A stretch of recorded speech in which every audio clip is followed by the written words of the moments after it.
And I think like sometimes we don't do a good job of that, whether it's in these spaces or others, pulling the plane up and saying like, hey, listen, these particulars are important, but we need to frame the conversation in this way. To the extent that these can be spaces where folks are learning and can take the information, you know, share with others, even for the handful of us who organize.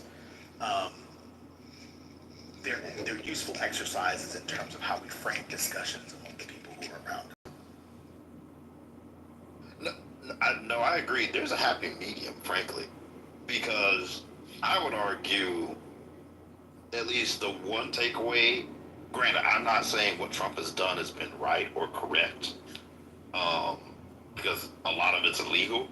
But I feel like you could argue the people who are more in the weeds in policy, what this administration has shown is that this person has just decided that, hey, forget all of the policies, the precedents, the traditions and norms. Like, I have a vision of what I want, and I'm just going to go full speed ahead and implement that, everything be damned. Now, obviously, you don't want to go to the extreme Trump is doing, because he is destroying basically democratic institutions. But I think there is something to be said as far as like this push and pull between sort of more of the establishment Democrats and people who are progressives and people who are on the left, as far as like what becomes an obstacle for truly a vision and getting things done versus what's rooted in policy and what that looks like. I mean, you have to have both. And I feel like if you're the establishment Dems, what's happened too much is people have hidden, to your point, in policy arguments. And that's why things have not been able to get as far done as we would necessarily like, as far as greater progress, as people have hidden behind that, if that makes sense.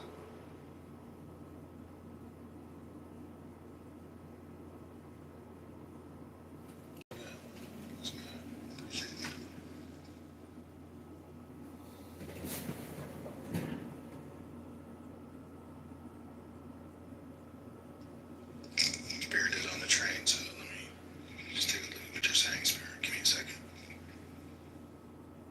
You're sorry, I'm also fucking up the words. Keep getting autocorrected. Oh, dang, you're on the stage. I didn't even see you. My bad. Yeah, I'm right here. Sorry, but I'm just looking shitty spotty on Amtrak. Amtrak sucks, is it? No, Amtrak Wi-Fi is trash, yo. Yeah, What is going on? I never walked, but I'm just going like Spider-Man from cell tower to cell tower over here. But yeah, I think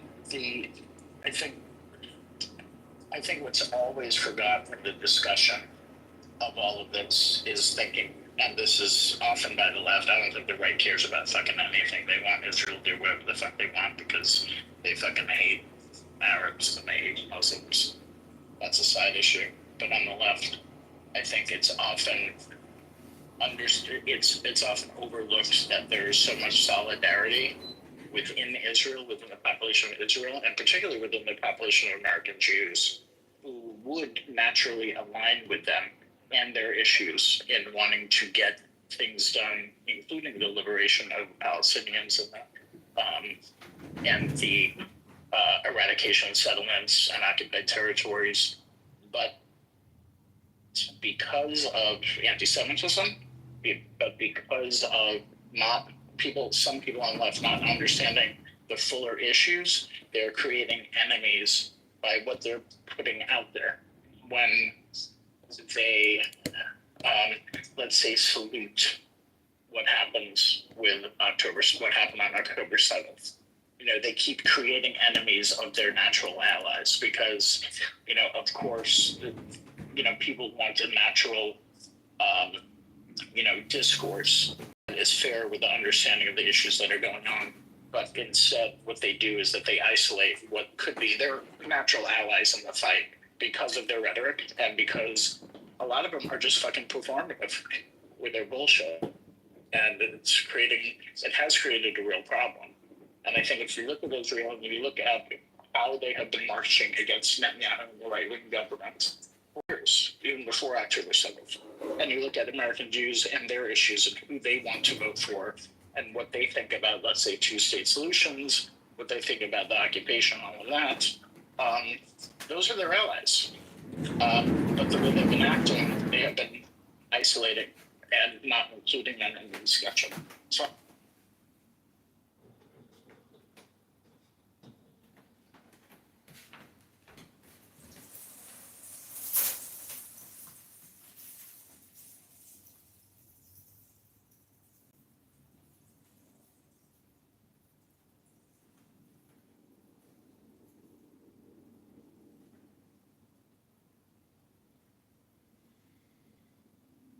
Not you got decided now. yeah, I'm not even sure if what I said even came through, to be honest. Sorry, I think most of it came through. So I've been in and out, dealing with something at work. But I think it's been a great conversation.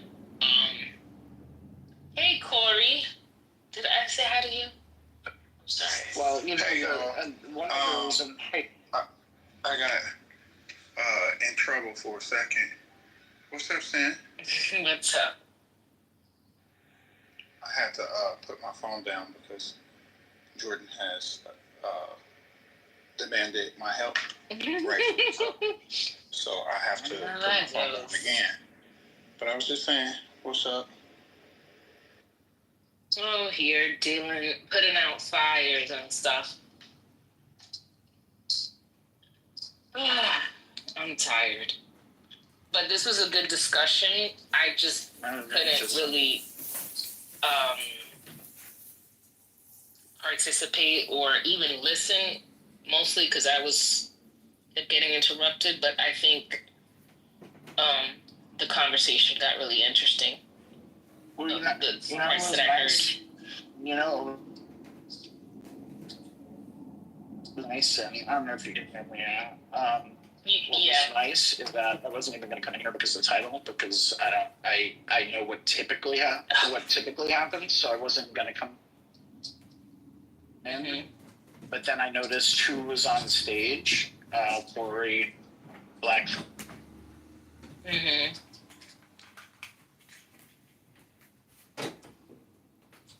Scott, you different protected. from a few Well, different Amtrak, sides. Amtrak got him.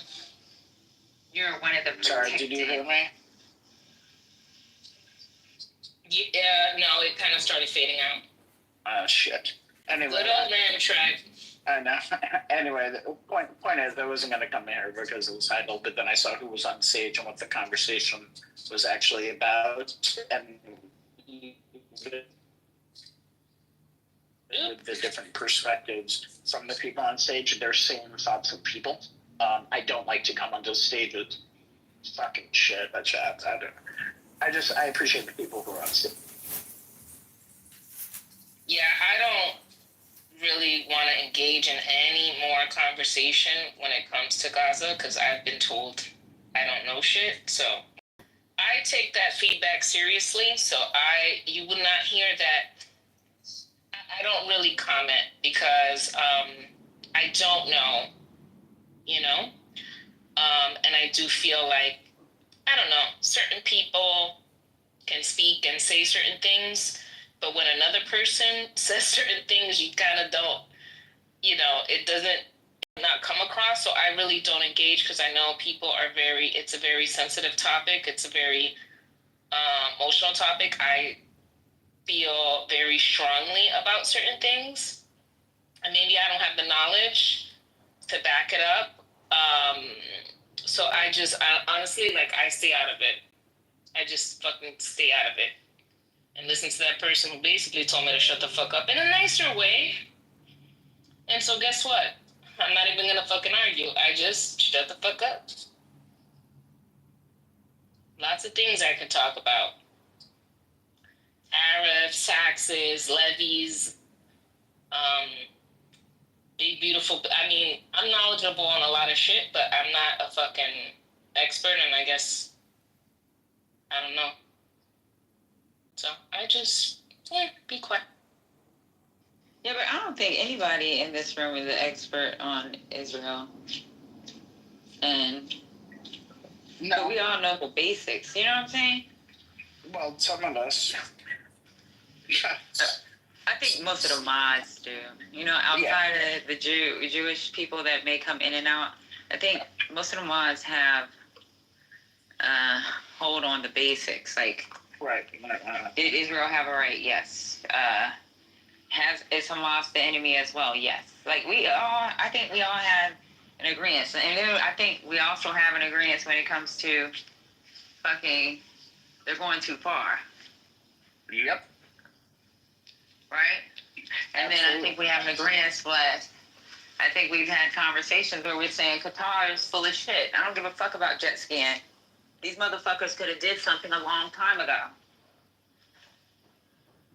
Y'all can keep your fucking jet skis and your goddamn slides on tall buildings and your fucking mall that has the little fucking rowboats in it, because you guys are full of shit too, because you're fucking housing fucking the enemy, the people that cause issues.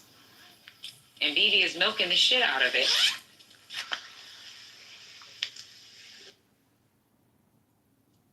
Yeah, and as I said, Patty, before, like, I wouldn't have normally come in here but people like Corey, Black Freedom, send you guys, the way you guys moderate and the way you have same discussions with intelligent people. That's why I was able to exist. But otherwise, I don't even come into these spaces because I can't. Because then people like Water will go off the train, and then all these other people. And then it just gets too infuriating for them. Right. And that's why I get mad at Water, because I'd be like, dude, like, you be doing too much. Kelly Clarkson's ex-husband died. What? Oh shit! Damn, after she paid him all them fucking millions? That's what I was just Get her money back. thinking. What the hell? Signed on divorce? So he's 48 years old. Big thing to say. Let me shut the What the hell? Yo, that man gave her hell, yo. Yes, that's what I was thinking about when I That seen the man gave photo. her fucking hell, That's bro. why I said, is there a refund on fucking divorce? What the That hell? asshole. But let me shut up, because then it's all of a sudden Patty's a bitch. Patty can't. As soon as I seen the photo of them, I said, yo, that was such a messy, ugly divorce. And finally, when the fucking divorce is finalized, he passes away. What he passed away of, I don't know. Cancer. Oh, okay. Brandon bravely battled cancer for more than 3 years. Passed away peacefully and surrounded by family. We thank you for your thoughts and prayers and ask everyone to respect the family privacy during this difficult time. You can't take it motherfucking with you. 48 years old. Wow. He also has children from a previous marriage. That's crazy. You're a dirty ass motherfucker. Yeah, I mean, but the thing is, look, when you have some coins, you gotta get a prenup, okay? Stop all this love shit. You know what, J-Lo, I gotta fucking give her credit. The first time, done, no prenup. Second time, I don't even think she had a prenup, right? Marriage number 4, I think by number 4, she got it together. And guess what J-Lo said, which is probably gonna be a lie? She said she's not getting married no more. Thank you, sis. This bitch is worth hundreds of millions of dollars. I wouldn't get married either. The first 2 times she got married, broke ass ninjas, okay? And then finally, she went with someone who's not broke. But then she hit the jackpot with, whatchamacall, Batman, whatever the fuck his name is, Affleck. Anyways, back to Kelly Clarkson. Damn, this is really fucking sad. They got a divorce in 2022. And they have 2 children together. Yo, and she was supposed to do a residency in Las Vegas, so her last post was, unfortunately, I need to postpone the remainder of this was yesterday. I need to postpone the remainder of the August studio session dates in Las Vegas. While I normally keep my personal life private, this past year, my children's father has been ill, and at this moment, I need to be fully present for them. I am sincerely sorry for everyone who bought tickets to the shows, and I so appreciate grace, kindness, and understanding. He was awarded $2.6 million, the husband. And she probably still has to pay that shit because it's going to be the estate that takes over, right? And they're probably going to appoint somebody. The court's going to appoint somebody, right? Because the children are underage. Okay, I didn't know that. He was her manager. Yep. That's what I'm saying. This is such a fucked up so it shit. was a Mary J. Blige situation. Mm-hmm. That I was your manager. Yep. You have to pay me because, Yep. Interesting. And then you don't get a fucking prenup. When you know this chick don't know shit, she's like, I mean, when it comes to singing. Well, she really didn't know anything because she was an American Idol winner, right? So. Yeah, she got a screwed up contract from that shit, I'm sure. Right? This is terrible. This is retarded, but I hope sis gets her coins. But she sounded like she was done with this ninja. Like if you see her on interview, she was just like she regrets a lot of shit. I mean, she don't regret her kids, but anyways, damn, 3 years battling cancer. That sucks. He was young, man. They didn't say the type of cancer, but I wonder if it was prostate cancer. Because I'm like, dudes are getting prostate cancer this young? Yeah, because they holding their sperm in. That's what happened. What? That's what we just told. That's what we told Robert. Stop holding your sperm in. You need your prostate. It's your prostate. You're gonna fuck up your prostate trying to have semen retention. Release that shit in your hand. Semen retention. This is Robert's fault by saying that shit. Oh my god. Anywho, R.I.P. Brandon. Yeah. Dang, man, those kids lost their dad. You know how hard it is to lose your dad when you're little? I mean, it's hard to lose them when you're old, but at least when they're old, you could be like, okay, you know, he had a good life. You know, but to lose your dad when you're a kid? Fuck. Oh, look, so somebody else passed away. David Ortiz' dad just passed away. Oh, Big Papi. Yes. This morning too. This Thursday morning, okay. Mr. You know he was dating a drug dealer chick. I don't know if he married her or not. I don't know, but he just had a baby. The baby's like 3 months old. It might be from the drug dealer chick. Like she was dating a drug dealer, and he bought her a truck, and they tried to fuck him up a couple years ago in DR. I don't know. These people in DR are wild. I hate Boston Red Sox, so. But I like Big Papi. He always. Jussie Smollett makes a TV comeback on Fox Special Forces season 4. What do you guys think about that? Yikes! I'm surprised. Is he still saying that them people robbed him? Like, what is he? Like, did he admit that he fucking lied? Or? Yeah, I believe he was lying, but Yeah. Like, did he admit it? Like, I don't know. Yeah, I feel like he did kind of admit it, but he was saying, oh, those people were in. Like, I don't know what happened with him, but I mean, good for him, I guess. It's not like he's gonna go work at Walmart. I mean, he don't probably know how to do nothing else. People want to watch it, they watch it.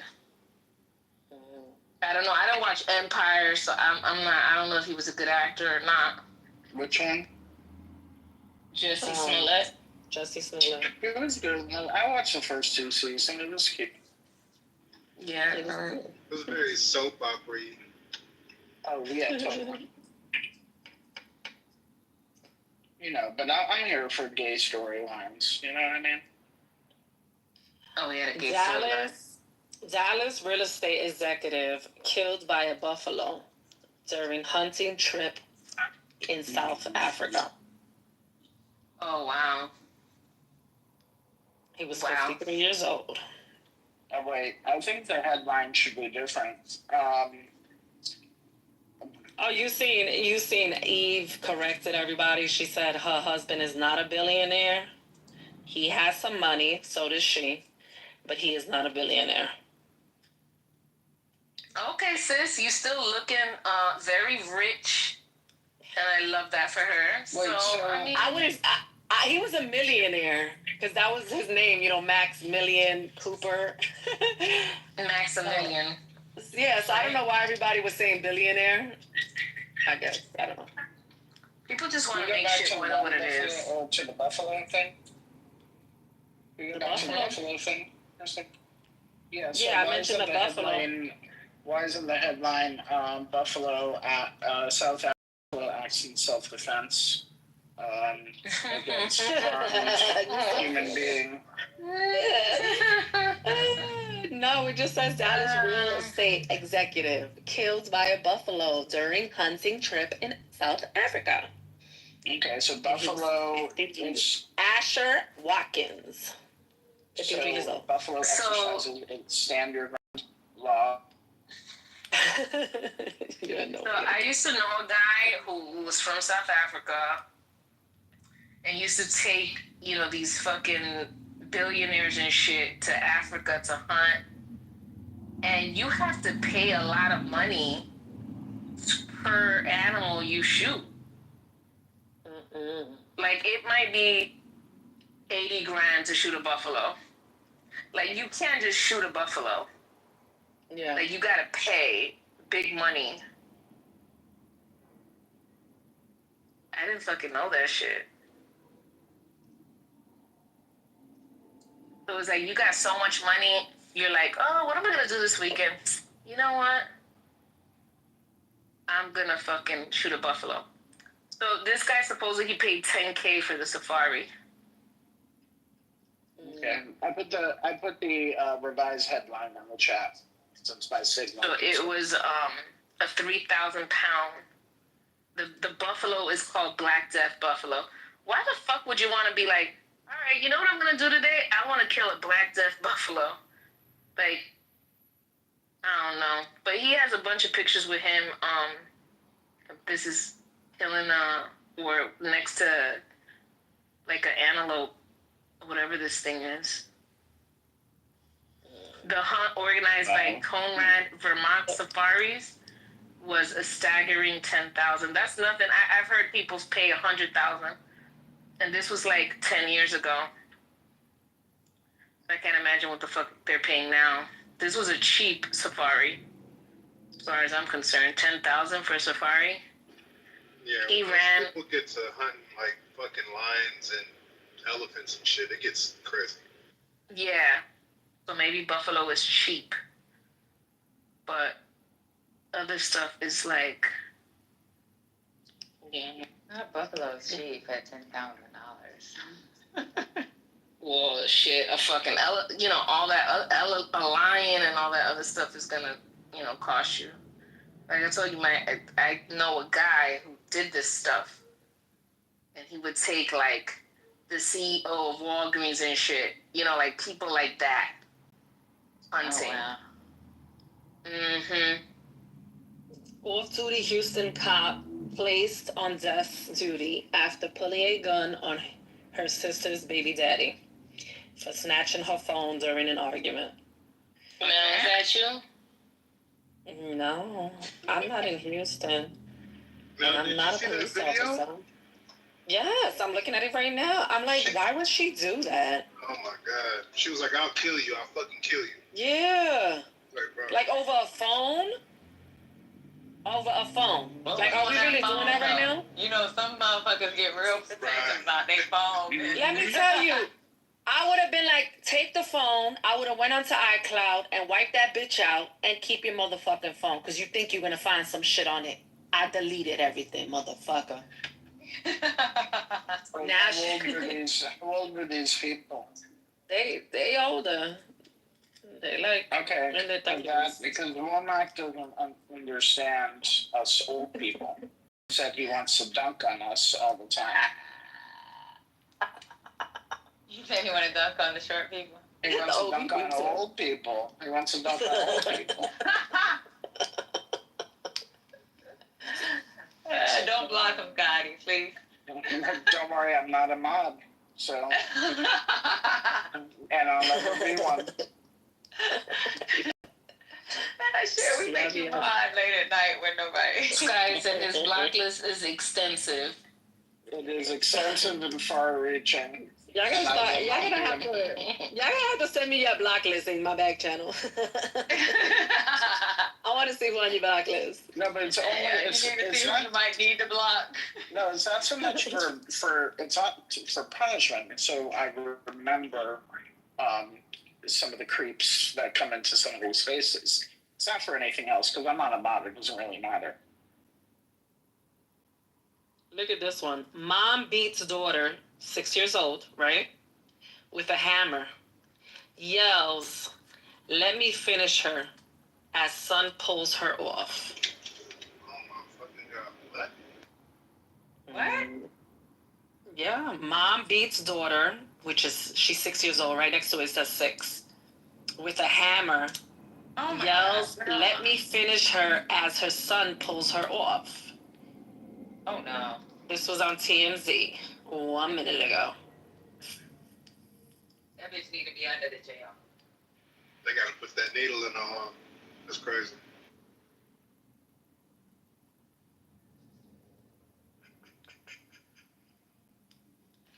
What's up with people losing their fucking mind these last couple of years?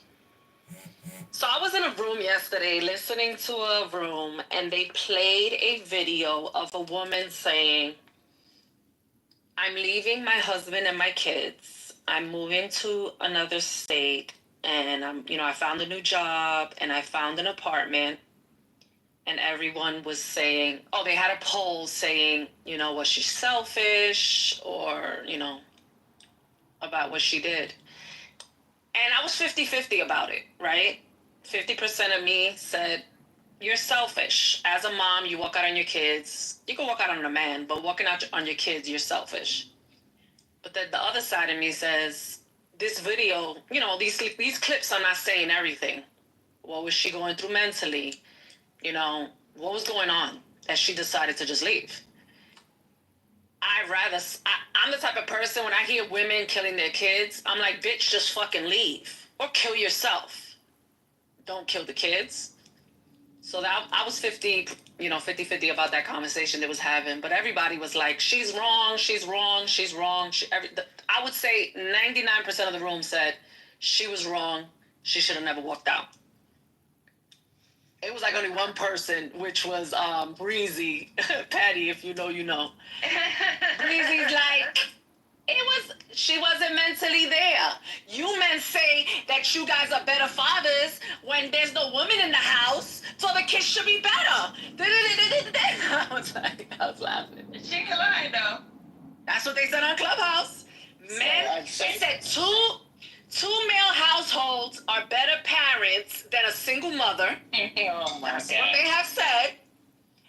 And, yup. Yeah, income is higher. That's Yep. damn sure. So they said 2 men households are better fathers, and even a single father is better than a single mother. They run better households. So basically, men do it better. Well, I would say 2 people are better than one. I don't think... That's kind of a weird... But even when they said a single father, they said a single father is better than a single mom. Oh, okay. Yeah, so they just basically, that's why I said, they're just saying the men do it better than the women. Sure. Mm-hmm. They said that's statistics. No, That's the numbers that's out there. Absolute truths. I'm They're like, not absolute truths with any. so Breezy. So you guys said he should be fine now. The woman is out. He should be able to take care of his 5 kids. His 5 kids. I forgot to tell you, there's 5 kids. She left 5 kids. Oh, well, I get that. Well, shit, I'm on board with that. Give me that. What? I'm bored with her leaving? I'm done, Scotty. Scotty said 5 kids. Yeah, I gotta go. I don't want to leave, but I gotta go right now. Imagine, like, what type of support does she have? Does she have, like, parents? You know what I'm saying? Like a church? And that's why I was telling them that you just can't run with a clip. You have to listen to everything. So it was like one of those clips that the man is commenting on the woman's clip. So it's not the whole thing. Yeah. Yeah, I don't know. My mom had 5. That's a lot of kids, girl. This is a single mom? Let me tell you something. I had there was one of the docs we got in the military. What's up, Tab? She left. She was getting her divorce, and she let her husband keep the kids because she's in the military. She didn't want to keep fighting. Mm-hmm. And she pretty much was like, you know what? Right now, this is the best option. Yeah. Because I'm constantly fucking deploying. They're like, oh, you guys give women a pass. If this was a man, you guys will be in uproar. Men leave households every day, B. They abandon kids every day, B. Like, what are we talking about? Right. And we don't say shit. As women, we figure that shit out. They don't want to pay their little raggedy $400 a month child support. I don't even know what child support is, but whatever it is, they don't want to fucking pay that shit. And you know what I've heard as an ongoing argument on here? If I didn't want the kid, should I have to pay child support? Yeah. I heard that too. Bust a nut. Yeah. You wanted to bust a nut, so you need to Oh, but I didn't want her to continue the pregnancy. Why do I gotta pay child support? I told her not to continue the pregnancy. Yep. You busted a nut. That's it. You lost your power right there once you released. So right. I'm like, these men don't get it. That's when you had power. You had a power to drop it in a condom. You had a power to drop it in your hand, drop it on her back, drop it on her face. You chose to ejaculate. You chose to ejaculate inside her. What you thought was gonna happen? Sis already had a bunch of kids. And you thought, my pull-out game is strong, or whatever. Come on, y'all get out of here. She fertile myrtle, but you are surprised that she coming to you with a positive test. I'm like, y'all crazy. And then they want to post her Father's Day on Instagram. Oh, Lord, don't get me started. I'm a good father. I want to wish my son a happy birthday. Excuse me? When's the last time you spoke to him? Pull up there on the jumbotron. What pole you want? Hey, Pastor. Hey, Pastor. We're going to need you to come up here and give some sage and some prayers. Oh, no, he's sage already. Yeah. Hey, good morning, y'all. Good morning. Good afternoon.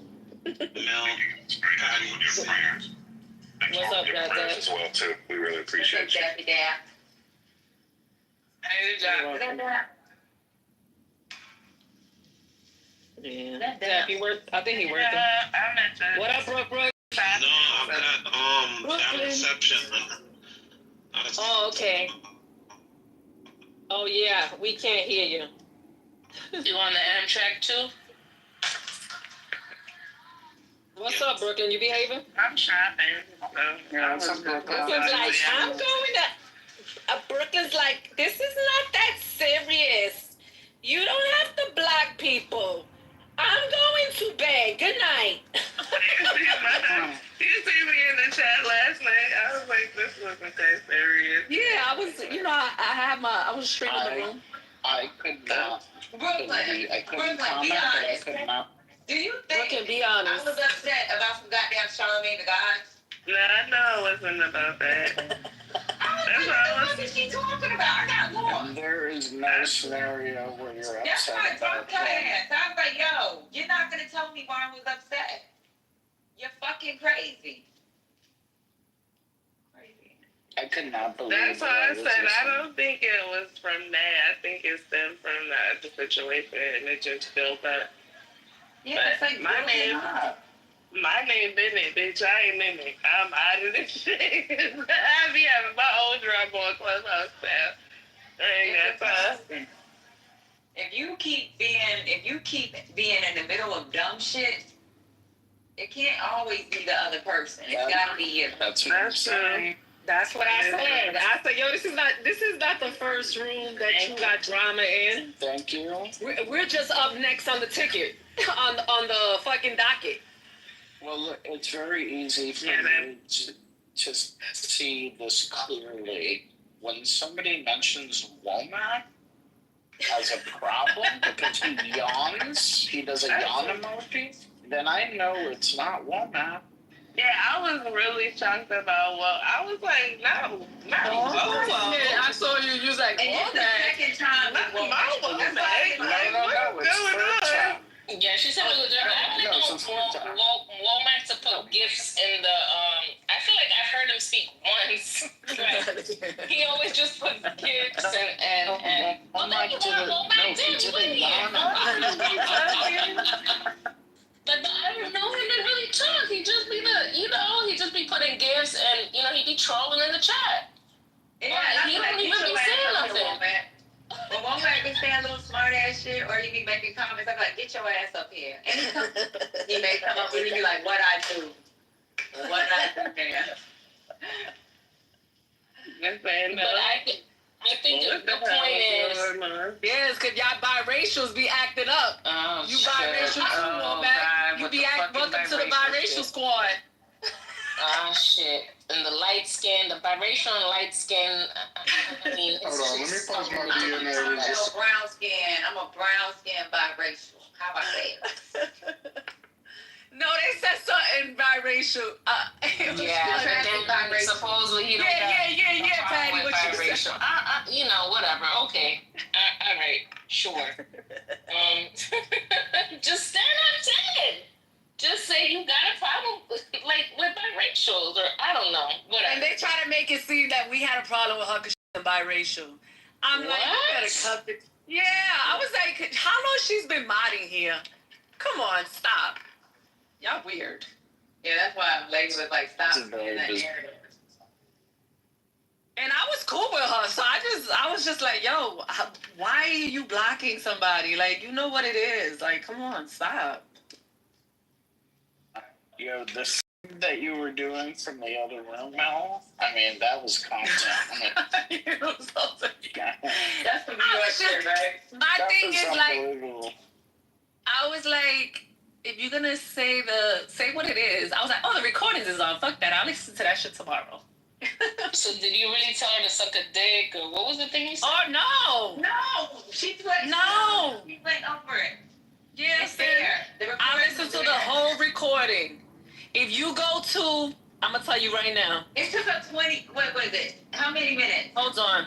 It took me 26 minutes before I dropped her. Mel comes Before I in. could get in the room. She gooed her in 15 minutes, right? Okay. At I'm not gonna lie to you. 16:38. At 16:38, you can listen to what Mel said.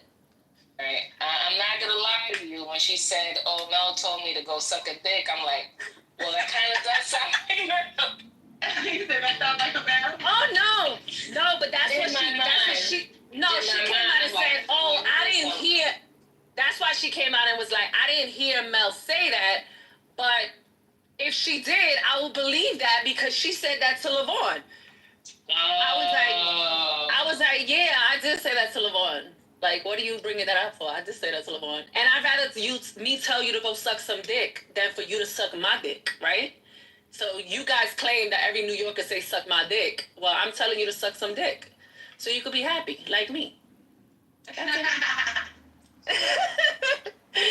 But, yeah, they just weird.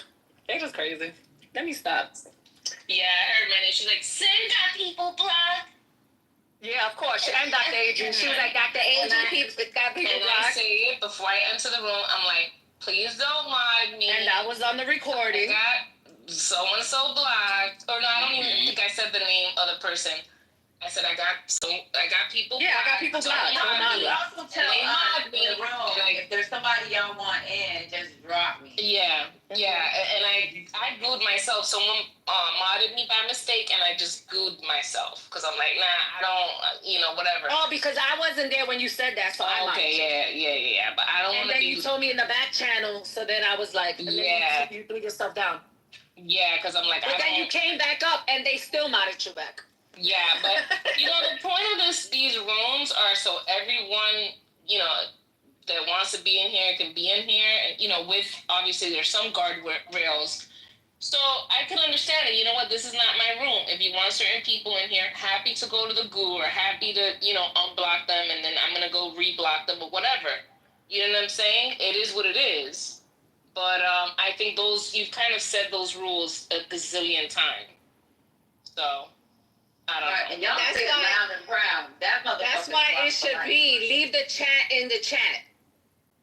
Don't bring the chat to the stage. Whatever's happening over there is happening over there. Well, the chat, the people in the group, that's the only voice they have is the fucking chat. Let them fucking rock out. Right. Yeah. I ain't calling you no bitch and no hoe. Fuck it. Yeah, what the chat says, I mean, the chat, I don't know if anyone has ever dragged me in the chat. I don't remember, but that's their business. I don't even be in the chat. Yeah, I don't be in the chat. Unless y'all be like, yo, somebody saying that in the chat, then I'll go. But besides that, I don't be in the fucking chat. You got some fans talking about, but some people in the chat love you. That was Kay. That was very nice. Let me tell you what happened. So this morning when the story was being explained with Hurricane, then all of a sudden, people start putting messages in the chat. Shut up, saying, she had me blocked too. That's why I haven't been. Wait, what? She blocked you? So Ren said, I don't even know what I did. And she's had me blocked. That's why I haven't been in y'all room in the last couple weeks. And I'm like, what the fuck? It's like, new people popping up like, yo, I was blocked too. Like, what the fuck is going on here? Not a Me Too movement. Yeah, it was the whole Me Too movement. I guess, it should just be a rule that if you are mod, you can't be a mod if you got a whole bunch of people blocked. That'll just, stop some of the confusion. So the cursing her ass out didn't start off like that though. I know it did. Yeah. And then she said I called her a bitch, and then Lisa clarified it and said no, she didn't. But no, I didn't call you a bitch at first. I was talking about I have people that have called me a bitch, but because it's not my room. Well, man, what's going on with you and Moose? What was what the fuck has happened the last day?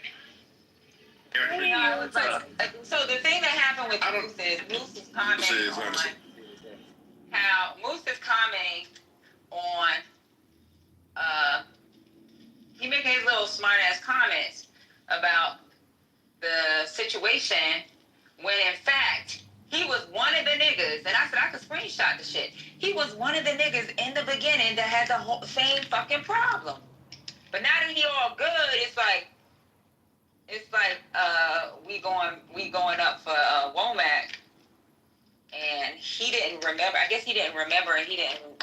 I think he didn't remember. I don't know what the fuck happened. But I said, bitch, when I responded to him in my messages, I seen in my messages, she got me blocked. I can't get in the room. Okay, so why you can't get in the room? I think it's this person because I tried to message everyone else. Okay, what did you do?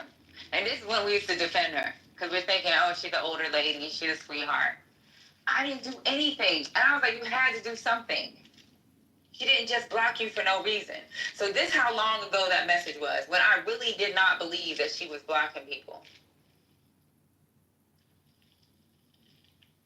But now you got the most smoke for fucking what's going on with Womack. But bitch, you was in the same situation fucking 6-7 months ago. Crying in my goddamn back channels. And that's why I said, nigga, take several seats. Because you was the same crying, you was crying too, motherfucker.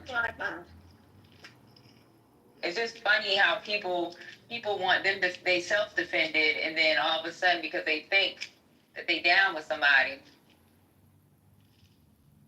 bitch, you was in the same predicament and was crying in my back channels. And then the excuse for that one was, oh, I didn't know, it must have been on accident. I went on ahead and rolled with this, and it's on accident. I'm thinking maybe she did it wrong. She did something wrong, was trying to add him. Because my mom is a little bit older, so sometimes she do shit and don't know what the fuck she doing. Patty, Goddess is not, Dr. Goddess ain't that old. How old is she? She around our age. How old is that? Yeah, her 30s. Am I old? Who is Oh it? Lord. Oh Lord. This is Corey. That's who. Can you guys send me your age in the back channel? Thank you. I'm 41. No, so is she around our age then? Yes. That makes her worse. That makes it worse, that's- because she that's act like that makes it worse. I'm telling you, that's not. She ain't getting no dick. So you know what, Corey? The whole time I've been giving her grace because I'm thinking she's like 50, 60. I've been giving her grace because I'm thinking like this old lady, like they gotta stop doing this to her. But it's like this. This is the thing that she doesn't realize. Like when you keep hearing the same shit over and over again, it's like for Patty, I'm gonna blow the fuck up because now I feel like you playing on my motherfucking top.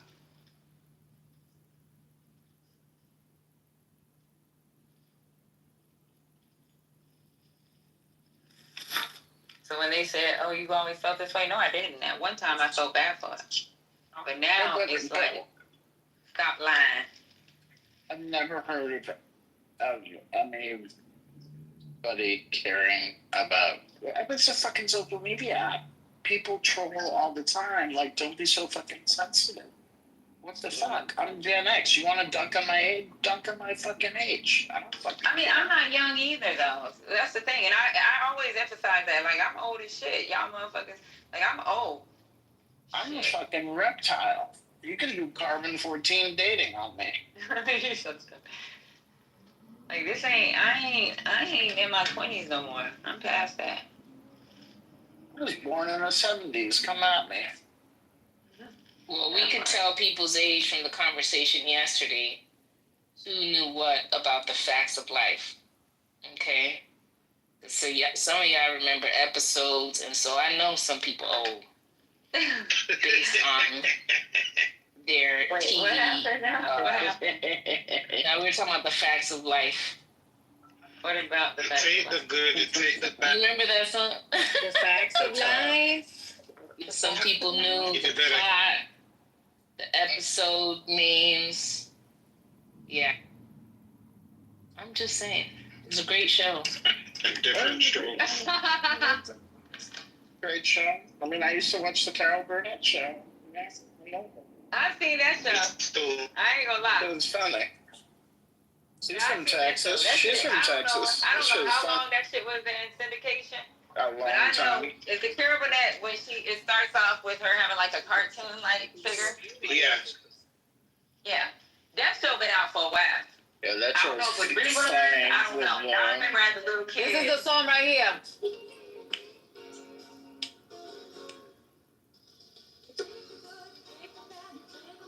I know that.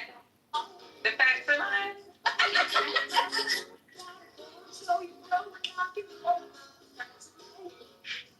You see, we old. We old. When that song came out? I don't freaking know. 84? 83? Yeah, I wasn't born when it came out, but I know it came out. How about that? I know the song. No, but they had, what's her name? Kim Fields, who was Tootie. Oh, I know Kim right? It was Fields. Tootie. Living Yeah, Tootie. single. Tootie. Yeah, Tootie. I know. Yeah, if you remember Kim Fields from Living Single and Not Facts of Life, you're definitely She used to be on, Or the other way. not Watch Gen out. X. You meant it the other way. Her from No, back I to really right. am. You're not. Yeah, so I'm saying you're not Kim Gen Fields first, ish. Kim Fields. Okay. So, The Facts of Life aired in 1979. No, see, I didn't see it. Sorry. I thought I seen it. The original, Yeah, I know yeah, you it ain't says see it. that original aired on NBC for 9 seasons from I'm telling you, I know 79 it's to something, 88. Kim Fields was on Good Times. She was Wait, on. no. But did they show Went it? to Good Times. Everybody knows Good Times. It was Did they after show the it on facts Good of Night, life. though? Huh? Sure they did. I know that song. I'm telling y'all, I know That's what I'm telling you. So it was 88. They got off at 88. So you probably heard it in the background, Patty. Huh? No, but Nick and I used to show those old shows, so it's possible. Yeah. Yeah, I know that song from something, and I'm gonna tell y'all the truth. I know that song. I ain't lying.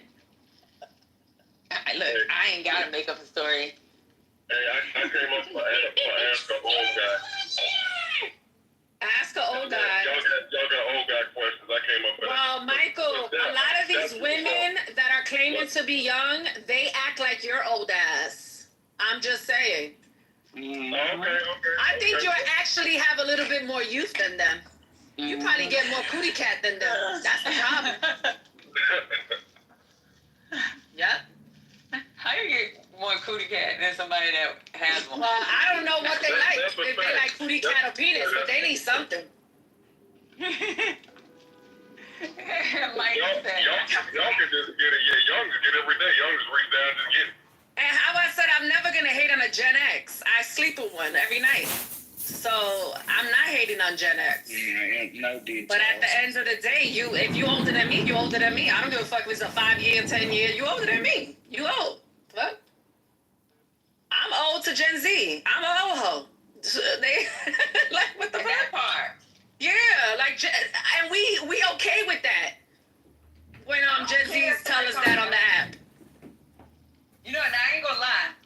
When I hit 30 years old and somebody called me old, I was like, oh, no.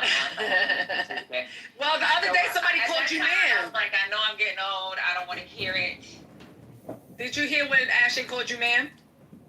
Yeah, I don't like that either. I know. I be like, ma'am, like, you real stuff. But that's a text. When somebody says auntie. So I haven't got the auntie yet, but I know it's coming. Yeah. It's coming. Listen. To be an auntie, you gotta be sexy. One man talking about, I know that side out was wicked. I almost punched that little boy in his face. So I was out at Soul Summit or something a couple weeks ago, and this little 21-year-old don't tell me, oh, you're in your Silver Fox era. I said, wait. I said, Silver Fox. He was like, yeah, look at the gray in your hair. Little boy, go get some Legos and go play, because I'm about to hurt. Child, let me tell you something. Hey, My daughter told me, my daughter said, one of my daughter's friends was like joking about me and my daughter being sisters, right? And my daughter said, you crazy. My mom was born in late 1900s.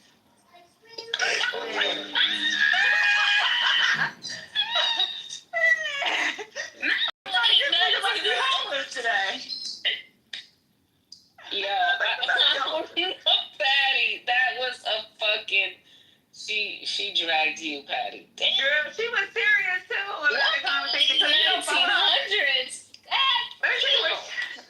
Her and her friend for fucking Halloween wanted to dress like Y2K. How in the hell? That's like us saying we're gonna wear a 70s outfit. Talking about, yeah, we're gonna do Y2K. We're trying to like find some colorful shirts. Like, I was like, what the hell is Y2K? When I seen how they was dressed, I was like, oh, okay.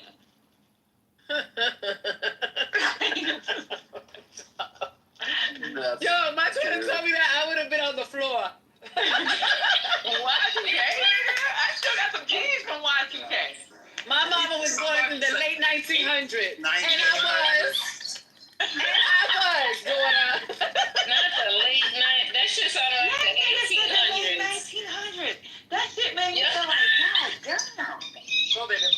I'm old as a motherfucker. That little girl would never be back to my house again. I like to put her ass out. If it wasn't for the government, her ass would Yeah, be she needs to be on the streets for a while. So, 1900s. Hey, I got a question. Did she tell a lie? Did she tell a lie? You know she didn't tell a lie, but I didn't like it right now. You getting your discount from the letters yet? Yeah. Oh my God, I like AA and RP.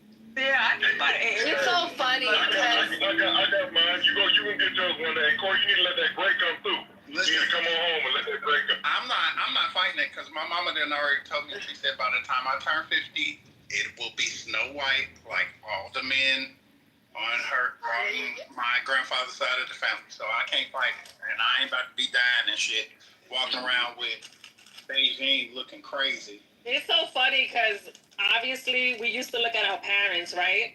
And they were in their 30s and 40s, and we used to be like, "You're old." Yeah. So, but now we're that age, right? It used to be this thing I would so say that's to how my mother. Our kids look at us that way. I used to tell my mother, "Oh my God, when I turn 20, you gonna be 40, and that's old." Because I could not fathom like being 20 as a kid. Like the fuck, baby. I'm 41. That girl, she's 61, and I'm just hitting my little prime. Now, since we're talking about this, I'm gonna put a link. I just read this very interesting study about aging, like last week. They've done this study that demonstrates we don't actually age the way we conceptualize it, right? Most people think you're aging like gradually year by year.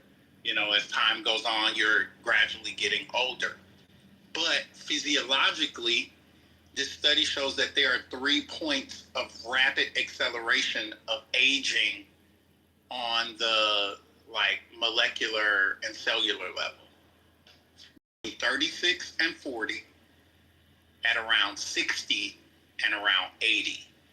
You literally, your physiological makeup kind of falls off the aging cliff at those 3 points. I'm gonna keep drinking collagen water. Yeah, I missed the first one. I missed that first block. But I'm 60 getting ain't, collagen water, and I'm gonna find out. 60 ain't gonna hit me like 40 did. I tell my kids, let me tell you, I can still dip it low. I can still do a split. What you talking about old? They ain't nothing old over here. I know that's right. That better stop acting up. That should be. I'm about to be 40, so shit. All right, let's move on. And I'm right behind your ass. If I be telling my daughter, so I have my daughter young, but at the same time, And Michael, I'm like, older than you playing now. with me. Oh, Pastor say he's older than you, Michael. Okay, I'm older than Michael now. All right, excuse me, Michael. I like we represent Pastor. That's what's up. Shout out to the older. People should be happy that they made it to a certain age. Shout out to the older. Facts. It's a blessing, yeah. It's definitely a blessing. That's why I don't know why. Not saying I don't want to go to heaven Still young. right away, but I want to see my daughter hit milestones. You know why I bring up age? Why I brought up age as a calling people old? I know it had to do with Womack, but I be doing the same thing. I call people old too. It's because they sound so fucking miserable, right? So there's no way that you're old. You have this amazing education, okay? You have money because you ain't got no motherfucking kids to give money to, right? And you sound this miserable. So that's why I be telling them to go get some dick, because maybe the dick will help them. That's fair. Yeah, That's the reason I sex speak on age. helps everybody now. Yeah, sex helps everybody to be better. It does. You gotta release that stress off your back. The chemical compounds that it releases in your body. I'll let y'all know tonight. All that. And you know what? If you don't want to...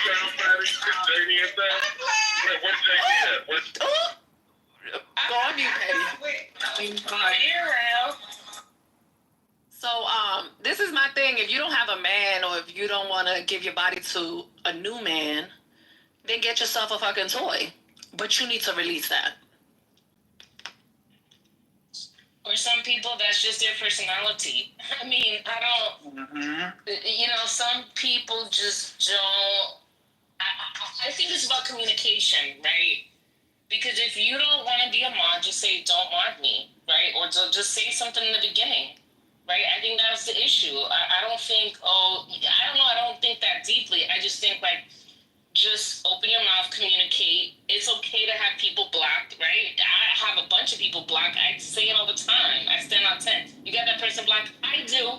Let me get out because I don't want to be around that person or whatever the fuck.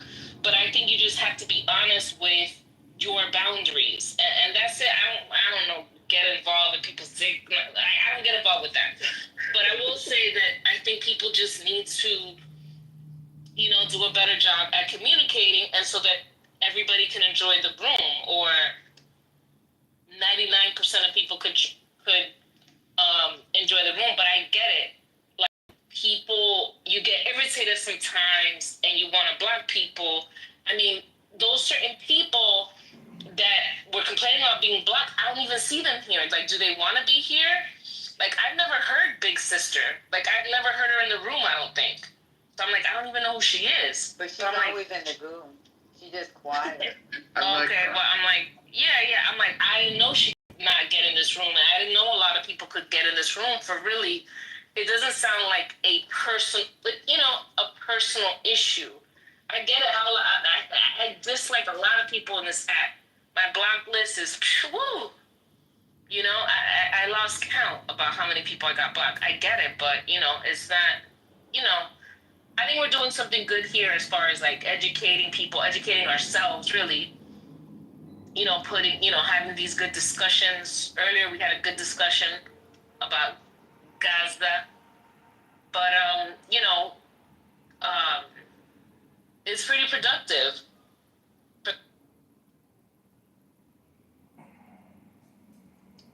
Yeah. What's it said in her loving voice? But I'm not that person. Yeah, I'm not. And that's why I said when it got brought up, like, if y'all felt like that, no. Y'all don't know me. I will open my mouth immediately. I'm not that person that keeps shit inside. I'm not going to let shit stay inside me and fucking bubble up. I will say some shit when I feel like it needs to be said. I don't hide no shit from nobody. If I got a problem with you, I'm going to say it. I will say it loud. Y'all have never... if I kick somebody, I tell their ass before their ass get kicked. Guess what, motherfucker? Figure it out. I'm about to let your ass go in a minute, right before I block you. I tell people. I don't keep shit no secret. And I don't know why people think, I don't know where they get this shit from. I'm not that chick. You know what's crazy? Mm-hmm. We've been doing this room for a year. Mm-hmm. Or almost a year. Mm-hmm. And this is the first time we have an issue with a mod. Right. First time. And we got multiple mods. Mm-hmm. Yeah. And that's why we have multiple mods. So that nobody is fucking... You don't gotta fucking stay here. Ain't nobody paying you to stay up in this bitch. And there's always gonna be somebody else to continue the room. Right.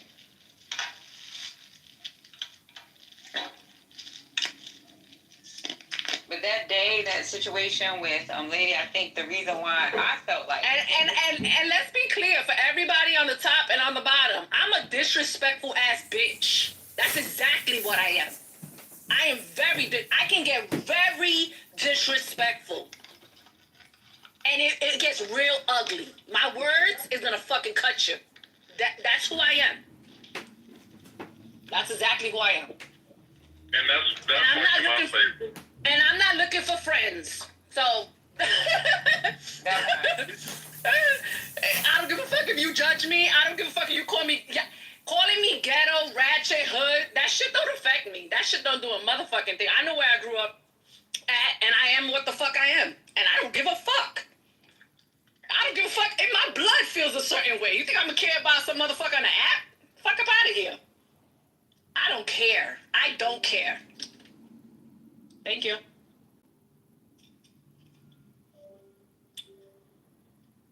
Yeah, that's the shit that kills me the most. And if y'all can see, Hattie and the First Lady we are very similar. And that's why we could hang out, move around each other, speak to each other. And when one is upset, we know how to back off. When I'm upset, they know how to back off. And that's why we move the way we move. Yeah, we like outspoken. Y'all haven't learned that about me? Yeah. is a New York owned room. I'm saying, y'all didn't check the deed? The fuck? Yeah, this room is a New York home room. Lady from New York, you from New York, like, Yeah. Yeah, read the I know we in, Georgia and Texas now, but we still New York all day. right. This place is so But ghetto. for real, y'all. Not be gentrifying. And you love On it. this And app, you love it, Scotty, and you love it. Every bit of this, every bit. the What names happened? that people I'm gonna go are get calling some this seed, app. Jamel. Deborah, what Y'all happened? not hear me? Yeah. I hear you. Hello? Oh, okay. I hear you, Deborah. I hear you, Ben. That all the names I've heard called on this app, being old is like sweet talk when it comes to the names that I've heard on this app. I love Deborah Right? so And much. I'm pretty sure that I'm the oldest one on the stage right now. Is you sure? And She doesn't act Do you know? and she does not act like I'm an pretty old, grumpy granny. Yes, I'm she does not positive. act that way. I'm positive. And we have fun with her. And my PTR is a photo of me in the last 30 days. And that's And on I'm period. 62 years old, and I think I look great. So call Yes, me you do. old. I would not have guessed 60. I would not have guessed 60. You look fabulous. That's a nice I'm thing. 62. That's that melanin. That's that melanin. I'm telling you. And you check somebody if need to be. I don't care. I love me some Deborah. Period. Oh, thank It's you. not like we anti-old people. Nah, it's just some people are fucking grumpy and they fucking nasty and they just want So, to do Deborah, too much. You be drinking your water and minding your business. Yes, ma'am. Yes, sir. It's Yes, okay. sir. Yes, sir. I've been I calling work. was I've been calling work. no. I meant yes, sir. I was thinking about Patty, and I was gonna say I'm the same. I believe I'm probably older than her parents, or the same. Hold age. on, Deborah. Hold on now. You know, Patty No, loves I things think I think Patty, isn't your parents in their 50s? Or no? My dad's 60, 61 in March. Oh, okay. And my mom is 59, turning 60. You're from the 1900s. Were you from the 1900s? Well, my mama's older than you, Deborah. My mama, So, both of my parents are 66. So. You heard, Deborah, you from the 1900s? Yeah, Deborah other than to be my mom. that upset about that. I don't understand that. I think that's something we have to get over. Matter of fact, I'm going to be honest with you. right now, I got something let me for go you ahead and when own you my say shit. When what's her name said, when Mel said sometimes she said just to dig under some people's skin. Oh, yeah. If y'all know this, I only say it when somebody pissed me off. No, I was telling them that I know it bothers you. So when I know something bothers you, I'ma fucking say it. Cause nigga, I'm old. Like nobody can ever say, "Oh, Mel, you're old." I'm an old hoe. That's how you gotta say it. If you're gonna call me old, say an old hoe.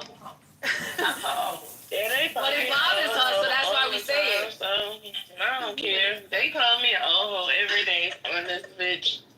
But then I get called young lady like I'm somebody's Well, fucking if child. it's true, I don't know what I don't know what to you do. upset about.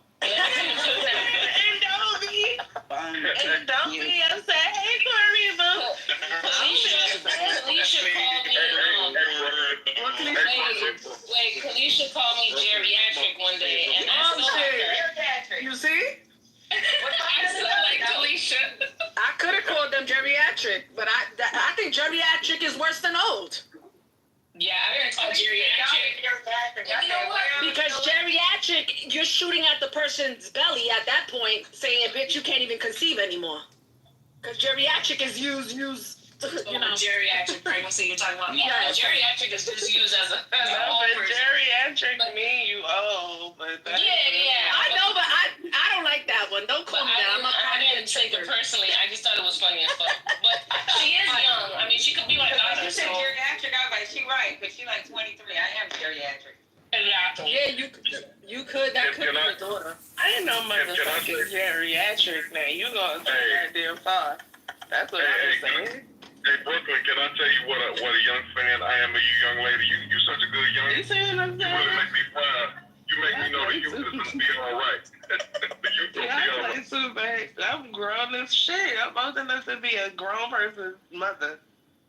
Okay? That's old. Was you fucking at 13, Brooklyn? That's why they call you an old hoe. That's right. Corey 12, get it correct, and that's exactly what it is. Now listen. For people in the audience, these are my friends. Okay, I can talk to them that way. 100%. We ain't sensitive neither. You nigga, you don't know how many bitches I've been called in the clubhouse. You think I don't give a fuck. I really don't care. Everybody be caring more than I do. I really don't care. I'm always from a woman, not from a man. I'm always You gonna from a man. distracted. If they call me a bitch, I'd be like, call me a real bitch. Just call me a real bitch. Don't call me that bitch. Don't just call me a bitch. That one stupid girl put that jacket on me, so I'm gonna wear it forever. Who? Are you talking about what's her name? Bonnie Queen. Bonnie Queen. Bonnie. What happened? What happened with Bonnie Queen? Long time ago, child. 9 years ago.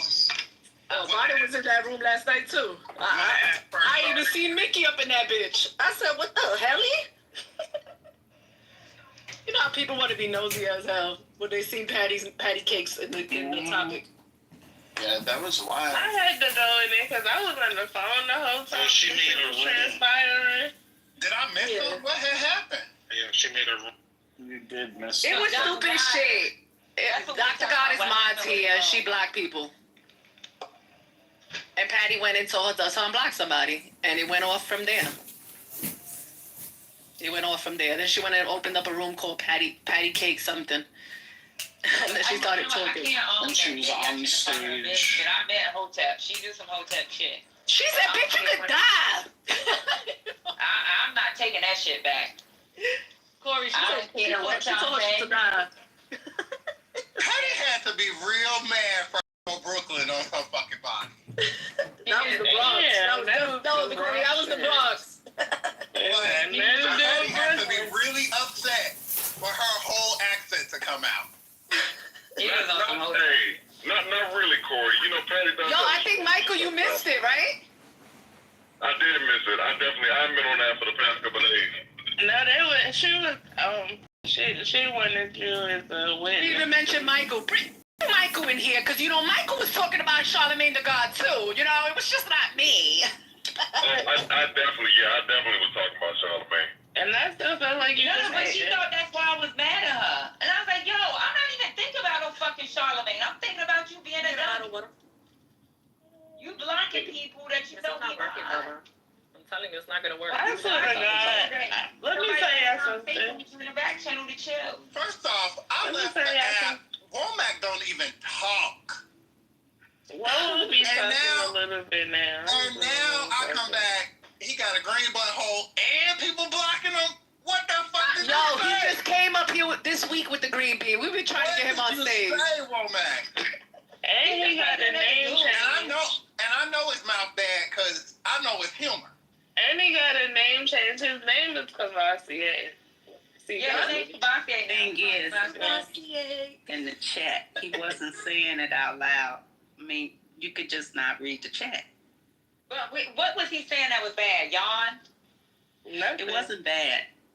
It was just, he said old people need to,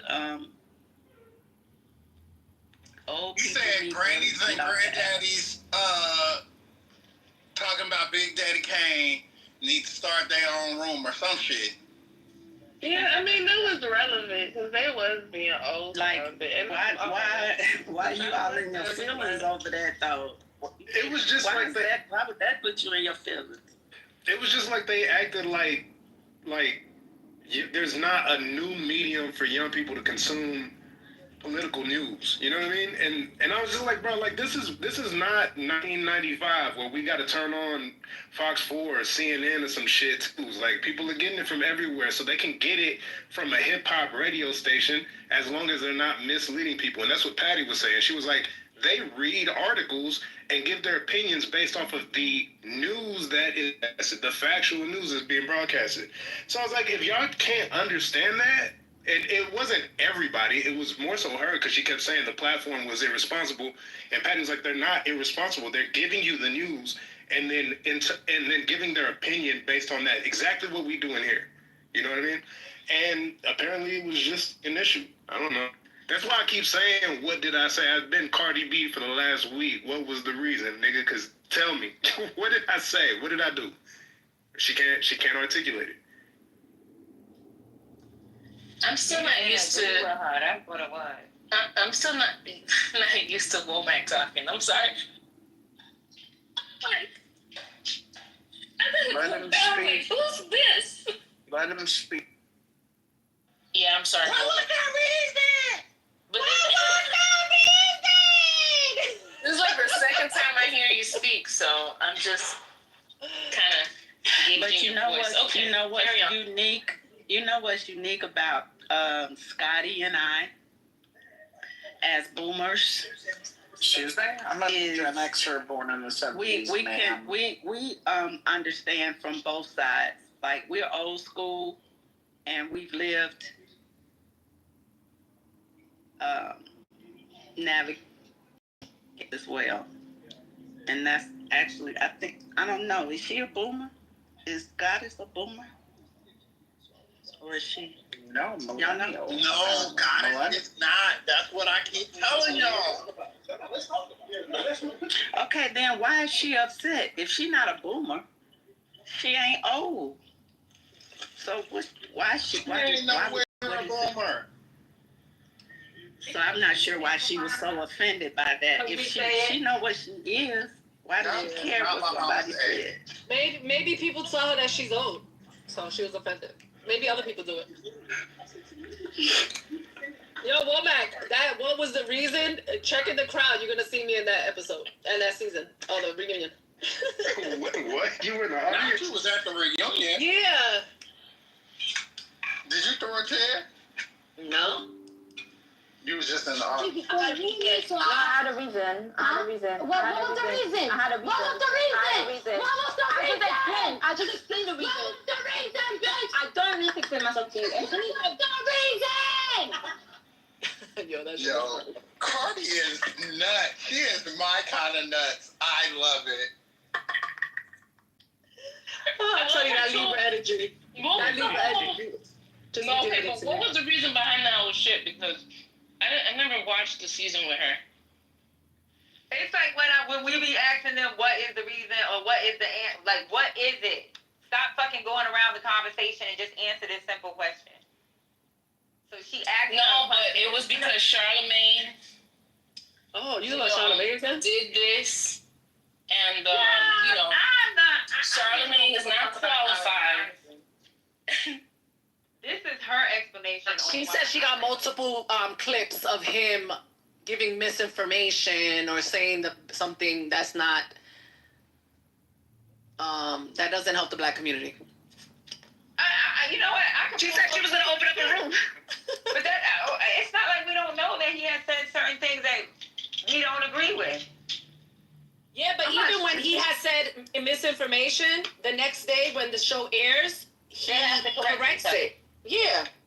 But see, even this conversation though is taken away from what the initial conversation was. It started with Breakfast Club being an irresponsible platform. And my whole point was, listen, sometimes people get shit wrong, but that platform has placed a bunch of, especially Black political figures in the forefront where people would have never heard of these fucking people. There's people from other places who would have never heard about Jasmine Crockett or any of the other people that they've had on that show to go over political topics. And so once Patty kind of dealt it out, like, where else are you going to get this fucking news from? Where else are you going to get 13, 14, 15 to 25-year-olds to listen to political news in this fashion, and she kind of conceded that point and then moved it to Charlemagne. That's how we got here. And that's when I was like, yeah, we can say he's done bad shit or said incorrect given incorrect talking points forever. A whole bunch of commentators have. He's not a fucking journalist. He's not in a news desk. He's just a guy. He's a radio DJ. And he's so not even a real political pundit. Exactly. What's going on here? So this shit just went out off of nothing, and then that's why everybody is also kind of like, we don't know. Because there was no actual origin of we didn't stay on the origin of the conversation. She pivoted to Charlemagne, and then it went to hell from there. And nobody's defending Charlemagne wholeheartedly. Like, nobody is. So do you want, and the counter format, because I understand what she was saying. I don't agree. So here's the thing. I agree with y'all about the Breakfast Club. So back in the olden days when we was listening to radio, like on the back of stage coaches with on boom boxes, it was the Russ Parr morning show. There was Tom Joyner morning show. There's always been more shows where they would do this. It's the way that black people get news or whatever, right? So it's that back in the day. Okay. Oh, who you guys got? The white analog. Howard Stern, Robin's News. I listened to Howard Stern too. I listened to Howard Stern too, and the Grease Man back in the day, until he went off on Martin Luther King. But anyway, so I wanted to say that radio has always done that. It's always been a means of people to get this. The problem with Charlemagne and where we are now, because social media, the way that social media is now, these people have become sort of stars, and he's become a pundit. So when CNN used them, Malcolm X talked about this in one of his speeches, where essentially they find somebody I feel like he's being used. So white people, or not, say not white people that we like, but I'm saying the people the MAGA, the whatever, Patriot, all these people, they find somebody they can put that's black, but they can sort of put up that's not really the brightest, and they can sort of use. I just feel like Charlemagne out of the Breakfast Club is fine. It's a great place for people to get to learn about people they may not know about. I do believe, and I mentioned the three things. The thing with Joe Biden saying, if you're not black, you're not voting for me, that happened on the Breakfast Club. And then you get Kamala with the weed smoking, where she's laughing about she smoked weed. That came off the Breakfast Club. And then you get the thing about the trans getting surgery in prison. All three of those things came off the Breakfast Club, and they were manipulated and used to divide the black community. Again, Charlemagne is fine. It's just when they pull him on CNN and pull him out of his element, I wish that they'd pull Angela Rye or the other brother, Lamont Hill. What's the brother's name? I'm just saying, I wish they'd pull somebody else. But I'm saying, I get it. But I don't know if that made sense. But I'm saying, Breakfast Club is fine. When they take him off Breakfast Club, that's all. It made sense. Hold on, let me get this out one second, Corey. It makes sense. Everything you said makes sense, but here's the other part. Are we forgetting that Angela Rye had a year and a half span on the Breakfast Club regularly? They are actively platforming people who give good information. Sometimes it's not perfect, but it's proactive, good information for young black people, especially young black people, to be able to get activated in the political sphere. And when this conversation started about that's an irresponsible platform, we shouldn't let them talk about politics, then Patty pivoted. Should Steve Harvey be able to talk about politics? Should this person? Should Tom Joyner? She was like, no, all these fucking people should not. And then that's when I said, oh, you just don't want, people with basic educations who are black people in the social sphere, I guess, to talk publicly about fucking politics. That's the issue. You want PhDs in poli-sci who have worked in DC for 30 years to be the ones in the forefront. And that's just not how the world works at this moment, when you can pick up a phone and be famous tomorrow. So the point was ridiculous to me. The platform has been putting those people, the Angela Rye, the Mark Lamont Hills, they've been putting those people for the solid span of 10 years now, maybe longer. So I hear you, but they've been doing the thing that you're talking about. So Womack, let's be honest. That's when you said in the chat, she don't like black people. or something about not liking black people. Yeah, she don't want to hear. She don't want to hear black people. She thought you were talking to her, right? That's fine if she felt that way. But like, I don't know what you want me. I said what I said. I just said it again. It like that. That is. Let me say this. No, I'm not saying that you said anything wrong. Whatever I say it. She was offended. Hey, Womack, let me say this about the Angela Rod thing. You right about Angela Rod being on there. What I'm saying is that what I feel like they do, and this is something that's been going on since before I was born, since before y'all were born, since before they pull somebody that's black that they feel like they can put out that's not really, that's sort of out of their depth, and they sort of lift them up and exalt them to be like this arbiter, this spokesperson for black people. And I feel like that Charlamagne is being used like that. Angela Rod was on it. The Breakfast Club is great. What the work they do is great because they are bringing things to people that may not, be introduced to these things if not for the Breakfast Club. What I'm saying is that when they come, don't blame Charlamagne. If CNN come and say, "Hey, Charlamagne, we want you to come talk," I don't expect Charlamagne to be like, "No." It's just the fact that they pull him instead of going to pull Mark Lamont Hill or Angela Rod. Like for certain things, there's certain things I just feel like he's out of his depth. All right, so there are a couple things here. One, Womack, to your point, I think the resistance to it is based on an old paradigm in a different way than you described, and I think it's a consistent problem that we have in Black community. I don't be talking about white community. I don't know them people. Is the parochial or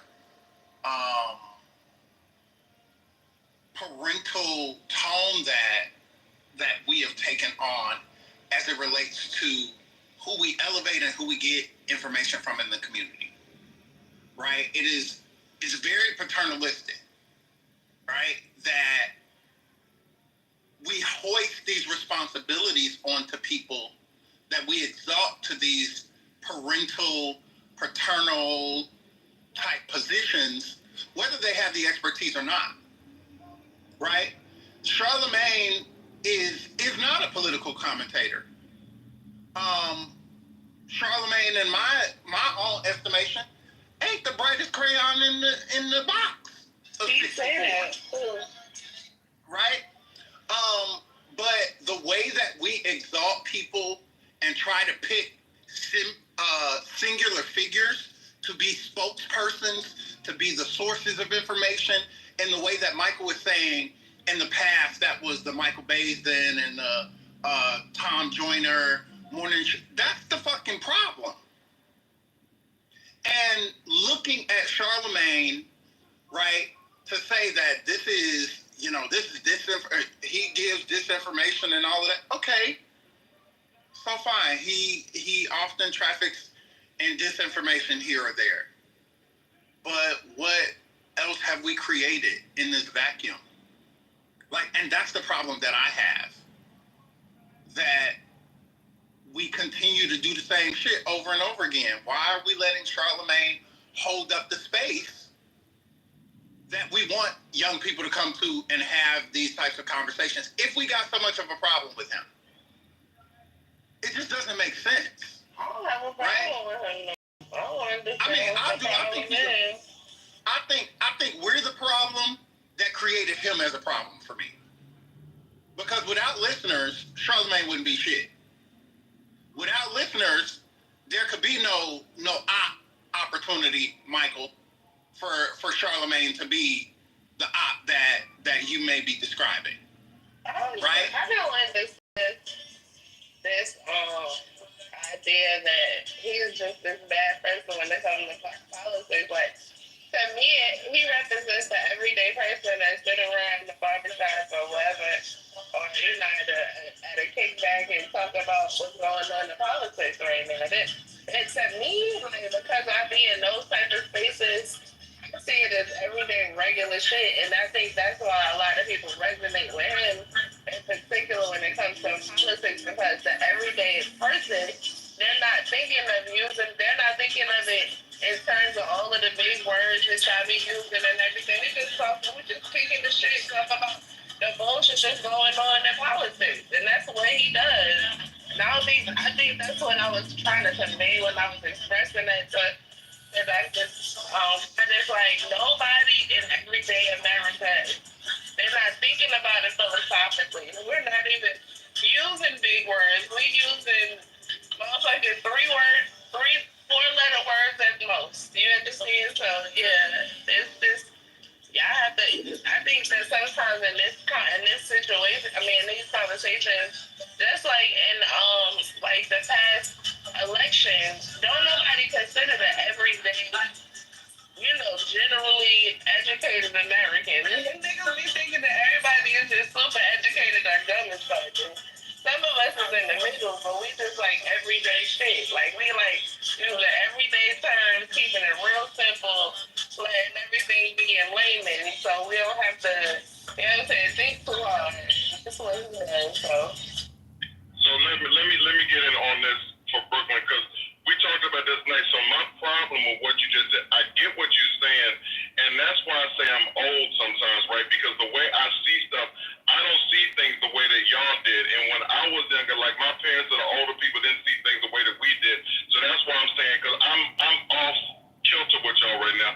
So the thing is that like black excellence, right? Like Corey was in here one night and he was talking to somebody on stage, and he mentioned something about a colloquy. Talk about, and I didn't even know the word at that point. It's just like, okay, like I know this guy, I don't know, but it's like Corey talked about when he was a teacher, that he would like throw words out, and so his students could learn or like get information on the word. We had, in my estimation, again, I'm 57, so I turned 20 in 1988. The 80s to me was like a black excellence explosion. With the Cosby Show, I hate that Bill Cosby was raping people, but the stuff that Bill Cosby did over his career that we could see, like the public facing stuff, did a lot. But like HBCUs with a different word, all this stuff that was going on, even the music with like BDP, Public Enemy, Poor Righteous Teachers, X-Clan, just all these people that were doing things that were more positive about the community, moving the community forward. What you said, like about like the simplistic, that we don't want to hear that now, like we don't want big words. We as black people, the diaspora, we are in a race to the bottom. I feel like this Charlemagne, I feel like Tyler Perry and the stuff that he writes and all these crappy shows he has on BET, this is my opinion. It's a race to the bottom. Like we as black people have just like, we like, fuck it. We just gonna be stupid. We don't care about being like smart. We don't care about uplifting. And you know what? For those who are trying to uplift, fuck y'all. We just want to be down here and be stupid. Like we ain't trying to.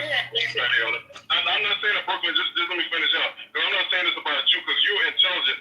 I'm just saying it's me, and it's like I say. That's why I say I'm old, because when I was younger, I just looked at it in a different way. Like as far as when I came up from, like the Black Panther Party and like all that, like SNCC and just Kwame Ture, all the people that I came up with seeing when I was younger, the older heads. And then when we had our time, like we sort of did what we did in our revolutionary time, sounded to say that now it just seemed like we have given up. And I know that's not true across the board, but to me, Charlemagne, it's like pandering to the lowest common denominator. And I land, hopefully that made sense. It did, because like even in the 90s and 80s, it was always people that wanted shit in layman's terms. That's why a lot of people didn't get involved in politics. Whereas now, you got more people who normally wouldn't talk about the things that's going on. I'm 41. Yeah, I'm old. This is what I'm saying. I know what the fuck was going on. And not only that, I grew up in both the hood and the suburbs, so I've seen everything from all over. And I'm telling you, but listen, I grew up in the 80s in New York City, the 80s and early 90s. In New York City, I seen so much shit you don't even understand. Were you a teenager? You weren't even a teenager in the 80s. But you weren't, I'm saying, I think it was outside. I was outside the rest of my car in the 80s. You weren't outside. I get it. I understand that, but I said you can't take away from the shit that I seen. It's just like you can say that you wasn't a teen. You wasn't a teen when I was a teen either, and you wasn't doing the shit that I was doing either.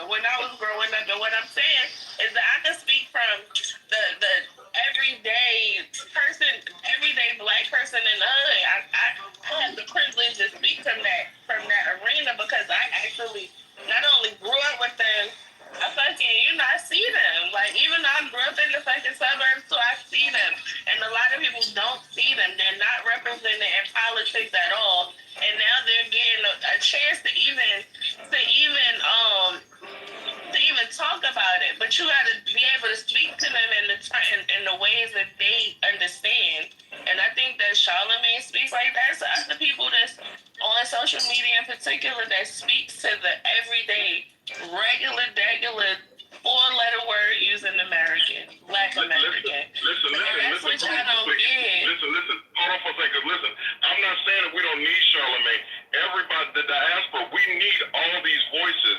What I'm saying is that him being put out front, I disagree with that. And in the 80s and 90s, hold on for a second.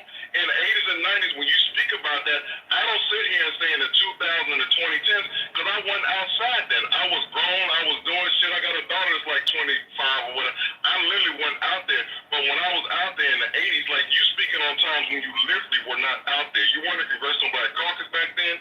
You weren't out here like, like doing shit. We were out here like trying to like activism shit. We like took on like friends taking over UDC's campus. We was actually doing shit or whatever. And I'm just saying, not to say anything. I want you to get this point before you go on. Yes, I wasn't out there. You're right. But just like you was out there doing that, it was niggas that was in the hood selling crack. You wasn't reaching them. Hold on. That's what I'm saying. But you wasn't. Black Caucus wasn't reaching them. Listen to me. Brooklyn, please, listen. I was a president of my Black Student Union in college. And I grew up in the D.C. metropolitan area. I used to be at Go-Go's. One of my best friends lived in Southeast. So I had a friend of mine, this dude that got shot in his back. Another friend of mine, his girlfriend got shot in the damn land. I knew I was outside. When I say outside, I spanned the whole damn gamut. And my family, like most of my family, is like this. My parents moved me out or whatever, from Ohio, and the projects in the hood where they grew up, and I happened to grow up different. All my family, I'm saying, I get what you're saying. I'm not saying we can leave those people alone. It's just the fact that we now, as Black people, in my opinion, it's just like we've dumbed down, like we don't want to get better. It's like we just want to be like, okay, we just going to be at the bottom. We're not going to learn something. We're not going to try to grow. And that's what I'm seeing. That's what like. That's what I wanted to chime in to say, Michael. Like, I think our perspective in that regard comes from this place of like resisting the idea of white supremacy and what it has caused, because this is not like something that's pathological of Black folk or a decision that Black folk has made. It is American. The entire fucking country, excuse me, Brooklyn, is dumb. The whole fuck thing. 4th to 6th grade reading level. Everybody. That is the majority of Americans. I agree. Like the majority of Americans are what you're saying. Because you don't watch Duck Dynasty or some of the other poor white trash stuff that's similar to the reality bullshit that come up on BET. Or the what was that? What's that show that got all the fucking Emmys and shit about selling dope, crack, cocaine, or whatever it is, with all the white people? Come on, I know that. Huh? Sopranos? No. It just ended like a couple years ago. Ozark. Ozark. Oh, Ozark. And the other show. Like, America, period, is in the shitter. And so I don't want, like, I resist the idea that Black folk have just decided when America has just decided. And if the old adage means anything, it might very well be present here, that when America gets a cold, Black America gets the flu. And so, I mean, people gonna people. And all of these motherfuckers is in need of 4-letter words to explain concept, as Brooklyn said, which is not a problem at all. Like, it's our responsibility to be able to code switch, even down. Breaking Bad. Thank you. That was the one. Breaking Bad. Like, that's Tyler Perry in a series, several seasons for the white people. And so I just push back for that reason on this concept that black folk have just decided, like, we ain't gonna do no better. Fuck it, we just out here, we gonna wild out. America is a poor fucking example of anything. Like, we the fattest, slow it. I mean, it's so many different things, and it's not just black folk. And so I think that's part of the problem. Now, what I will say, to the point that Brooklyn is trying to make, or that Womack might have been making in the greater conversation, is an inability to speak to people in a way that they can understand, might very well create problems that we in right now. It does. It is. That's the problem. That's the problem. That to me, this is what I've seen as a non-Trump supporter, right?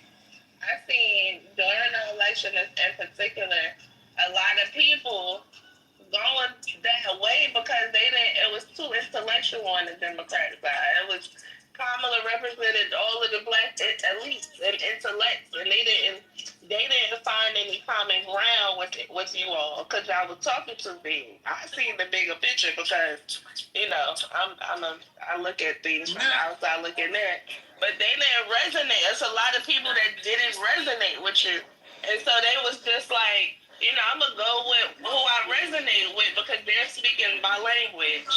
We had to, like, I was trying to speak the language of the the ghetto Democrats for the ghetto people, so they could understand. And I reached some people in that way. But you know, every day on Clubhouse we was talking, and all of the intellectuals was on here using all of these big fancy ass words, and everybody was looking like, oh, okay, and didn't resonate with them. So they, you know, they started supporting the enemy. That's how that shit go. I think that's the other thing. Like, that can certainly be the truth. But you niggas got to do better than what resonates, what feel good. Cause I mean, goddamn, like we over the barrel now. I'm still on my break with the 92%. I ain't getting upset about much. But I don't think that it was about resonating, or maybe I am missing it, Brooklyn. That the idiot who talks to people on a 4th grade level appealed to black folk too. Maybe I'm missing it. Maybe that was a dynamic. But I think some of the silliness goes back to what I was saying earlier about that patronistic way of operating, that the little childish things like putting your name on a check would get people to believe you gave them money, when in fact they would have gotten more money and faster if you hadn't insisted the way that you had, right? So I think that, like, there's a balance. We got to find something. You know, I mean, yeah, listen, y'all still doing these think pieces about why she lost. Two reasons. She was black woman. That's it. Right, I'm not doing a think piece about how she lost, but at the same time, like, I can see that there are a lot of people who they feel like they're unnoticed. Like, you know what I'm saying? Like, everybody didn't choose the super educated route. And that ain't never gonna be our that's not gonna be the case ever. You feel what? There's gonna be some people that went to trade school, some people that dropped out and got their GED. And we gotta be able to communicate with them and not make them feel so small. And when, I love Dr. Goddess to death. But sometimes when you hear people speak in that manner, you hear them speaking against those people that got their GED, that, you know what I'm saying? Like, they on the urban pop type shit. They just not, they not speaking like y'all speaking. I don't know how to explain it, but they're not speaking in the same way. Correct. Brooklyn, you're saying it incorrect. They're not speaking it right. They're not speaking it in the same way, and it's like y'all gotta realize that as good and educated as some of you blacks is, and thank God for y'all, it's some people that's out here that's just as good as y'all that ain't take that route. You should be able to communicate with them without speaking down to them. And a lot of times I be speaking down to them. And that shit is why we are in a situation now. It's like nowadays it's more like the bourgeoisie versus the everyday American blacks. I'm talking about Black America. I'm not talking about in America altogether, but in Black America, it's like you got the bourgeoisie, super educated, making over $100,000 niggas, and then you got the ones that's just working every day, trying to get by. They don't understand each other, and they talking past each other. And the poor class is like, oh, so these niggas think they better than me, and the upper class is like, oh, so these niggas, they so stupid. Don't nobody want to be around them. This is bad. That's bad for Black America, if you ask me.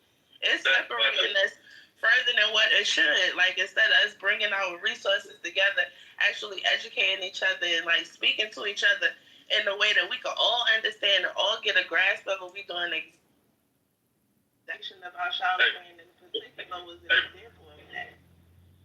Brooklyn, that's an old battle, by the way. That battle's been waged, like I say, since before we were born.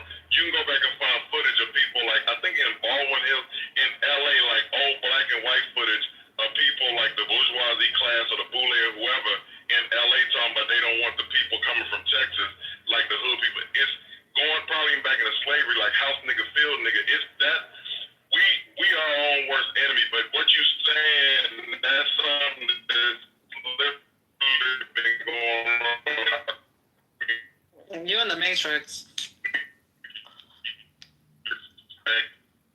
I'm in a bad spot. Yep.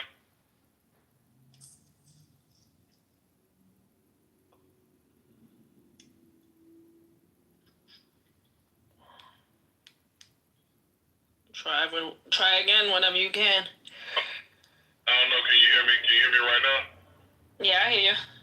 Okay, I was just gonna say, it's just that battle that you're talking about, that's been going on for years in our community. Like, go back to W.E.B. Du Bois, like the Boule, the Town, whatever, all this is, it's been going on forever in our community.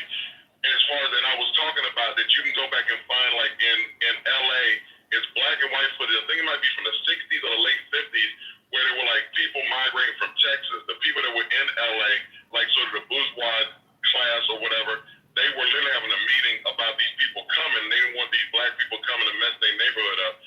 I'm just saying, this is an age-old thing. We are our own worst enemy in this kind of this class war that we have in Black America.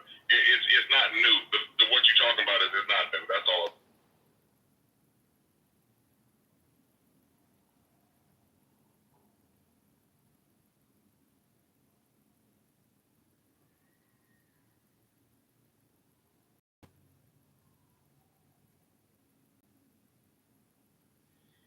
I should just thank God for niggas like me, because I keep everybody humble on both sides.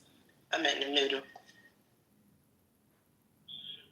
We need everybody's voice. That's why I say the diaspora. I love, like, everybody need to be on, but we just don't need all of one thing. We're just not a monolith. We just need everybody. What I get concerned about, only reason, and again, I am getting old, that's why I say that, is that with somebody like Charlemagne, to get back to that, I just wish that they would, if they're going to have Charlemagne to give equal time like Mark Lamont Hill or something, I don't know. It's just a problem that I don't know if it's a fix to it. But, again, I'm looking at it from my perspective.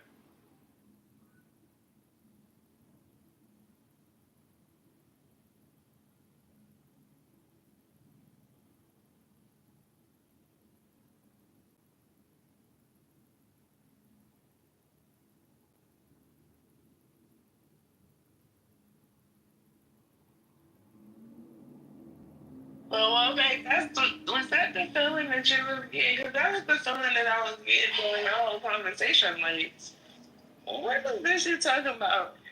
He's like, what? Like, he's stupid. Like, what the fuck do y'all be wanting people to? Everybody that be on TV that's black gotta be super duper educated when it comes to politics. When they come to politics, like, if you're gonna go on talking about political stuff, I talked about Stephen A. Smith is another. Stephen A. Smith is another one. So Stephen A. Smith is my contemporary, and they pulling his dumb ass up there to talk about politics. It's okay for Stephen A. Smith to be sports. It's okay for Charlamagne to do what he does on the breakfast stuff. And I'm saying it's okay for them to go on CNN. It's just the fact that when they do, black people, it's like they become spokespersons. What they shouldn't be, it shouldn't be that way. But it just divides the black community. I don't know. Like I said, I yield on this shit because it's like I'm not making sense to y'all fairly. But if you look at our representation on political television, you see that we're not a monolith. Look at who you name. In particular, Charlamagne and Stephen A. Smith, they're not the same. They don't have the same politics. They might have the same way about going about expressing their politics, but they're not the same. Then you got other people who are educated, some who are less educated. You got rappers, you got movie stars. Everybody in Black America at one point or another has been on CNN and has spoke about politics. I don't understand how is it that Charlamagne is the only person that is getting you see what I'm saying? That's getting fucking. I get it. Let me tell why my point though. Because in this past election cycle, they literally, I watched it because I watch sports. They showed that commercial with him and Envy sitting up there talking about the trans and their textiles going for trans surgery. They showed that shit 100 times if they showed it once. That's not his fault. And also, if I'm not black, you won't vote for me. And also Kamala on there laughing. And I'm just saying, I agree that it might not be his fault, but maybe somebody that had more political savvy might have asked a follow-up or done something where it couldn't have been used the way it was. I don't know. It might have still done it, Brooklyn. I'm not saying Charlamagne is good. I like Charlamagne for his lane. But I'm saying is Charlamagne, that's why I'm saying Charlamagne, because he's been used against he didn't want to be used in the way he's been used, and he's been used, and I just feel like he's out of his depth. That's all. But, I'm not saying bad about it. That's the Can we let Romine talk? Because he came on his mic and I've only heard him like 2 times and the second time. That's all good. Here's my thing. This is really the end all be all for me. I don't necessarily disagree with you, Michael. I don't think Charlamagne is a spokesperson for black people. I definitely don't think he should be the only spokesperson for black people. But just kind of touched on it yesterday. Charlamagne is not booking himself on CNN. Stephen A. is not booking himself on Fox.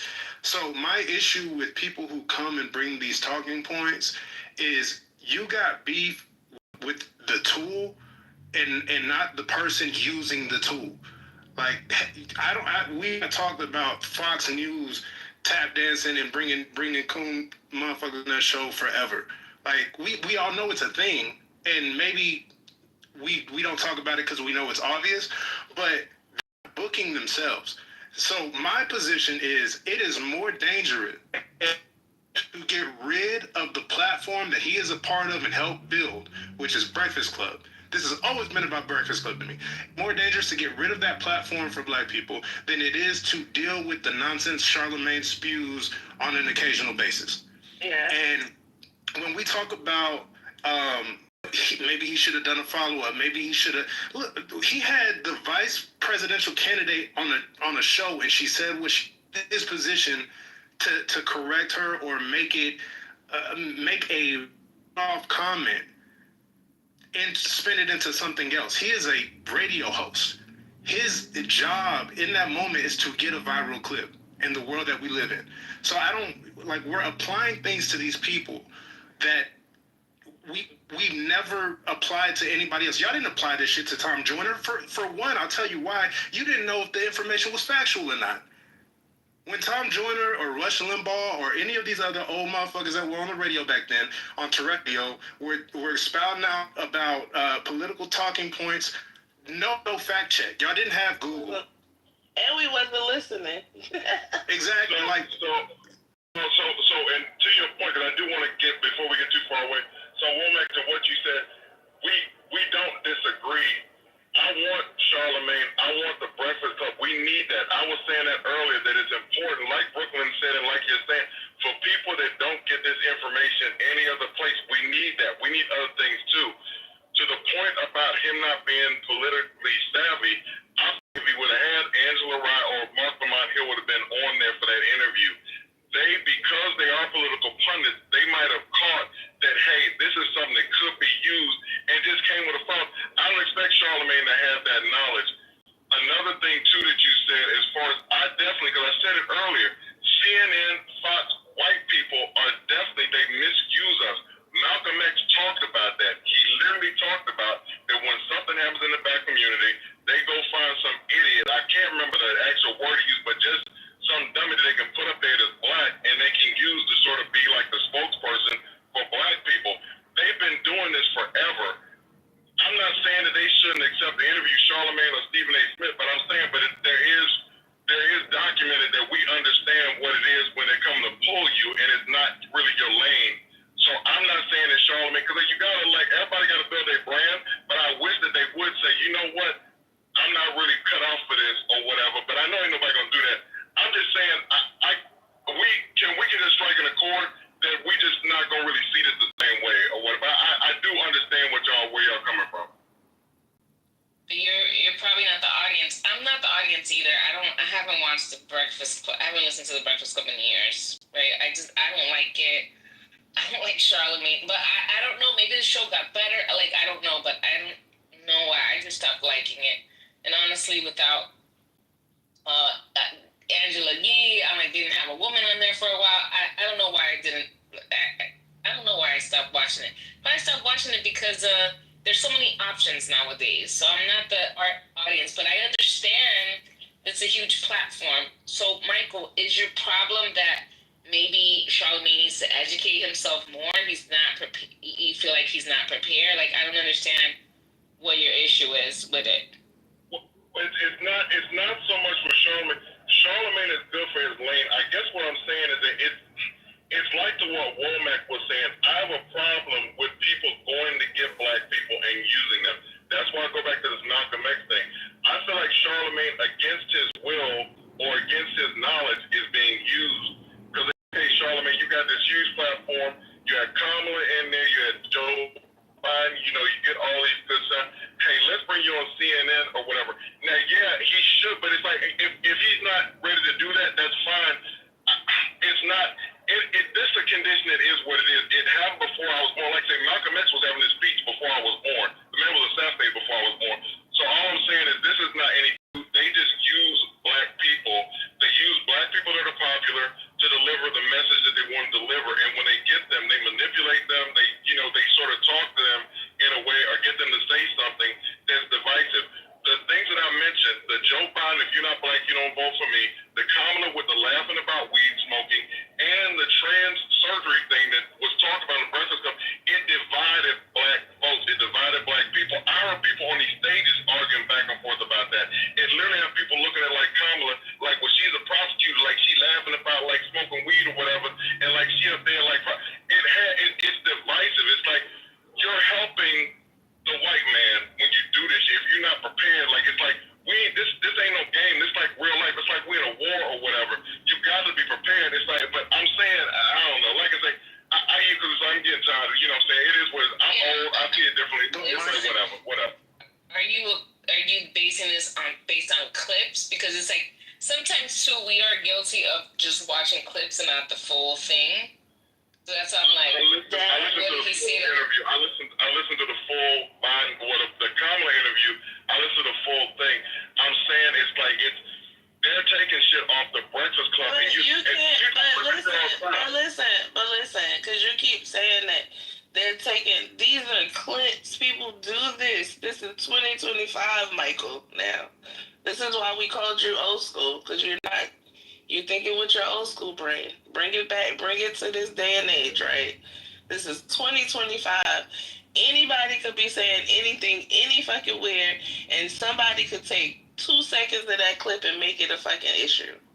So just think of it. It don't have nothing to do with Charlamagne. She could have been on fucking on The View. She could have been on CNN. They would have took a clip from any of that shit and they would have used it against her. Okay, so just that's not even an issue. Please, that's it's not like they sat up before they did a. It's not like they sat up before they did that interview, Michael, and said, in minute 20, I'm going to ask you about smoking weed in your chucks. Like, if you remove those specific instances you're talking about, those would have been great platforms and conversations for those particular candidates. That's what annoys me, is we have so many people that come in and are like, the Democrats aren't doing what they need to do. They're not platforming the right people. They're not doing what they're supposed to do. Like Brooklyn said, there are bites from every single conversation that takes place across any that they can take and mash up and put out of context and make it into a terrible situation for whoever said it, right? But nobody is planning that. Charlamagne did not get Kamala Harris to the breakfast.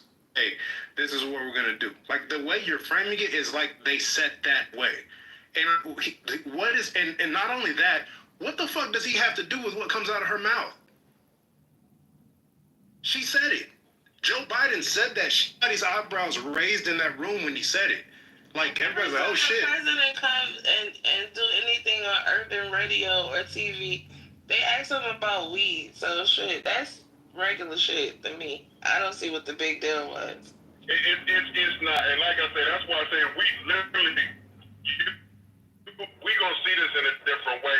But that's why, and again, I'm getting older, so like when I'm doing whatever I'm gonna be doing in my future, I'm definitely gonna make sure I got like voices around me that I can get different. It's good that we doing this because you understand it one way, y'all understand it one way, I see it another way, and if we can like share these opinions, because I can move closer to where you are, and maybe I can move you to where. But I'm just saying, this is we're good. I'm good on this because, and we're gonna sort of keep going back and forth about the same thing because I listened to the whole Kamala interview.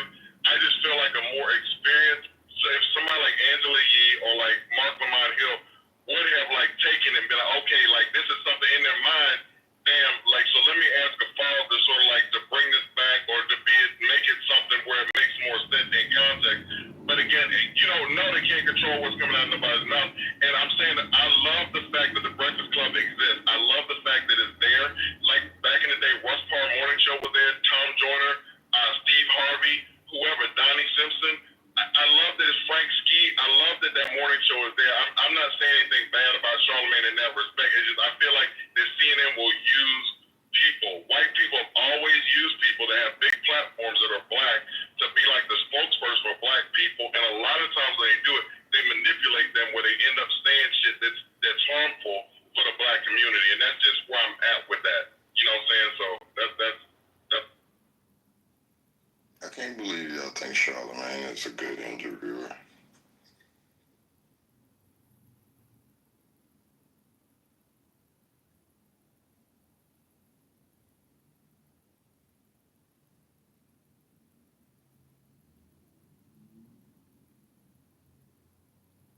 Change the title yet or not?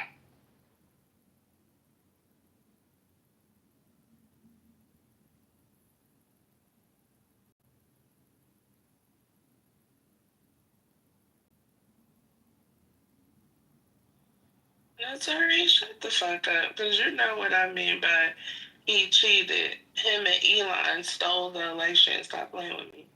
Because you know that's my rhetoric. Fuck you, me.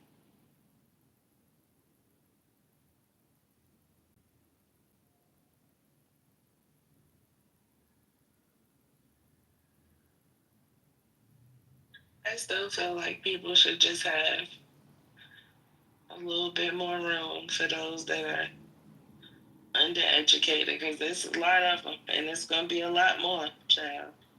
It's going to be a lot more. You're going to have a lot of patience, baby. You're going to be answering a lot of questions, but you got to take it, bring it down to layman's terms. Them dictionary words are beautiful. I love them. When I don't recognize one, I look them up, but everybody ain't like me. So you got to be real, like everyday nigga. in the hood type shit when you talking to these people. I'm telling you, that's how it's gonna be. And yes, it's getting worse. It's gonna get worse. We're headed backwards. Okay, it's no longer the glory days of the '90s and the early 2000s. Niggas is motherfucking stupider and stupider. Brooklyn. So when I do it, I'm not doing it now because I'm in school and I'm like working a job now. I have time for it now. But what I like to do and what I will be doing is I'm gonna be mentoring like 12 to 18-year-olds. Like, you know, I've done stuff where I work with like big brothers before. I'm saying like I'm trying to be outside. I'm outside. I coach football, like I coach kids or whatever because I'm trying to get so I'm with you on like it's not I want to reach people where they are, right? But I just want us as a people to be better. I just feel like we were getting better at one point, and I feel like there's some things why we around, but I just feel like in the 80s we were moving towards black excellence, and I just feel like that stopped. And now we got Tyler Perry with 17 shows on BET, and we got Charlamagne as a spokesperson for black people. Not saying I'm being facetious when I'm saying that last name. I'm just saying there was a time that was different. It's just my age or whatever, but no, but I definitely agree with you, Brooklyn. But I feel like we all need a mentor, or those of us like we are called to do that. But I definitely want to get to the youth, wherever they are, like to help them get better and be better. We ain't got no spokespeople in the black community. It ain't no. There's no such thing as a. No, he's not a spokesperson. Y'all think he's being posted as a spokesperson? Yes, Does Donald Trump mention him? every time they want to know something from the urban black community, they go get him. I stopped fucking with Charlamagne years ago when he said that it was a few things he did, but him and his boys took advantage of that girl when she was drunk, and he told that. Then he be on that podcast where that dude be roasting black women. He just too ambiguous. I don't fuck with Charlamagne at all. And that's fair. That's fair. But I like the Breakfast Club, so. And I think I like it in spite of Charlamagne. I liked it a long time ago when Angela Yee was on there. I definitely didn't like Angela. I never liked her, but I still like the Breakfast Club. Even when she was on there. I think I like it more now than I did before. It really sucks now to me. I don't like Charlamagne. There's so many different viewpoints. I hate DJ Envy. I hate everybody on there. I can't stand Just Hilarious. That show sucks. Y'all like that show? Yeah, I like it. No, I don't.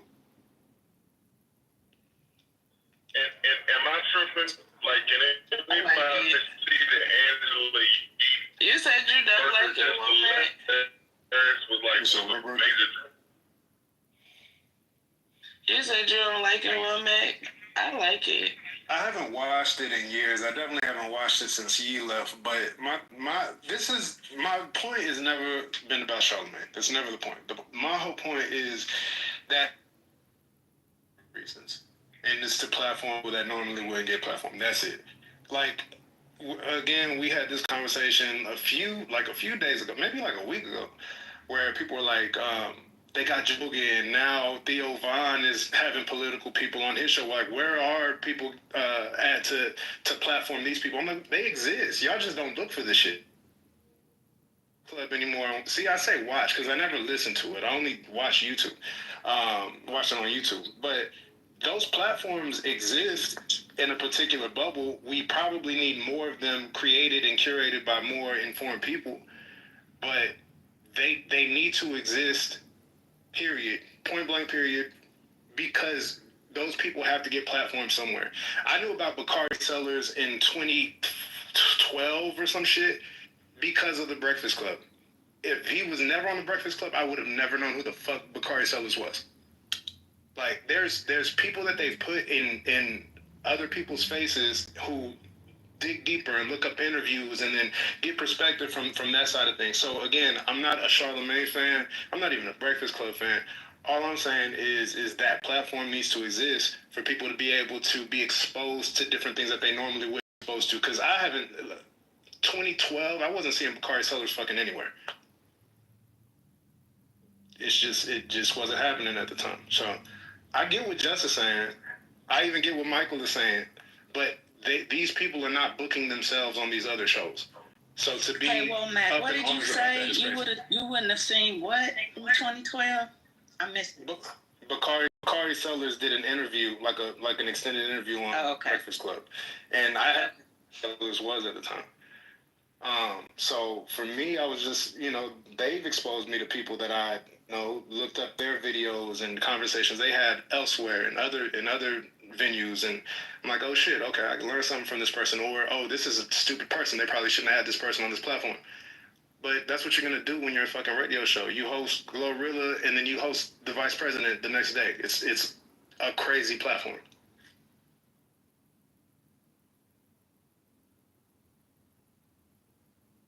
But it needs to exist. That's my only point.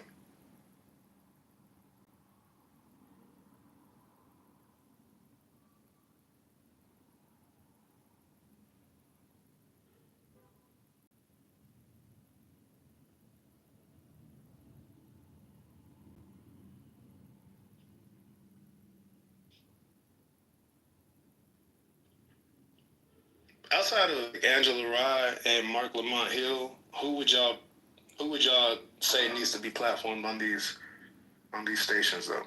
Because the other handful that I can name are hosts of their own actual fucking shows. So they had somebody on there when Jess Hilarious was out.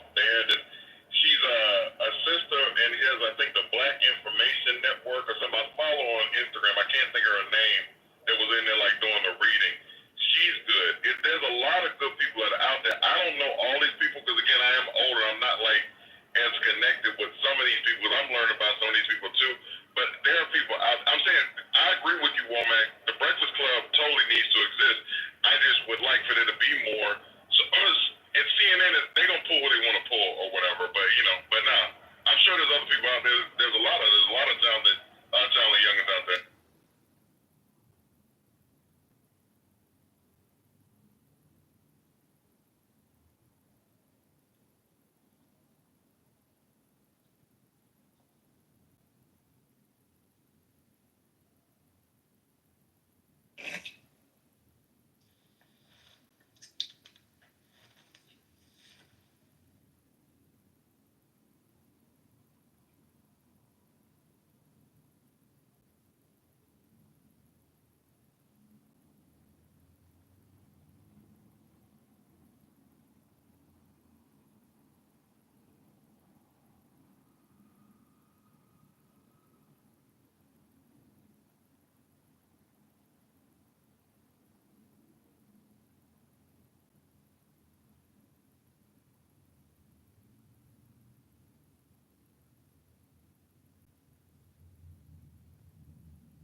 Talk.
Welcome to the stage, the charm.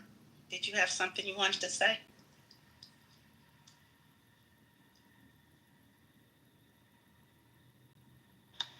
You didn't say welcome to me, Debbie Pooh. Well, hey, Lisa.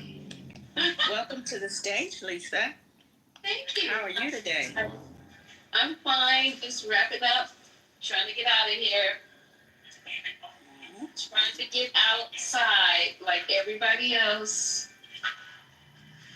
How y'all doing? You know, I conked out early last night, and my app kept kicking me out the room, and then finally I couldn't get back in. It's like, I wonder if somebody You took everything. I couldn't get back in. On the app? Yeah. Now that's crazy. That's crazy. Every time I touched to come back in, it kept kicking me back out. Did you update? But that's been since the update. Since I took the update, I've been having these issues. But you know, after about 3 or 4 times, I'd get back in. Last night, I couldn't. Last night I went to sleep. I was listening to the replays today while I was at work because I had to go to sleep. I was busy. My body could not handle anymore. I was exhausted. So I kind of like laid down. The next thing I know it was 5 o'clock in the morning. I had to get up. I was like, what the fuck did I miss? So I've been listening to the replays all day because the room was open for a while. But yeah, this app is tripping. Taking no prisoners. That's the truth. Mm-hmm. I think I'm going to have to get another phone, too. I'm on a 13. What's a 13? iPhone 13. I need to upgrade. I know. Don't even know the age of the phone. I'm like, what's a 13? Just my phone. The 13. What she means is change the title of the. What? Okay, no, I'm just saying 13. Because I think I have a 16. How many years is a 13? Well, I bought it. I didn't buy it. I mean, I bought it 2 years ago and just paid cash for it. So before that, I was at a 7 Plus, and I loved my 7 Plus, but I finally broke my screen, so I had to get a new phone. I didn't want to get a new one. Why? I liked my 7 Plus because my 7 Plus was still working. It was doing what I needed it to do. Yeah, I get you. You have to, if you have young people in the house, they will make sure you are upgraded. They're like, what's this? I'm like, this is my phone. It's like, oh my God. Old heads got the old, I'm not looking at nothing of this old head shit. I don't care about you calling me old. Scotty down here talking about I was on Singular. How you know Scotty? Singular? The hell is Singular? I did start out on Singular, as a matter of fact. What is Singular app, Scotty? What is Singular? Hey. Singular, like Singular bought AT&T, then AT&T bought Singular, and I've gone back and forth. Yeah. Anyway, change the hell of it. That's hilarious.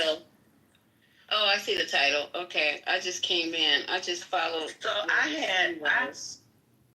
have you guys know that it had to be one of the original car phones, the one that came in the bag with a bag. What kind Y'all of don't bag? know nothing about that, do you? Wait, what kind of you know about that? A designer bag? About what? Wait, Yeah, I had one of those. I was an original. What you talking? I'm asking you a bag to carry the phone or a designer bag? A bag to carry the phone or like a designer bag? Carried it in a bag. Yeah. No, not for You're carrying your phone in a bag. I hate to have to answer that damn phone right away. Getting it out the bag. Yep, it was big. It was big, right? It wasn't like the little palm phone, hand phones that we carry now. It was a whole thing. attached to my sidekick attached to mine. Oh my God! Not a sidekick was the beeper, right? bro. I'm asking. I've heard of Sidekick. Now, is a Sidekick a video game? I'm on a train. Let the rest of the stage up. Okay. Oh, you. I don't know what a Sidekick is, unless that was part of the song. Deborah, I remember when a friend of mine got the Sidekick was the two-way pager. I had one too. It was the two-way pager. The Sidekick is a yeah. Okay. It was a two-way pager where you could actually type into it. It was like you could actually send text messages through the Sidekick. Oh, it was better. I had one too, Scotty. I remember the name. Go ahead, Michael. I thought it was a video. Oh, no, I was going to say, I was going to ask Deborah if she remembers, like, when they got away from the bag phones, they made that Motorola brick. That thing would sit on a table and had a long antenna. Michael Douglas had one in Wall Street. But it's like, I remember a friend of mine got that, and we, like, it was, I don't know what we thought. We was like, man, you are the shit or whatever. Because he had this big brick phone or whatever. It was crazy. No, I don't recall that one, Michael. I'm gonna have to look that one up. I don't recall that. Yeah, it's the Motorola. I think it's referred to as a brick. Like, if you look at Motorola brick phone, but Michael Douglas he's talking on the beach in Wall Street, and he's using that phone. It came out like in the late 80s or whatever, like when they got away from the bag phones, and then they used to have the car cell phones that were like hooked to your car or whatever. Right. Yeah, my uncle had one. This was like the first one, like mobile, where it was like an old school, like World War II walkie-talkie, but it's like a brick. Literally, thing was set on a table. You could set it flat, and it would just, set up. But it was like this. But it was so cool when it came out. But did you have to have a brick phone to call a brick phone, or you can call a brick phone from your regular house phone? You could use like a phone. I didn't have one. Like this dude Charles had one or whatever. We were like, oh my god. Like, but yeah, you could just call. It's like, but the minute, I don't know, like the plans used to be so crazy or whatever. But it's like, I don't know, like how might have been like $20 a minute. I can't even. It's like something crazy for the damn service. It was. I have to go back and look at the numbers, but service used to be like crazy on those phones. $20 a minute, y'all want shit? Hell no. You I gotta get $20 a minute. I don't know nothing about that. That's too. It's not even my mama. I'm calling for $20 a minute. Back in those days, I was a kid, broke, could barely get me a Happy Meal with my friends. Hell no. $20 a minute. What else is going on, y'all?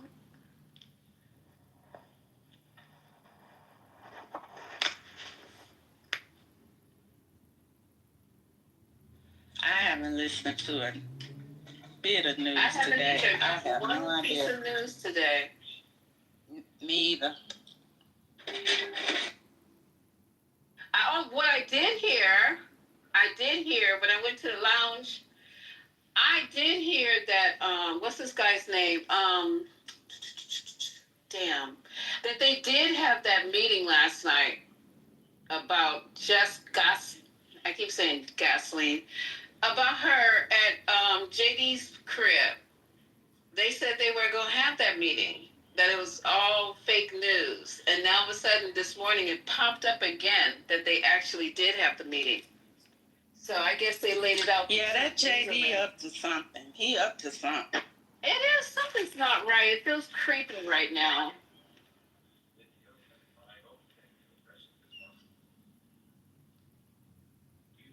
Yeah, it feels creepy. I don't know what's going on. Trump is looking bad. He looking old. He looking like worn the fuck out. Have y'all seen him? He stopped wearing the orange paint and everything.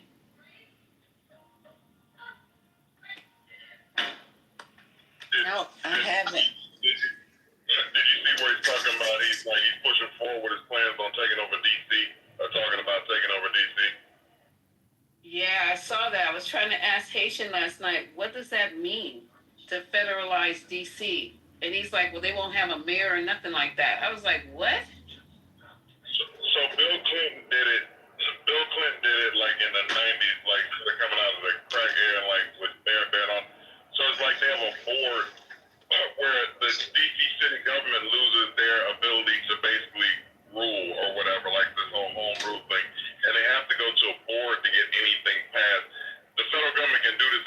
time, but he's talking about deploying the National Guard because one thing, and why I'm concerned about kids, and especially in that area, is that these kids were going around before Trump became president. They were like, you see little crews, it'd be like a girl and like two boys with like ski masks on, or like a couple. They were going around like the gentrification in DC, so they were robbing people. They were like carjacking, or like going and picking up people. Like you can see they're running in, like stealing stuff out of like Lululemon or whatever. Like there's a good, they just going around doing all these crap, and like there was some where they were shooting.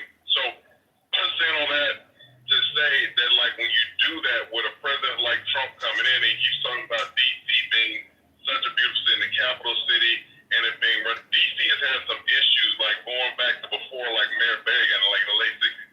Sounded to say that it's just that they'll take the baby ability to rule, and like he'll deploy the National Guard like the police force essentially in DC. Wow. Who wants to live under that though?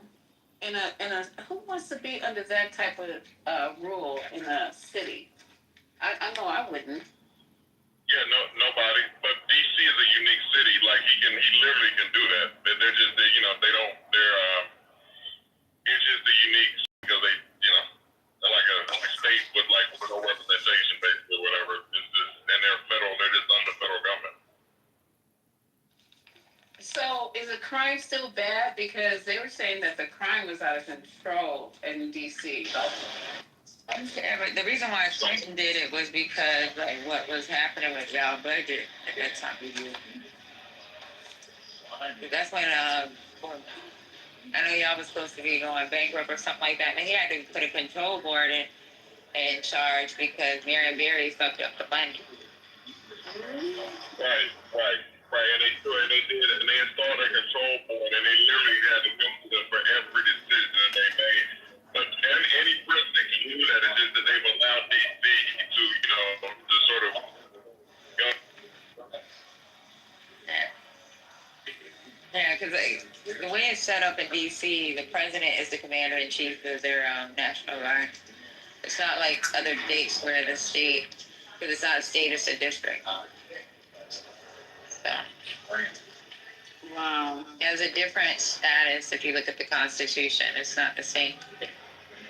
But Patty, how do you think these people gonna feel with the National Guard being the police? I guess would be non grata, and then the National Guard would be the one who's policing the city.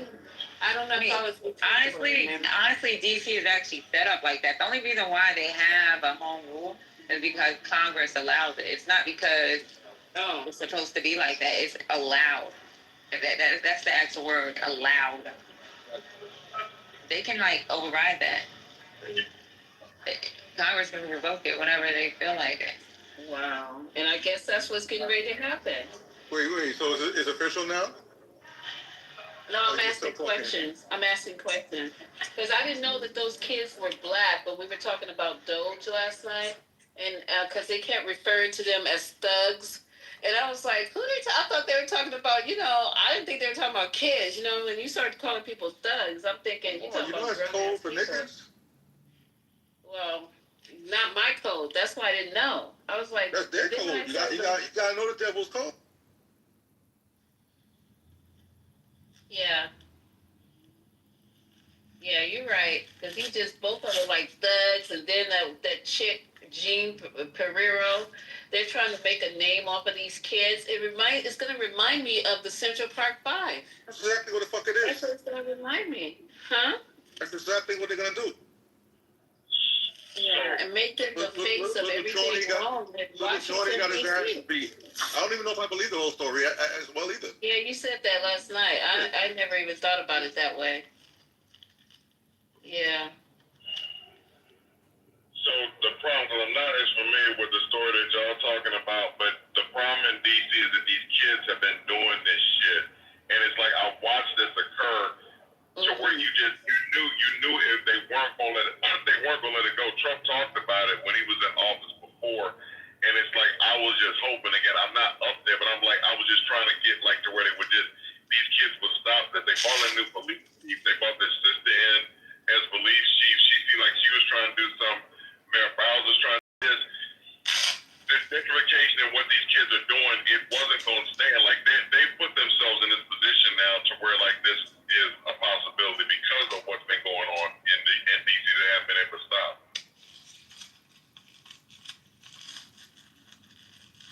Wow. But so hold on. So crime is up in D.C. What about the rest of the country? Because I'm seeing them say crime is down throughout the country. So which one is it? So Hazel, the problem with DC is that like that Trump talked about it before. He's like it's such a beautiful thing. It's like it's something that he can do, and it's something where he can also roll out the National Guard. Also, he wants to put military on the streets and police people, and I just feel like DC is giving him the opportunity to do what he wants to do. But no, I don't think it's not like DC is the only problem. It's just that it's DC and he's there, and it's like something he's kind of run on and gives him a chance because the city he can control. Yeah. So and it's the Democrat run city that he can control it now. Yeah. Wow.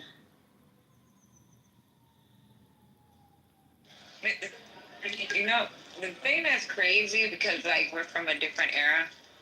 DC, so that home rule thing is like a new thing.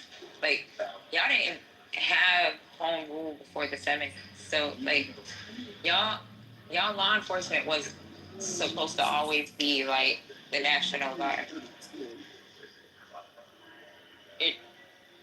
Right? So it's I don't know.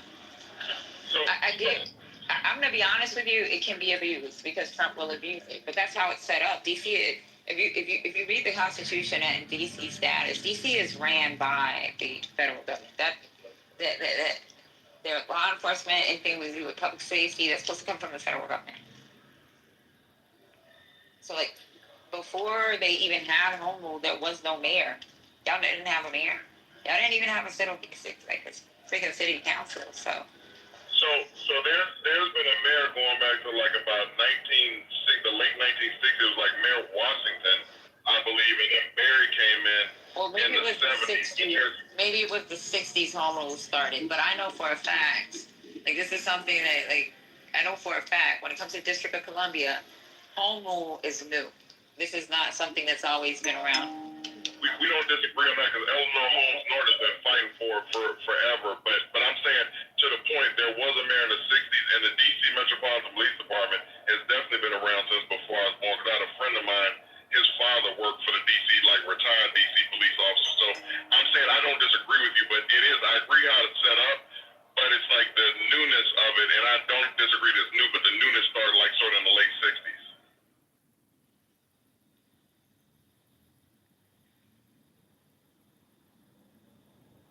Yo, Patty, check back for now to see when home rule started because I know y'all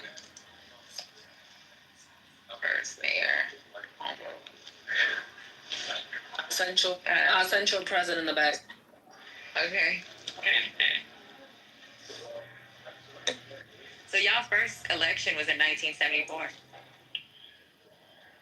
Walter E. Washington. There you go, Mayor Elected mayor under the District Columbia Home Rule Act of 1973. So I put first mayor home rule. Put that in Google. And it said, first elected mayor, Walter E. Washington. He was elected in 1974. Took office January 2nd, 1975. He became D.C.'s first elected mayor under the District of Columbia's Home Rule Act of 1973. There you go. That's what I was saying, like, this is like brand new. Like before it's always been the federal government. So, but Patty, the D.C. Metropolitan Police Department is, and again, I moved up there. I was 5. I was 1973 when we moved up there.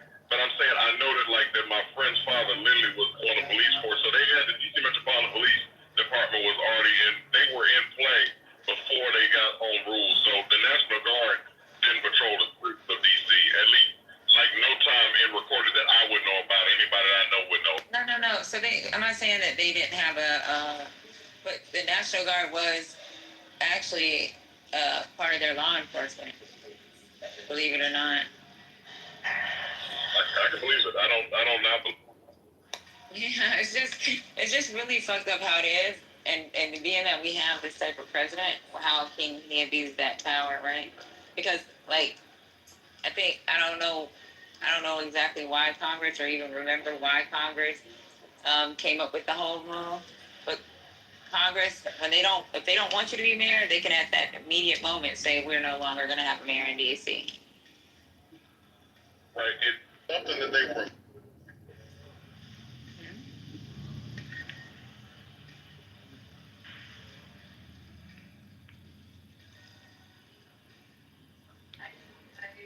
It's just you have a bunch of people there that like the taxes and sort of don't have rights. They're just DC is just a funky city because they can literally be they're under the federal government, like you said, they can be taken over anytime.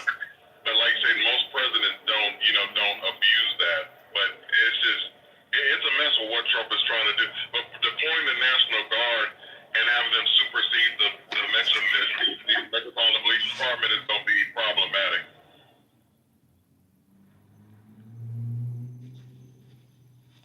Oh, I'm reading it here.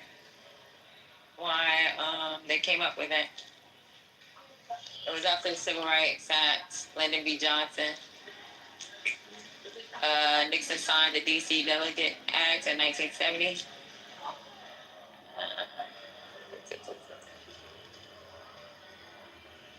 It was signed into law by Richard Nixon. That's what it says. Signed into law by Richard Nixon. That makes sense. That does make sense. D.C. it's always been an African American or black city because even like Georgetown was historically black or whatever. It's like it's a very black city. So. Johnson started the reform of D.C. government in 1967 after the Civil Rights Act by appointing a mayor commissioner. That was in 1967. Nixon signed the D.C. Delegate Act in the 70s. The reason why they wanted to, they said because D.C. residents pay taxes, served in the military, but had no vote in Congress and no local control. Right. For decades, D.C. was governed by appointed officials, not elected leaders. And I guess they started the slogan, taxation without representation. It was on the license plate. It might still be against those on license plate. It was on license plate for 40 years or whatever they had that.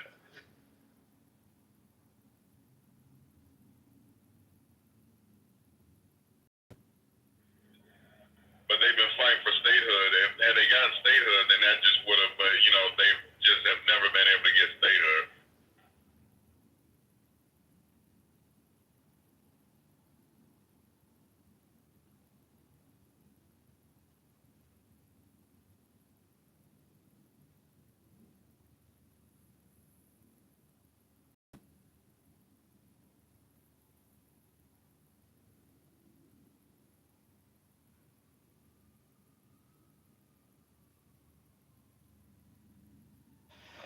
The only way they're going to make D.C. a state is if they do an amendment.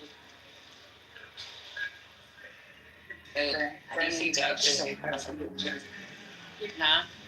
They need to state that it's the biggest unrepresented population in America.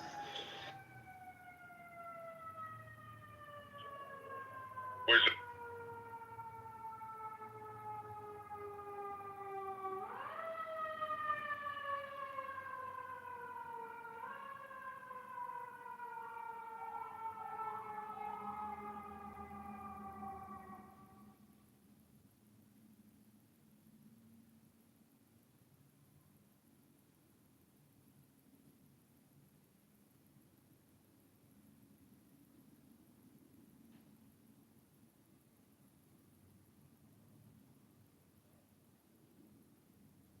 On another news front, did you all see the Apple CEO, the announcement? I think it was yesterday, where they're gonna manufacture iPhones in the U.S.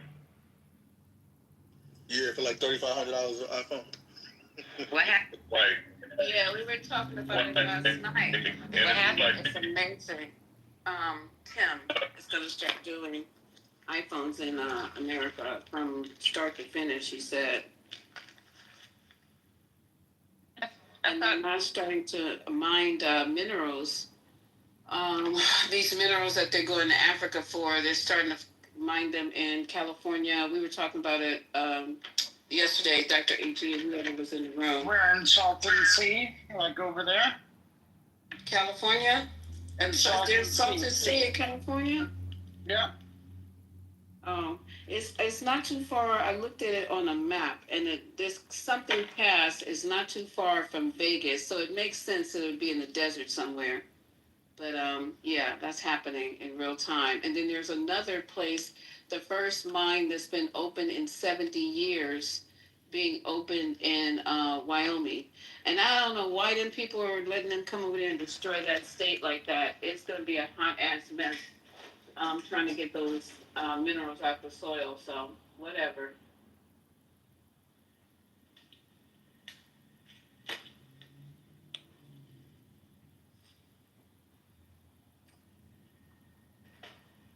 I thought Wyoming was one of those states that really like nature. And they want to keep their state pristine, no? They like Republicans more than they like nature. And Texas is going to be lit with jobs because everybody's going to Texas. All the companies that Tim was talking about he was working with most of them are located in Texas.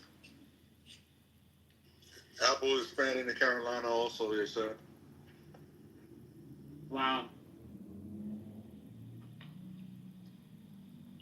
Well, I guess California will be empty. I believe it all when I see it. In California.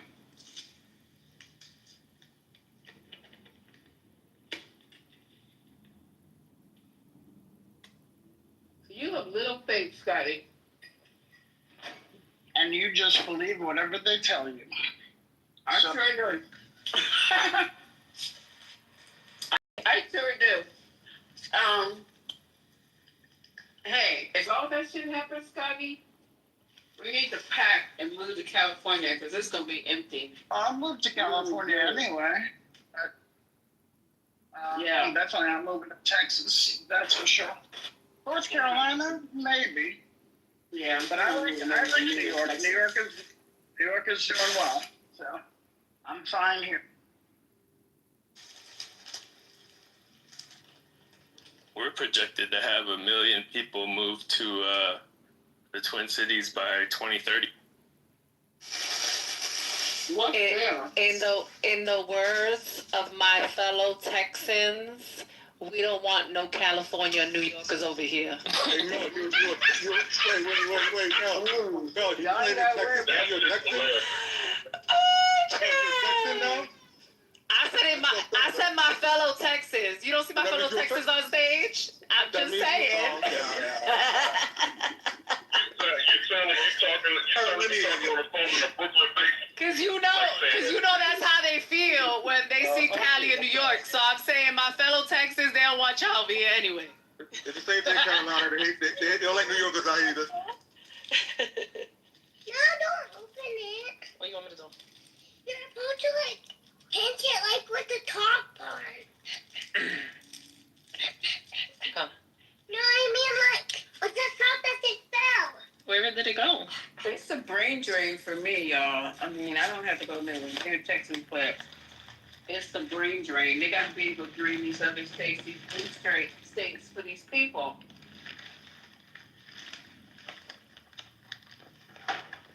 Because they're not there in Texas right now, so they got a brain drain every place else.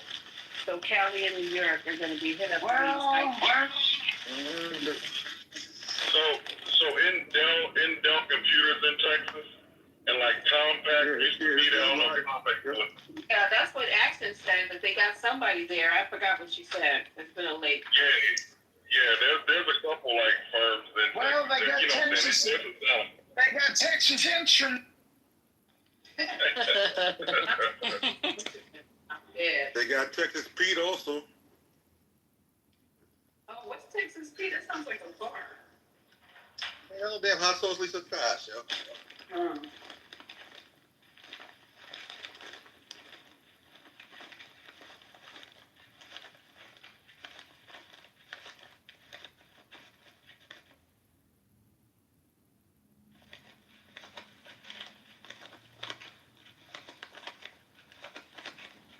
I don't fucking care. They can say or do whatever they're talking about, and awesome, more jobs to America. That's fantastic.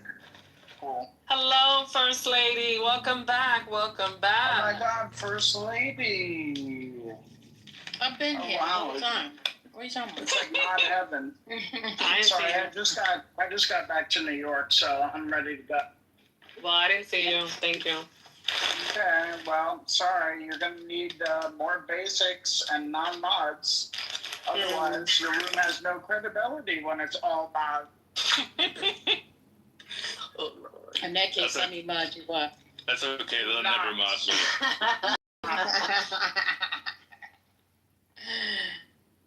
If you mod him, he's gonna be doing surveys left and right. Yeah, me. I'm gonna be doing polls. I'm gonna be like, "What'd you say about me?" We were supposed to do one. What happened? Why you didn't want to do it? Didn't you say you was gonna do one earlier? To do what? You said you was gonna do a poll when we was talking. No, mods just can. trolling. I am trolling. Oh, okay. I thought you was gonna do the old poll.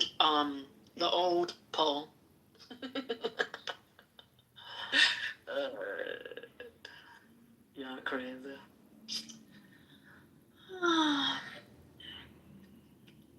You know, I don't think my act works at night. Even in the afternoon. Like, I can't hear nothing y'all saying. But y'all talk? Right now? Yeah. All I heard was Scotty said, don't do that. Oh, no. Yeah, I was saying something. What'd you say, I was telling him about the freaking polls. That he should have did an old poll. You know, for the old people. For the old? Yeah. A POLE? Yeah, so we're going to do Gen Zs, Gen X, and Millennials. And let's see who clicks what. That's a great poll. I'm just saying. No, I'm not doxing myself. Oh, Lord. Everybody's going to dox themselves now. What's the poll gonna be for though? So this is a yummy snack. It was just a poll. I made it safe. Yeah, it's 18 and up in here. Oh my God.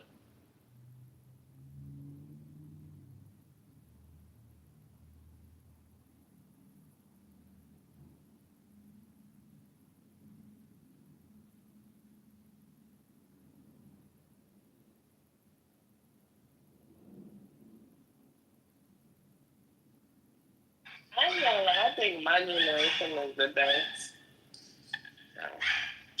So, there's that. What happened? I think my generation is the best. Okay.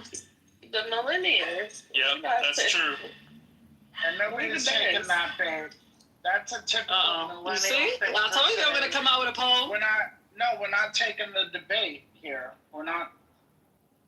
No, we're not doing this. We're not doing this. Nice try, though. I didn't do it.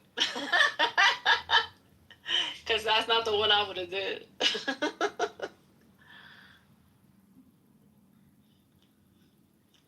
You know what's the crazy thing? Every 15 years is a new generation. But you can dox me, and I'm giving you millennial, Gen X, and Gen Z. There's yeah. You guys be killing me softly. In the words of Lauryn Hill. The words of Roberta Flack. Thank you. Thank you, Scotty. Thank you, Scotty. Oh, I'm sorry. I'm sorry, old head. Tell me you're old without telling me you're old. Yeah, tell me you're old without telling me you're old. What am I gonna say on? Do you need a cane or a walker on that side, sir? I'll get you one. Do you need a pacifier, miss? No, because I'm not a Gen Z. Okay. All right, so I don't know who did the survey, but That bottle of Alizé will be better. What happened? Who did this? You still drink Alizé? I don't know. Or are you old?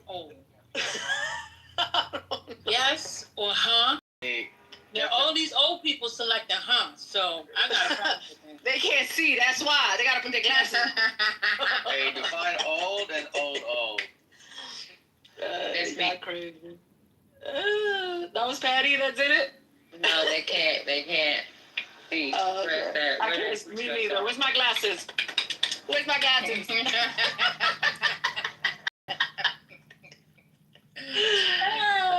Oh God. You ain't right. I swear, I don't know why y'all be letting me. I am so. I think I'm gonna change my name to Mel the Petty Queen. Petty? Yes, Petty. Mel Petty. Mel Petty. I like that. You know, my old house used to be Get Real with Mel. So, yeah. Some people may call it real. Some people call it petty. Oh, my God. Why you call it Mel, Texas? Shawnee, no. Because I'm not a Texan. I don't think people should call themselves something or rep for something they're not. Really? Because I'm not a true Texan. Really? So a true Texan will look at me like, bitch, you ain't one of us. The fuck? Like, ma'am, sir, yeah, I'm not a true Texan. That's even funny hearing you say that. Literally, you ain't never getting away from New York. So that's funny. Yeah, like yes ma'am, yes sir, or any of that. Yeah, it's nothing about me says Texan. Like even the way I dress, when you see me, you'll be like, you are so freaking New York. Did you have a pair of cowboy boots? No. I have a pair of Timbs. That, Oh, I just want to let you know, my daughter just purchased a pair of cowboy boots. all right. Then you're in Texas. But she believes that she's going to Houston and she's going to college and she got to look cute with her cowboy boots and her shorts. So, that's for her. Did you pay for it? Of course I did. So you did buy cowboy boots. Thank you. Okay.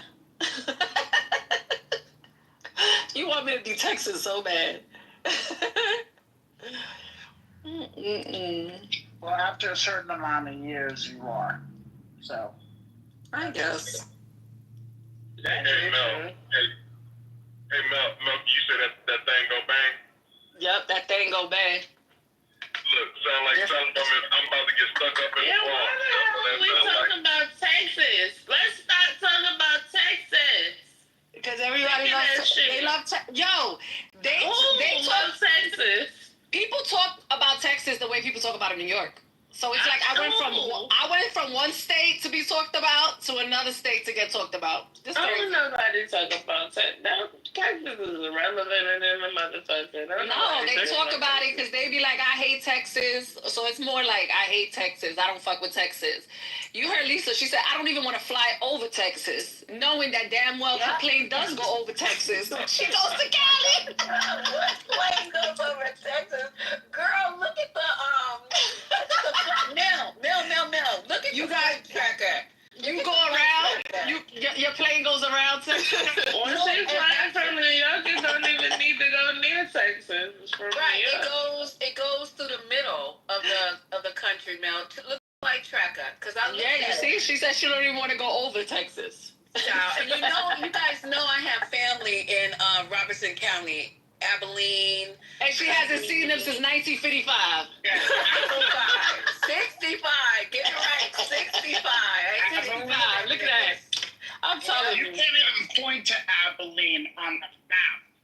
Abilene. Ain't that skincare?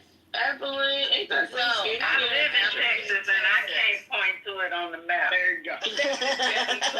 Thank you. Can we save the Texas song for when Ashley get here? You know we ain't gonna hear the end of Texas. She gets it. She doesn't get it now. She gets it. She gets on the app around 7:00. Oh. After the 8 plates of food?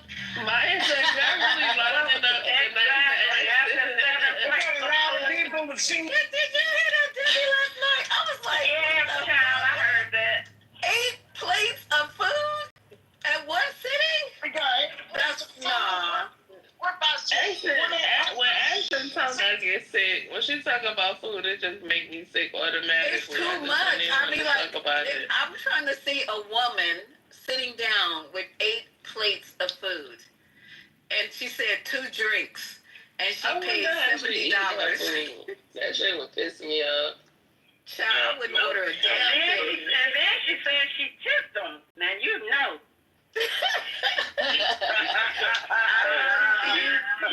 Lisa in Brooklyn, if y'all go down there, y'all know you ain't gonna be hungry if y'all go down there. You know what, Michael? I'm gonna eat off of. Why should I order anything? If she gonna order 8 plates of food, I'm gonna just eat off her plate. That'll be enough for me. What the hell am I ordering shit? She wanna fucking bite your fucking hand off if you try to do that. I can see Ashton slapping me across the face. I can see her doing some shit like that. No, we will not.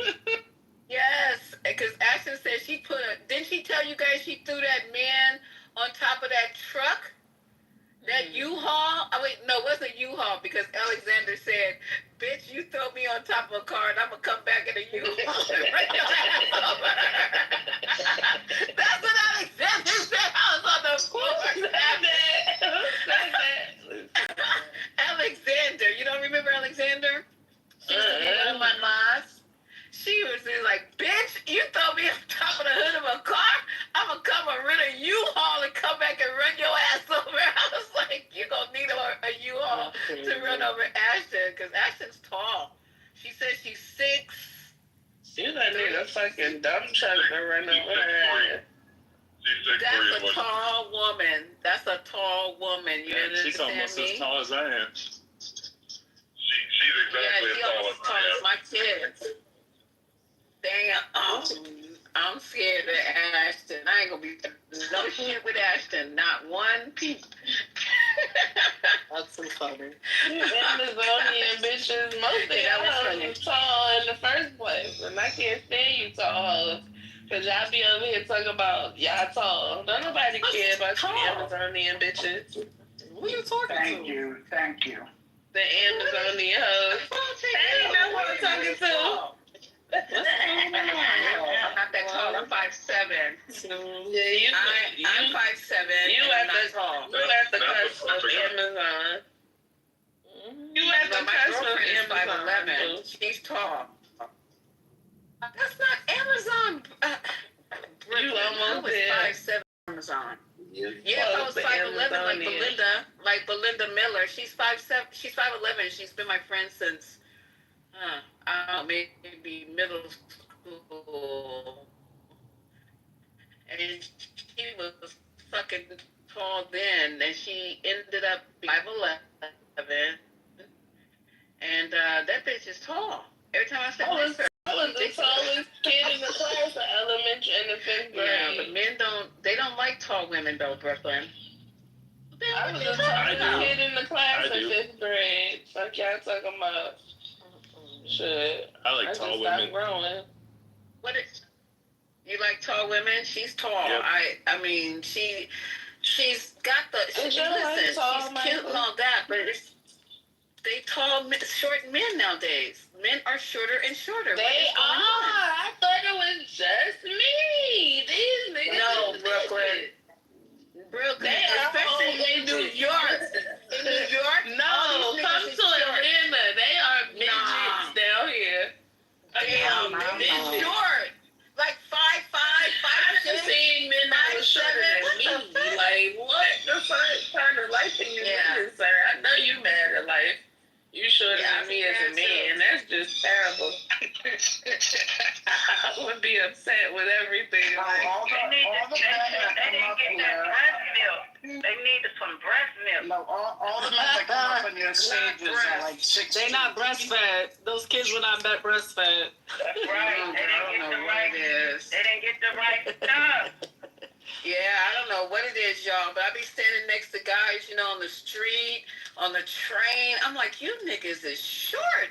It's like, what is they going be on? mine or shorter, and I can't even imagine being that short as a man. I would just feel left out of society. I would get my knees done. I would get my knees done. They would have to I would get that surgery to expand my shit, because ain't no fucking way I'm gonna be taller, shorter than a girl that's 5'2". That's y'all ridiculous. Better stop this you better stop this convo right now. Oh, we couldn't talk about. Oh, now we can't talk about height. It's all in love. It's all in love, you know. No, because you're complaining about short guys, and you wonder why they go into the manosphere, and this is why Democrats lose. Stop. Oh, I didn't know the feelings were the fifis. I didn't know the fifis were involved. No, because you know every girl with the squeaky toy. Shit. The fuck. Oh my god, these dogs are driving me crazy. The birds. You know, every conversation, relationship, this bitch is trying me. I swear to God, I thought it was a bird too. I was like, that bird. She is really squeaking the toy. No, she's squeaking it. You can see how she's doing it with mad aggression. This is mad funny. Yeah, Coco, seriously, stop. What the fuck? I'm on the phone. All right, anyway. So, just like in all of the relationship conversations, they always talk about 6'6". You gotta be 6 feet tall. This is what they say that women want. You gotta be 6 feet tall, earn the 6 figures with a 6-inch penis. Or 6-inch penis? That's what I said. I said, I want the 6-inch penis. Where did y'all get this 666 shit from? Because who the fuck was 6'6" penis? Maybe 6'7" or 6'6". Yeah, like 6'7". Maybe they mean at least 6. Well, they want 6 because 6 is above average. At least 6 feet. Is above. Yeah, the average is 5. Lying. Yeah. Lying bitches in there. Look at it online. The average penis is 5 inches. Bro, I didn't fuck with all. Don't catch a heart attack in there. 666 is the devil's number, so I don't want nothing in 666. Wait a minute. Point of order. This is crazy. Stop rebuking y'all in here. So you're telling me that. What you said, lady? First lady? No. You in the Matrix, first lady. What you said? I said, so y'all being pounded by greater than 6 inches of make. Praise the Lord. That's all I gotta say. They talking about some 5-inch penis. I don't need that. Y'all ain't getting no 6-inch dick. Stop, lady. I am.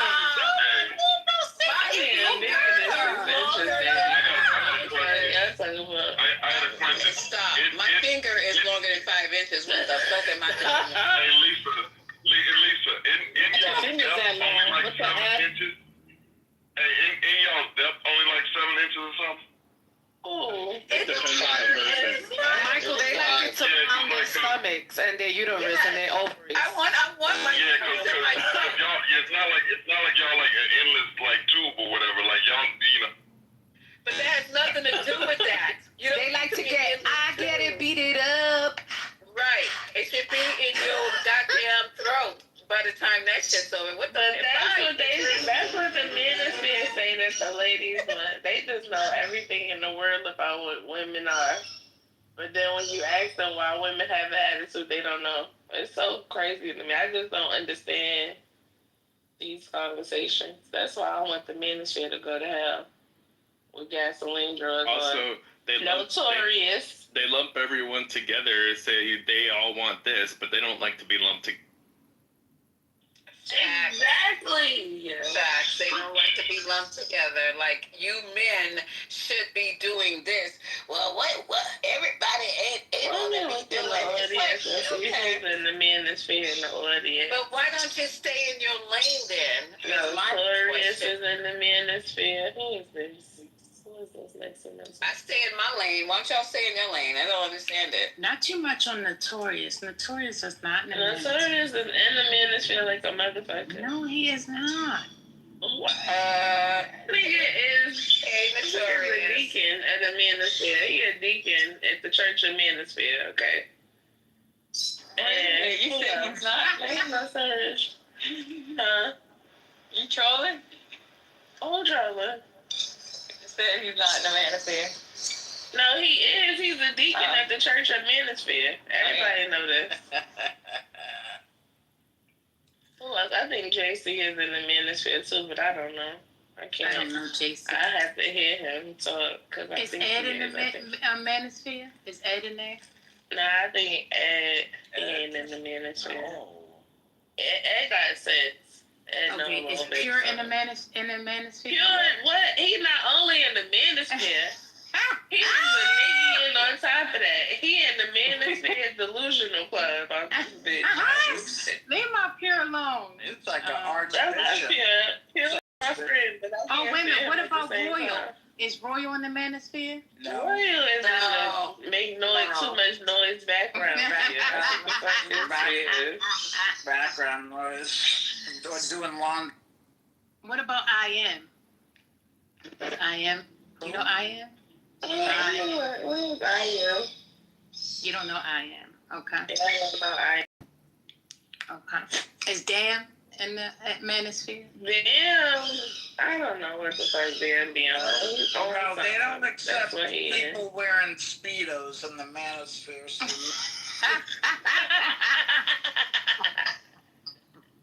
Goddamn with Speedos.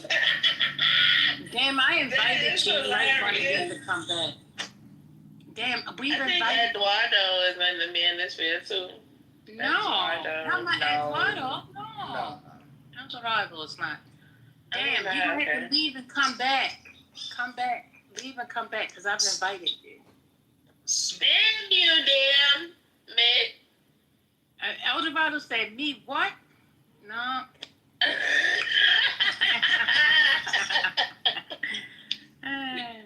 Eduardo. Did y'all talk about that active shooter on that army base? What happened to the shooter? Did anybody touch on that? The active shooter in Georgia on the army base? You're late. We've been talking about that for 2 days. Where you been? Gotcha. Yeah, that shit. But I wait a just minute. seen When that you shit pop. say that, is there something updated today? Oh, is that what? No, the only info I see is talking about he did it because of he was experiencing racism on the base and aired them out. That's what we figured last night, Womack, because he shot up his own unit. So if something was going on within his unit, we were talking about that Haitian and I said, Haitian, it don't make sense because he only shot up his unit. He wasn't at work. He wasn't like out. He was in his unit. They were fucking with him. So his dad said that he never experienced, as far as his father knew, any mental health issues. But he was complaining, and then he asked for a transfer. Haitian, Haitian's not even on stage. I'm looking at the phone now. He asked for a transfer. That's what the article says. Yeah, he was asking for a transfer because of his. Yeah. Fucking with him. So, bullying is not a thing, or is a thing. Some people snap, and I'm a snapper. I don't say nothing for a long fucking time, and then I snap, and I just lose it. So that's why I don't have a firearm, Womack. Shut be listening because this girl, and shut up. The barbershop. I don't need any weapons. I have a lock that I carry that I broke off something, and I said, okay, so somebody mess with me, I'm gonna go to my purse and get the lock and sock them in the eye with the fucking lock. Lisa, do you have bear spray in your purse? You guys have been telling me to get bear spray. Stop giving her ideas. About it. I don't have it. She just told me that she has the potential to be very violent, and you giving her ideas. What the hell? Royal, I did not say you. Royal. Okay, did I say sound like I have the potential to be very violent? Do you have a knife at least? No, I don't have a knife. You said one day you can snap and smoke these motherfuckers. That's what. But you know what? Exactly, because I will not say anything, and I don't know if anybody else is like that. I won't say anything. I'll let stuff slide. I'll be like, oh, it's going to be okay tomorrow. They're going to be okay tomorrow. And then when they say, when you've reached your boiling point, which I never know where that is, they could say the wrong thing. Takes a minute, and then I just I'm unrecognizable. Y'all should go back and listen to the Clubhouse greats. when I was in what you call his room. She's not. I don't know if she's on the app anymore. I literally. That's when I was like, you wouldn't recognize me at all. Wait, which room? I forgot what she called it. Who else is on here that used to be in there? Dr. Michelle King. No. Oh, please don't bring that lady up. No, I've never been in her room. Well, I can't. The marriage coaches, boy. I promise I just be wanting to take my phone and throw it somewhere. Because them hoes get on my nerves. Whose room is you? I just be having relationship room flashbacks. And, you know, every day, every now and then I creep in one of the rooms. And they still talk about the same shit. And I just be like, well, what the fuck part of y'all ain't got? Y'all ain't got the recipe that y'all don't understand, clearly. Because all y'all are failing at relationships, all of them. Brooklyn, what happened to the all-girl room? And they used to call men niggly bears. What happened to them? I used to love that room. They come around every once in a blue. I used to That's my favorite word. I love that word. When I heard that word, I was like, niggly bear? I was on the floor. Niggly bear is a cute way to describe you. Yes, I don't mind being called a niggly bear. Yeah. Don't you think so? It's cute, ain't it? Niggly bear. What about you, Michael and Roya? I don't think niggly bear is cute. If I was just to pinch your cheeks and be like, "Oh, niggly bear," you would be upset. Yeah, I'm not about that. What does that mean? What does that mean, Brooklyn? What does that mean? I don't know. Another word for it. It's a teddy bear version of a nigga. I don't fucking know. Oh, I just think it's cute. And I'm gonna start calling niggas niggly bears. I think it's cuter than just calling them regular niggas. Well, I'm old years old, so me being cute is not a thing.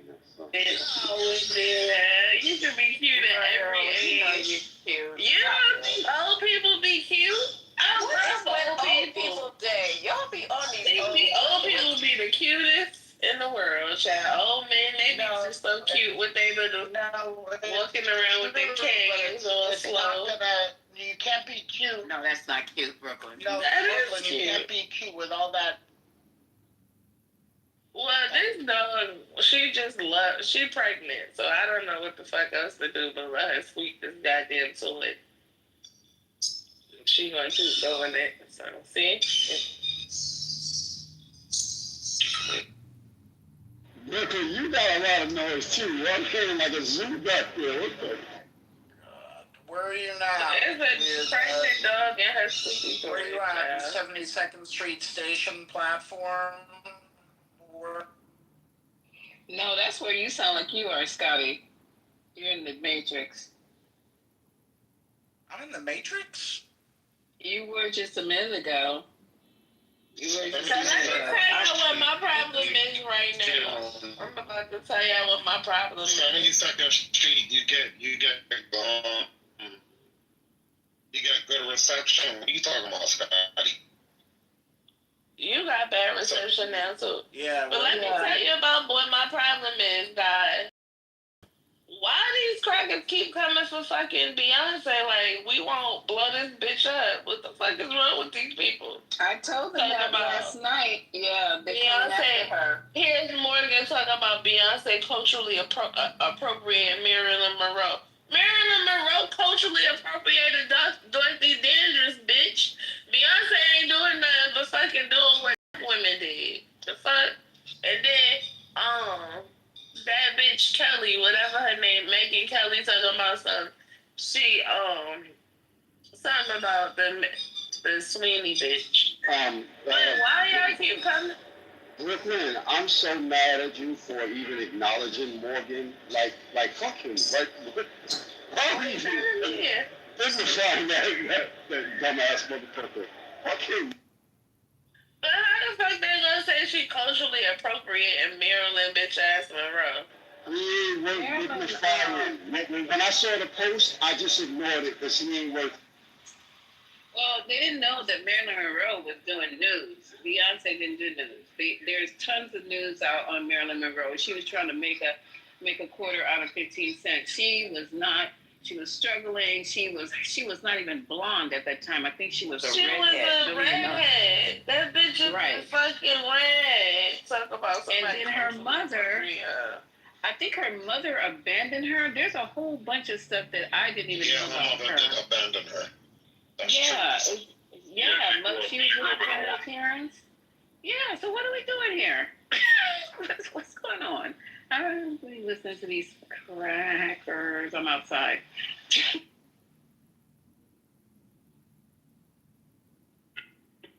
The word when you outside is saltines, Ritz.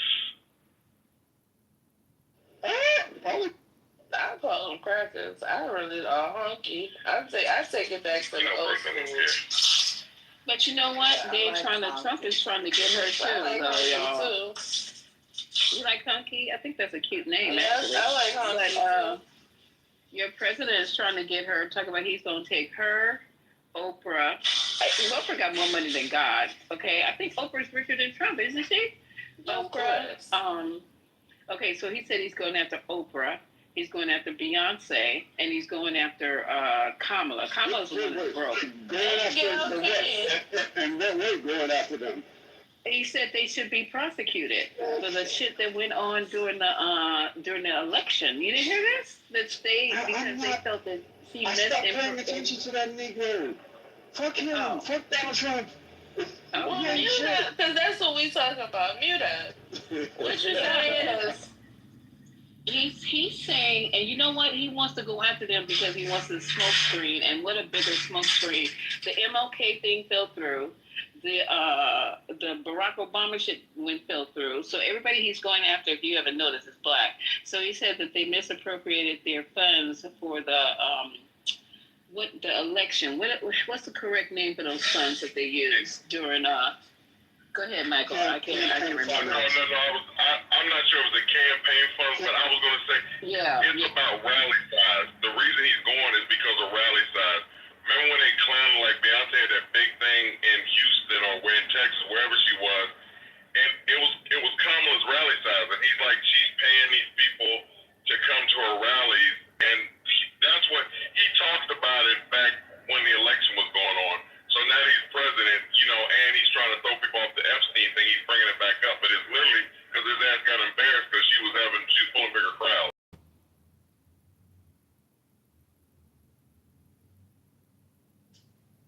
He ought to be embarrassed that he didn't win by a landslide. He only barely got through, and Kamala only had 107 days, and he had 4.5 years. Okay, well, actually, he campaigned while he was still president.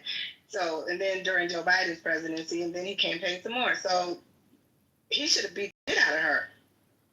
Yeah, I hate to. I didn't want to go with this whole theory before, but I'm like fucking now. Yeah, he cheated. It was great. And I never wanted to believe this shit, but it was. They're doing audits. Like, you got CIA just doing audits. This shit was good.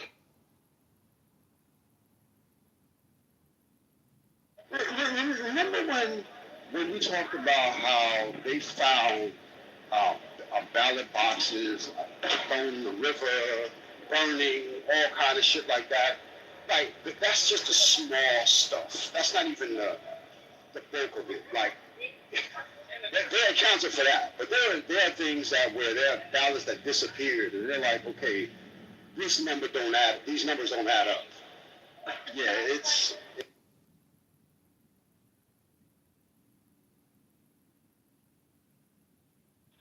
So why nobody talked about that? I haven't heard that except right here, right now. Because we're talking about all the other distractions. See what happened? One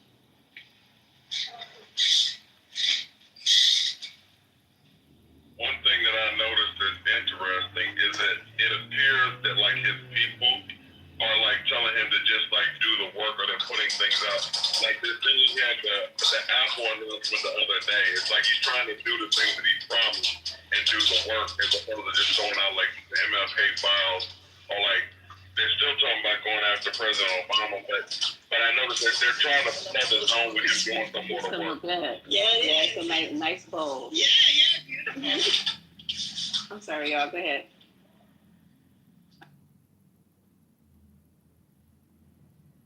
No, you good. I was just saying that he's doing some of the stuff that he talked about doing.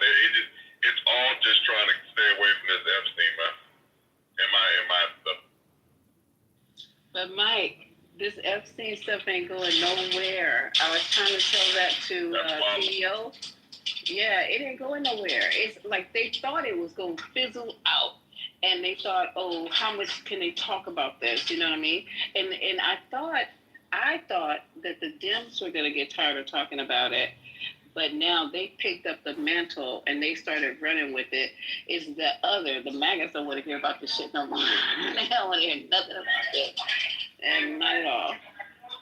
But it's not going away. When Elon first dropped that or whatever, I was like, okay. I felt like it was a good one because it's a thread that is just like, it's like you pull a thread on a sweater or whatever and it don't break off. Like it's going to unravel the whole thing, in my opinion. Because it was a foundational block for like QAnon and for Alex Jones and for all these people that were on that MAGA, that lunatic fringe, Laura, like just all of them, even Cash Patel, people on this damn cabinet, it's, to me, there is no escaping the Epstein thing, but we'll see. And the fact that they moved Jasleen to like a doggone college camp with a fence around it or whatever is real problematic too. It's the things a mess, but we'll see when they come back or whatever. If they actually do push it and vote on her and try to get her to testify in front of Congress. She ain't gonna say shit, but I don't know. You can't get away from this. I do agree with that. And she's not going to be able to sit up there and not say shit as long as the Dems are there. Because this is, every time we be saying, oh, this is a layup for these Dems, they always get up there and miss the fucking layup. Right there. You got a 7-foot person right there at the rim. All he has to do is dunk it. And somehow they mess that shit up. I don't understand it. So if she gets up, you need to have Jasmine Crockett. She's the only one, or maybe AOC. They put too much on AOC. I don't see what the fascination is with AOC. But they need somebody to clap back. Like, what the heck are you talking about? And they need to invite some of the ladies who were involved in it. Don't let it go down like that. Like, I was there, bitch, you lying. This is who I saw. This is what I heard. This is what I smelled. And this is what you made me do. They need to bring some of those women in front of her that she abused and actually put her finger in their vagina. And I was like, bitch, no, you put your finger in my vagina. You're a motherfucking liar. I remember everything that happened. Did you see the other day that Gloria Allred had a client? No. Yeah, Gloria Allred was on a press conference the other night with one of the girls or whatever. So that was a big deal. I think I saw it last night or whatever. That Gloria Allred she was like she does for everything, but she had somebody that was a client. She was crying talking about that that she didn't feel like this lean should get any preferential treatment. So and then you have Virginia Guthrie's family talking about this whole thing. So the women are starting to come out. If Katie Johnson ever drops, that's gonna be the bomb. So the thing about those two ladies that you mentioned, of course, Jasmine Crockett, she ain't nothing to fuck with. She will get her that ass. There's no problem. AOC, she just cuts to the chase. She doesn't do much of the clap back things, but she will lay that shit out so anyone can understand it very clearly. Right? And you can't really escape the questioning that she does either. Jasmine Crockett, of course, she's a prosecutor, so she's a lot more skilled. She's a lawyer, so she's a lot more skilled at doing the questioning. But they both are pretty dangerous in their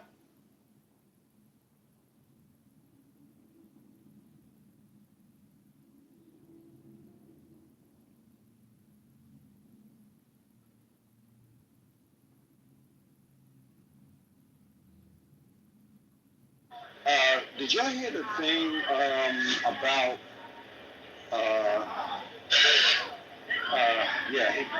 this guy talking about he's taking FEMA employees, agents, and they have to be reassigned as ICE agents, and if they don't, they're going to be terminated. I don't know if you heard that. This is something I'm catching wind of, like, within the last hour. I'm trying to look at the full details to see how true it is, and it probably is true. No.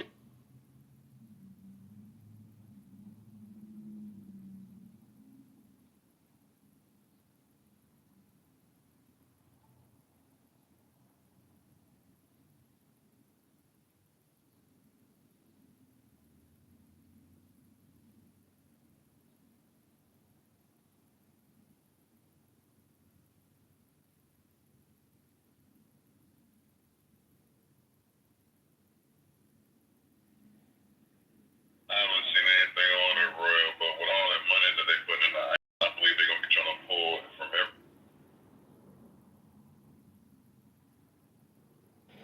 every. They're not getting many people. They're not getting the return that they want as far as this hiring. It's not that thick. So this is why they're trying to take other agents. They're like, we don't need FEMA. You go do this job over here. Yeah, they probably overestimated the sickness, like, of people. You know, that you got to have a stomach for that kind of work. And I think that probably, like, the people who are, like, you know, down to do it are maybe already doing it. But, yeah, it seemed like that would be a hard job to fill. You know what I'm saying? You got to have, like, sort of a certain, you just got to have the stomach to do that kind of work. Yeah, but you see the benefits. Like, first of all, they're trying to poach, local law enforcement personnel to do this job. They're offering student loan forgiveness. Ain't that some bitch? They're offering student loan forgiveness to people who join that do this shit. So they're doing that. They're giving them, like, these high bonuses. I can't get the numbers straight. Some people say 15. I heard 50, but it's probably more like 15. I can't imagine it. K as a bonus, signing bonus. That's kind of crazy. But yeah, they're offering these high bonuses, student loan forgiveness, and a couple of other benefits in order to join ICE. If they're still having recruitment problems with all those benefits, that makes me feel good or better about, like, you know, like our society, if people can turn that down for that kind of work. Because the way that it's being shown and what they're doing and how, like, they've been so hated and people, like, out, like, throwing rocks and doing all this stuff, you know what I'm saying? I know they're going to get some people, but if they're having a problem where they're having to pull from other agencies, that's actually sort of encouraging to hear that.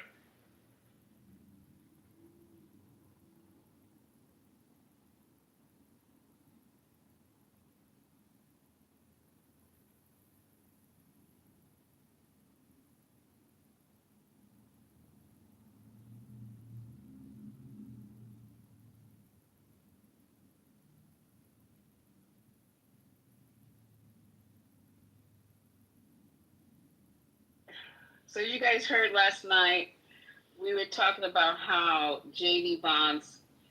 Okay, the first report we got was that they were going to have this meeting at J.D. Vance's crib, and the All News was talking about that. Even Lawrence McDonald, I was playing his monologue last night, was really good. His last two monologues on Just Lean, y'all need to go and listen to them back to back. Start with the one, I think, on Monday. And what's the day? Thursday? Today Thursday? I don't know what day it is. I have no idea. Okay, so if you listen to, I mean, he's brilliant. He is surgically laser focused on the shit. So anyway, he was talking about it as well, that they're going to have this. He was talking about it Monday. Lo and behold, so it was Wednesday, I guess. This Lion Negro came out last night. Him and, I don't know if it was him and Trump or whoever, saying they don't know nothing about no meeting. What are you talking about? That's fake news. And then Lawrence O'Donnell was saying, how is it fake news when we got it from Fox? that y'all was having some fucking meeting at your crib about Justine. So I wake up this morning and what happened? They're the freaking meeting that they had. I don't know if it was at JD's crib, but they had a meeting. Now what could they possibly see? This is too much focused on her. This is too much. You got to have separate little meetings at your crib. You got to have a congressional hearing. She got to be subpoenaed. She's moved. Trump don't know nothing about. He said he didn't know that was moved. You know, come on now. His own attorney went down there, not on his attorney that happens now to work for the DOJ. But he's the one who questioned. So you mean to tell me that he didn't tell you that they had her moved? This boy lies. And then there was a guy I heard on CNN. I didn't know he was on CNN, but I remember he was doing it. He was tracking how many times Trump lied in his first administration. And I remember somebody else was talking about it, said he lied 30,000 times. Yeah, about roughly about 22 lies a day. Yeah, yes.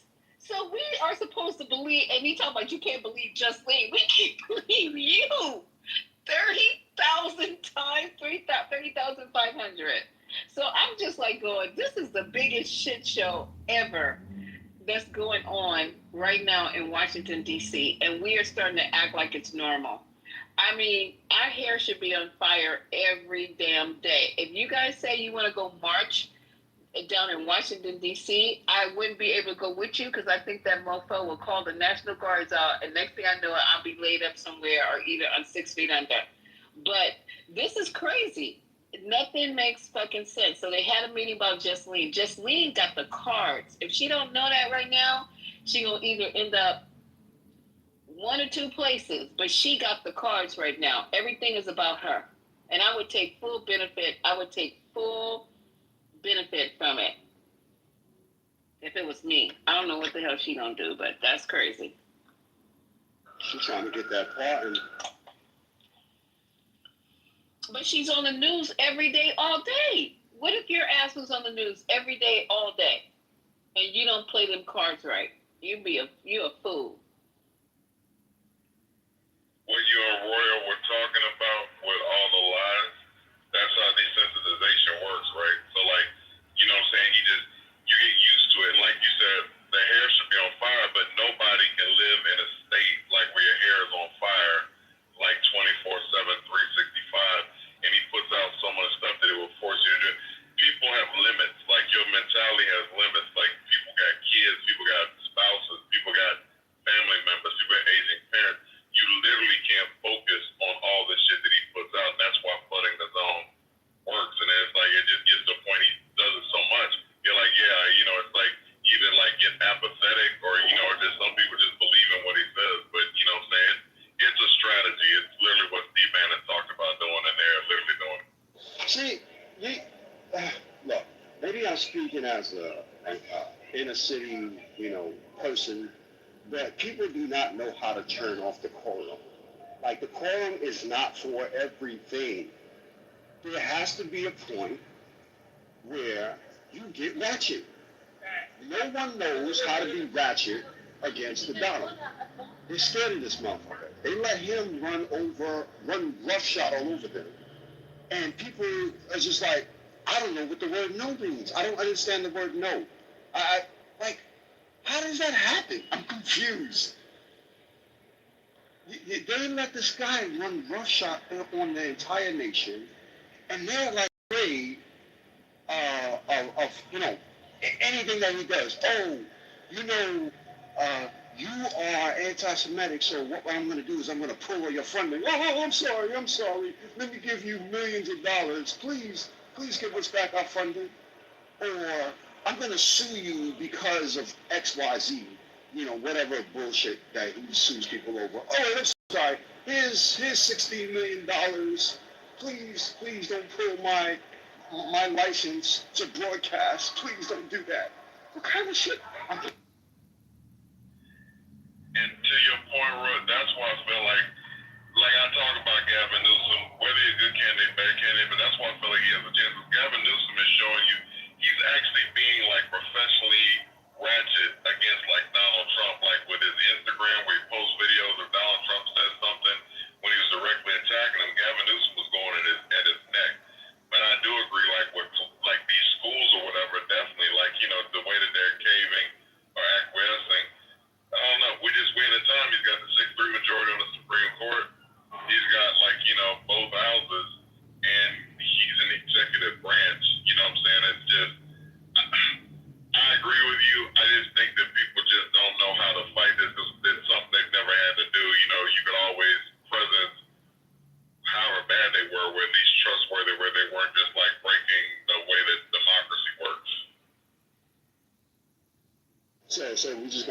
a nation of punks. We're just gonna acquiesce. We're gonna acquiesce to one individual who ain't got much time on the earth, as if one individual can have power all along. This is what we're gonna do. This is amazing. I agree with you. I totally agree with you. But that's what they're doing now. That because we're not. If you and I, or at least the people on the stage, were in like the house, we would definitely be raising hell. But you know what I'm saying? We're not. But the people that are there, they just overall they're not really doing it. Like and I don't think there's like there's anything they can do unless if we do get elections in the midterms. And if we get majority back, if the Democrats get the majority back, then we'll see like what they're about, because they'll have the ability to do stuff or whatever. Right now, I think that they just, as far as politics, it's a lot of stuff, right? But I agree with you. I guess ultimately, I was just saying I agree with you.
Not y'all quiet.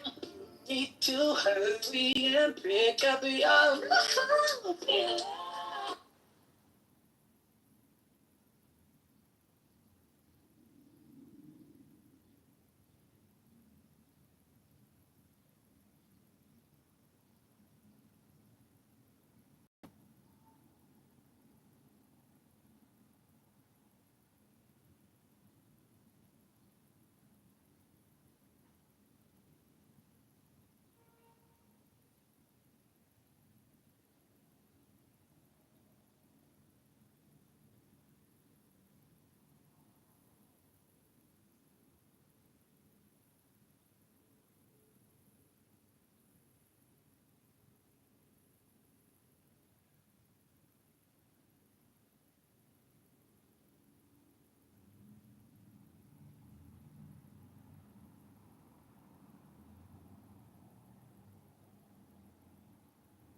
Hello?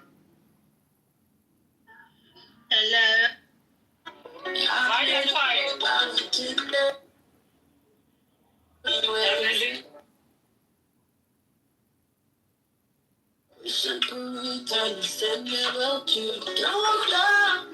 No more.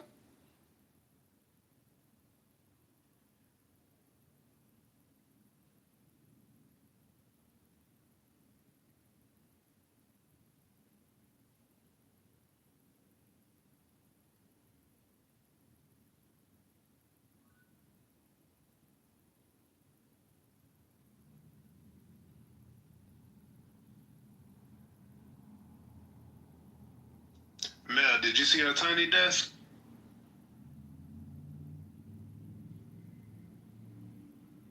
What you said? Did you see Jasmine Sullivan's tiny desk? Yes. Amazing. When she brought her out? Yes. Yes.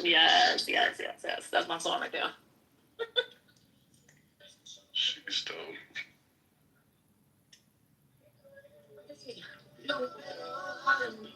If you gon' make me go through, baby, I should like that. Can share it. Every question on the places. Those be so personal and private. We don't share. I really you should share my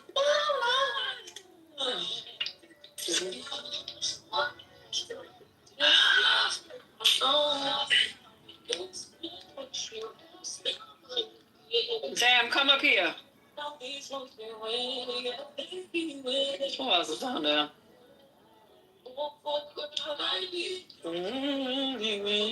What's up? I don't know what's going on. You can't hear me. I've been waiting for a minute. I don't know what happened. I don't know what's going on. You hear me? The app is glitching hard. I got thrown out of the room like 6 times, not by a person. I just could not get back in. I mean, I would come back and it'd be empty. I'd be gone, and I'd have to get back in like 6 times last night. Yeah, I guess they doing too many people using the polls, and the app is crashing out. That makes sense. You can't hear me? You can't hear me though? Yeah, we hear you. All right, yeah, so.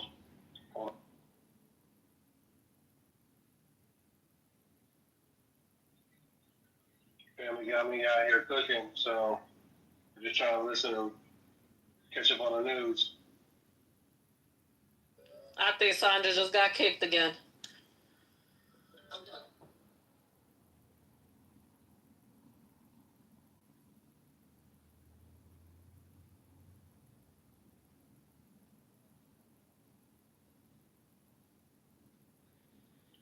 Hey y'all, I had the best experience here.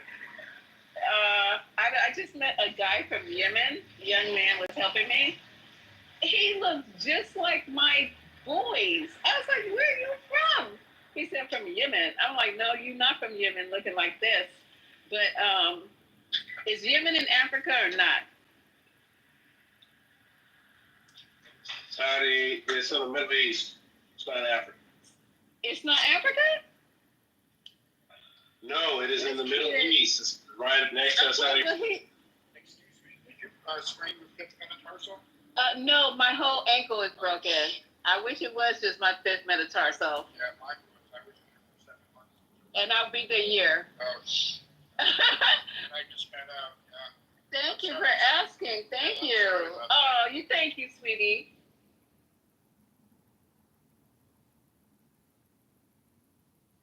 Okay, so why these Yemen people look black?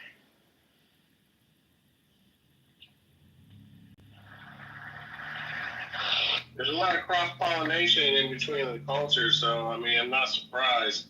It happens like that out in the Middle East. He might be mixed with something else more like in the Arab Spring. Yeah, he don't want to admit to it, but I told him you look just like my boys. The same hair, everything. That's because, I'm asking what products you use on your hair. And he's like, nothing. So I'm giving him all these black products. He looks, you would think, if you saw this dude, you would think he's just a regular fair-skinned black guy with coils, not even curls, they're coils, like black coils. I'm like, what the hell is going on here? He says, I'm from Yemen. I said, no, you're from Africa. Where the hell is Yemen? Well, he asked about his parents. Like, the parents might reveal something, because I know, like, it's sometimes, like, a lot of Middle Eastern people will prefer black women, and they'll have kids with, black women. So that might be the situation. Yeah, because he said he's going back next month, and he goes, "You want to go with me? Because my uncles will." Uncle, he goes, "No, they all trying to get a green card. They would love you. We have a big wedding and stuff." I was like, "Boy, stop!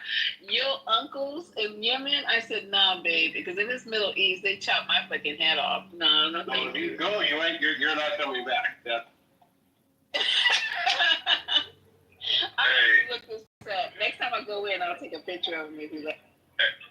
And Lisa, look how close on a map. I just looked it up, but look how close it sits to Ethiopia and Somalia and like that, like on the East Africa. It's literally like a stone's throw across the water. So I'm like the cross pollination. Like I didn't see who was saying that, but definitely that region. Like you look at the people in that region. I didn't see this kid, but it's like he probably looks like that. East African. Yeah, because when he said it, I'm not familiar with Yemen, but if he allows me the next time I go in there, it's just a corner bodega here in SF. If he allows me, I'll take a picture, y'all. I mean, because he totally threw me off because he had this real strange accent I couldn't pick up. So I just said, "Where are you from?" And he goes, "Yemen." I said, "There's no way you're from Yemen." It's like, you look like Tyrone from the block. He goes, "No." And then we start talking about, hair care products for his hair. And yeah, so Yemen is not Africa, huh? It's literally across the river, or the ocean, whatever you want to call it. But it's the ocean. Like, yeah, like when you see it on a map, Lisa, you definitely will just understand what that is. Okay, I'm gonna look it up when I get to a safe spot. But yeah, anywho, where's everybody? Are you supposed to be chopping it up? I don't know. I need somebody to talk to. I got an hour commute. Where y'all at? Don't leave me now. They're the worst co-workers. I'm sorry. Hello? Don't leave. Y'all be clocking out early. Let me tell people where y'all going for lunch. I don't know what the They take naps.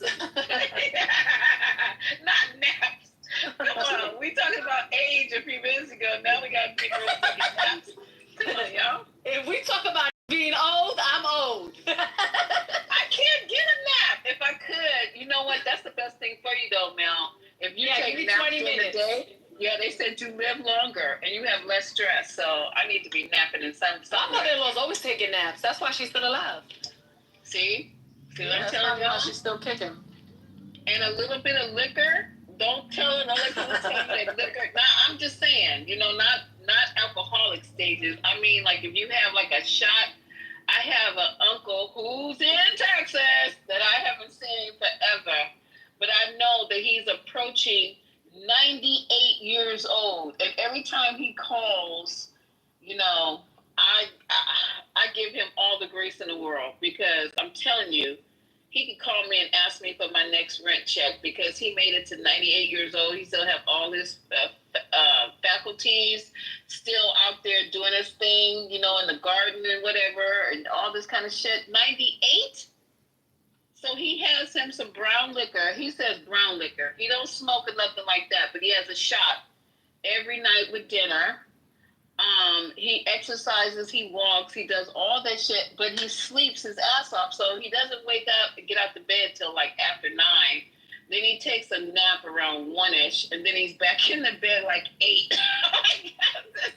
Wait, you is taking sleep is important, obviously, because I don't know if I'm gonna live to be 98, but I definitely want to live longer than some of my peers, but. Well, that's country living, though, for you. That's country living. If you're in the city, your lifespan's a lot shorter, but if you're in the country, it's a lot longer. So I can see that. Thanks a lot. Thanks a lot. No, I mean like when you retire, go to the country, and then you can live longer. But if you stay in the city, I mean, you still living that fast life. You can live that faster. I don't know where to go though, y'all. I don't know where to go. I want to go someplace where I'm not too isolated. I want to be someplace where if I want to have like a little a little social life. I can't. I don't want to be sitting on the porch and shit like that. I'm not that girl. I'll be sitting on the porch and drinking mint juleps.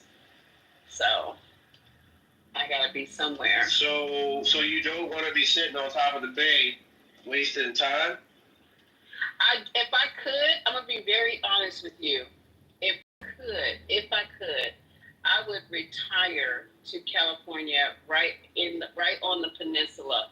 It is breathtaking, and I would sit on the porch for that shit. Ask Scotty, it's just breathtaking. I can sit there all damn day, but y'all gotta come visit me. We gotta have an outlet or some shit like that. But yeah, I would move, but it's very, very, very, very, very expensive to live the way you want to live in California. I mean, it's possible, but it's really expensive. So I don't know. We'll see.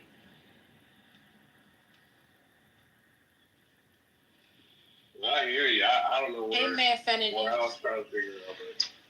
But Not many. No, not Manfinity. God. How y'all doing and everything like that? I'm good. I haven't seen you in a long time, baby cakes. Where you been? We were just talking about the manosphere too. Woman, that's where it been. I know. I don't know. Should I be jealous? Nah, it's a lot of things, but I just experienced what a lot of people on here might consider a racist experience, but not you. You know what I'm saying? But I'm not. Luckily, I'm wise enough, but I can understand why that instinct is there to be like, oh, she don't like me because I'm black. I just showed up because people loved you. But the thing is, right? So I'm in a new role. I have a high level role in a local campaign, and when nobody's too good to do the basic stuff, so I had to go put a lawn sign on somebody's porch. I think she thought I was white, right? So it's a very white bread part of Boston.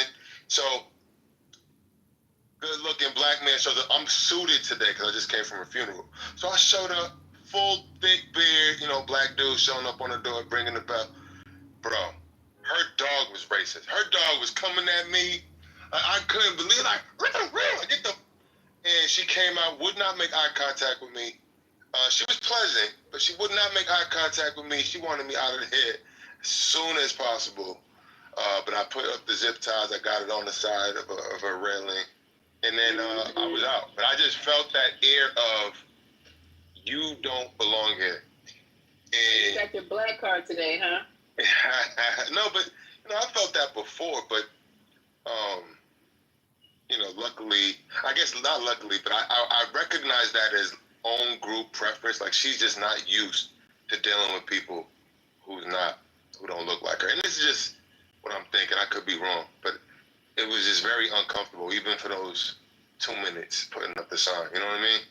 Mm-hmm. So I can understand why some people can experience something like that and walk away wanting to hate a whole group of people. But I think if you lived in an all-black neighborhood and some white bread dude shows up on the doorstep, he's going to feel a little out of place too, right? So to me, I think when you understand human behavior, it's not... She might hate black people, but I have nothing to base that on. All I know is that it was an uncomfortable 2 minutes. And I literally so why would a black person... I'm just trying to figure out what's the uncomfortableness. Because when I work around... I'm going to get off the mic because I see somebody else wants to speak. But I work mostly 99% of the time, Manfinity, I'm the only person of color in my space. And I never feel uncomfortable. And I'm a 1099, so I go to new places all the time. Like, I'm going to uncomfortableness was for her, not for me. I wasn't. But I'm just saying, why should human beings feel uncomfortable around each other? It's like until you open your mouth and do something stupid or say something dumb, I'm good with you. Well, that comes with the level of maturity. So, for instance, if you don't interact with Asians, for instance, but and you've seen Asians and pop meat and pop and whatever, and not pop, excuse me, and you only know them from what you've seen, and you believe the stereotypes. Then when you see somebody like that, you want to put those stereotypes on that person. That's like human survival instinct behavior. You know what I mean? No, that's ignorance, boo. It's ignorance. It's ignorance because you don't know any better. Like I just said, until you're mature enough to because I greeted her like I was so pleasant when she came to the door. Oh, how you doing, Eileen? Her name is Eileen. I said, Eileen, how you doing? She was so uncomfortable she could not make eye contact. I think she was so confused that I was black. Because I was speaking to her on the phone, and I guess I came off very professional, and maybe she didn't. I don't know. Are you trying to say black people don't come off professional? You No, sound I'm black as saying, hell to me. I'm just saying, I wasn't speaking the way I'm speaking to you right now. I was just... Oh, really? Took it up in the, Let me hear your white boy voice. Let me hear your white boy voice.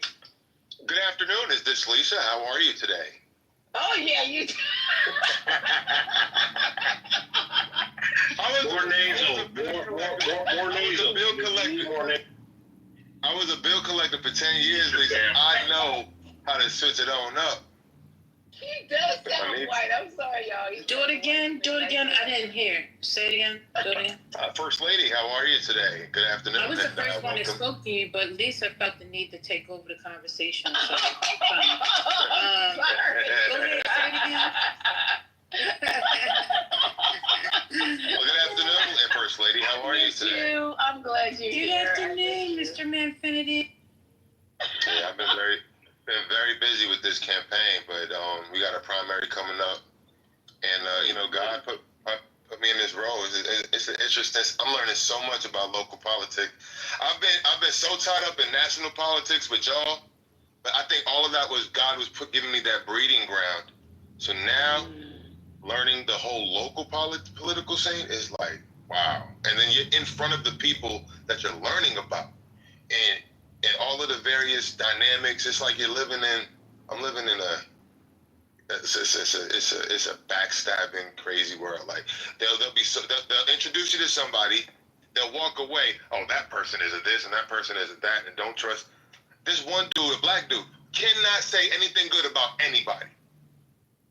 Everybody you meet, oh, this person's a this and this person. I'm like, I can't take I'm just taking everything with a grain of salt. Like everybody is just bashing each other behind each other. I'm like, what are they saying about me when I'm not here? It's terrible. It's toxic. It's toxic. Wow. Another thing too, right? They worked in corporate America before, because that's all they. Yeah, but in politics, like I don't know, these are public figures, so I guess you have a vision of them, but then it's nothing like they are in real life. You know, you ever been to an event? You ever been to an event and people pretend not to see you? I'm dealing with they pretend like they look through you. Like that. You seen me? You just trying to avoid somebody. It's They do that happening in corporate all the America time. all the time. Like that's like they do. Like we do that. I'm one of them. I don't want to talk to you right now. I look the other way. I'll break my neck to look to the other side. I want to talk to that person. Hell yeah. Oh my gosh. And then the alignment, the political alignments, people aligning the endorsement. Like right now I'm dealing with like union endorsements and they have this thing called OLEOs, which is opinion leaders and elected officials, OLEO. And you line up all of these OLEOs to endorse your candidate. So you're reaching out to them individually. You know, the candidate has to call first with the warm-up, but then you follow up and say, so are you ready to endorse the candidate with no strings attached? Because this particular candidate don't play that. So it's just a lot of political maneuvering and angling, and it's just interesting to see, you know, the inside of all of it. I've known these names and faces, but I don't pay attention to local politics. Now I'm forced to. I'm thrown in the middle of it. So this is an interesting experience. So is this Republican? No. He's a Democrat, but the thing is, he ain't nobody's.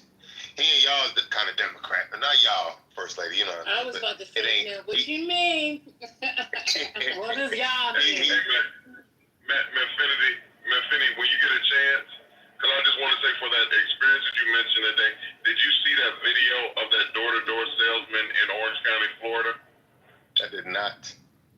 You should go back and watch that for perspective about like what real race is like when you really experience racism. I hope that you never experience that when you out canvassing and doing whatever the work you're doing. But you had a good experience. That experience you had actually wasn't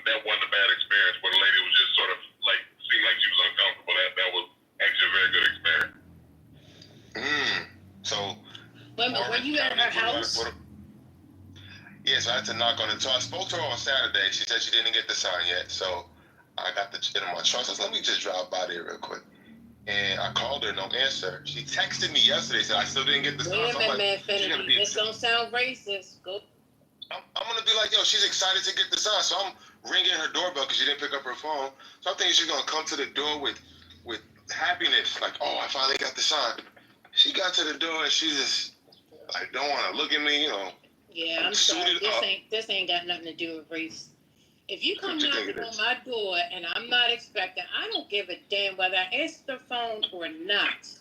You knock on my bell, you ring that bell of mine, and you definitely gonna get a side eye. Like motherfucker, you just gonna I answered the phone for a reason. Did you leave a message? No, I don't leave them. I don't leave messages in this day and Oh hell no! This ain't got nothing. No, but I was calling her as I was pulling up. I called her as I was pulling up. Everything to do with etiquette. No, this has everything to do with etiquette, babe. This ain't got nothing to do with no daggone race. The dog barking at you because he don't know who the hell you are. So what about the text message? Huh? So why did she text me out of nowhere yesterday? I still didn't get the sign. So that means she was eager to get it. No, they don't. Babe, that doesn't mean that. I am eager to get it, but not knowing that somebody's coming past my house is not acceptable. Got it. I don't answer my door if somebody rings my bell, and if they don't call me while they outside or send me a text message and say, hey, listen, I'm coming to drop this off, whatever, I won't answer. So it's a self-reflection thing. Okay, so it's more me. I didn't follow proper etiquette. Correct. Okay. Yep. Yep. But the thing is, she said, come by and put it on my railing. So I only called her because I looked at the port. For instance, if she didn't pick up the phone or didn't answer the door, I was just going to put it on her door. Because she said, put it on my front porch railing. So I didn't necessarily have to connect with her, but because I didn't know exactly where she wanted me to put it, out of etiquette, I thought I'd call her and be like, I don't want to just put this sign anywhere. Where do you want me to put it? So I don't know if that makes a difference, but it makes a difference because she gave you instructions. You didn't follow those instructions. You wanted to go a step above. But she said to put it on the porch railing. I didn't know where on the railing to put it. But so matter. It's two long railings. I didn't want to just take the liberty. But I'm just trying to help you for the next time. Because the next time it might not be as even friendlier. It might be even worse. Yep. So you're saying I should have just put it anywhere without checking in exactly where she wanted me to put it? One, you could have. You called. She didn't answer the phone. Send a text message. I'm about to pull up. I'll be placing it outside. Then once you got there and you saw the railing, you didn't know. You send another text message and say, I didn't want to just leave it on your porch. I'm not sure exactly where in the railing. Can you just let me know? I'm outside. You wait 5 minutes. She don't answer the phone. You put it where you think it should be. You did everything that you needed to do to ask the question to get the feedback from her. Okay, bring so it on her doorbell. Exactly. That definitely people, especially, how old is she? I mean, being a woman. She could have been somewhere in her mid-50s. She had like a 14-year-old daughter. Exactly. But she was frazzled. She was frazzled. There's somebody coming up out of nowhere. Exactly. Yeah, okay. Yep. Like, who is this dude? But I did have the sign on me, so like, if she shouldn't have been concerned at all, because I had a big old sign in my hand. It's not like I'm some random dude, you know what I mean? But I understand what you're saying. Oh, and let me say that you are black, so just keep that in mind. Can you imagine if I got something happen that made the news? Oh wow, no, we're good. That was uncomfortable, a little uncomfortable for her, and a little uncomfortable for me, because she would not make eye contact with me. The guy I told you about in Florida got called the N-word, and the man told him that he was going to beat his ASS and he was going to hang him, and if he come back around here again, he's going to shoot him. All this stuff, man, you got to go back and look at that clip. Like, it's some real danger you can walk into when you're out there, you know, just when you're canvassing or doing work in areas that you know, where it's predominantly white, you can experience some stuff. Yeah. Hey. Well, I'm glad you came to share with us. I hear you don't come by much often. Actually, As a matter of fact. honestly, I be checking every once in a while, but because you have a certain person on your stage who don't like me, I think I'm always blocked. So when I do get the chance on a random, Who got you blocked? Oh. I believe it. I think it's AG. I believe, but I don't know. Because every time I stop through, they kind of just pop in. It just shows up as like I don't even know what you call it. So it's just I know y'all are rocking. Well, you behave, people will unblock you. I always behave. What you mean? I try to. No, you don't. But nah, you heard First Lady the last time. These people be starting with me. They expect me not to react when they just try to slow it down with people that's starting with you. It's like you like to talk over everybody.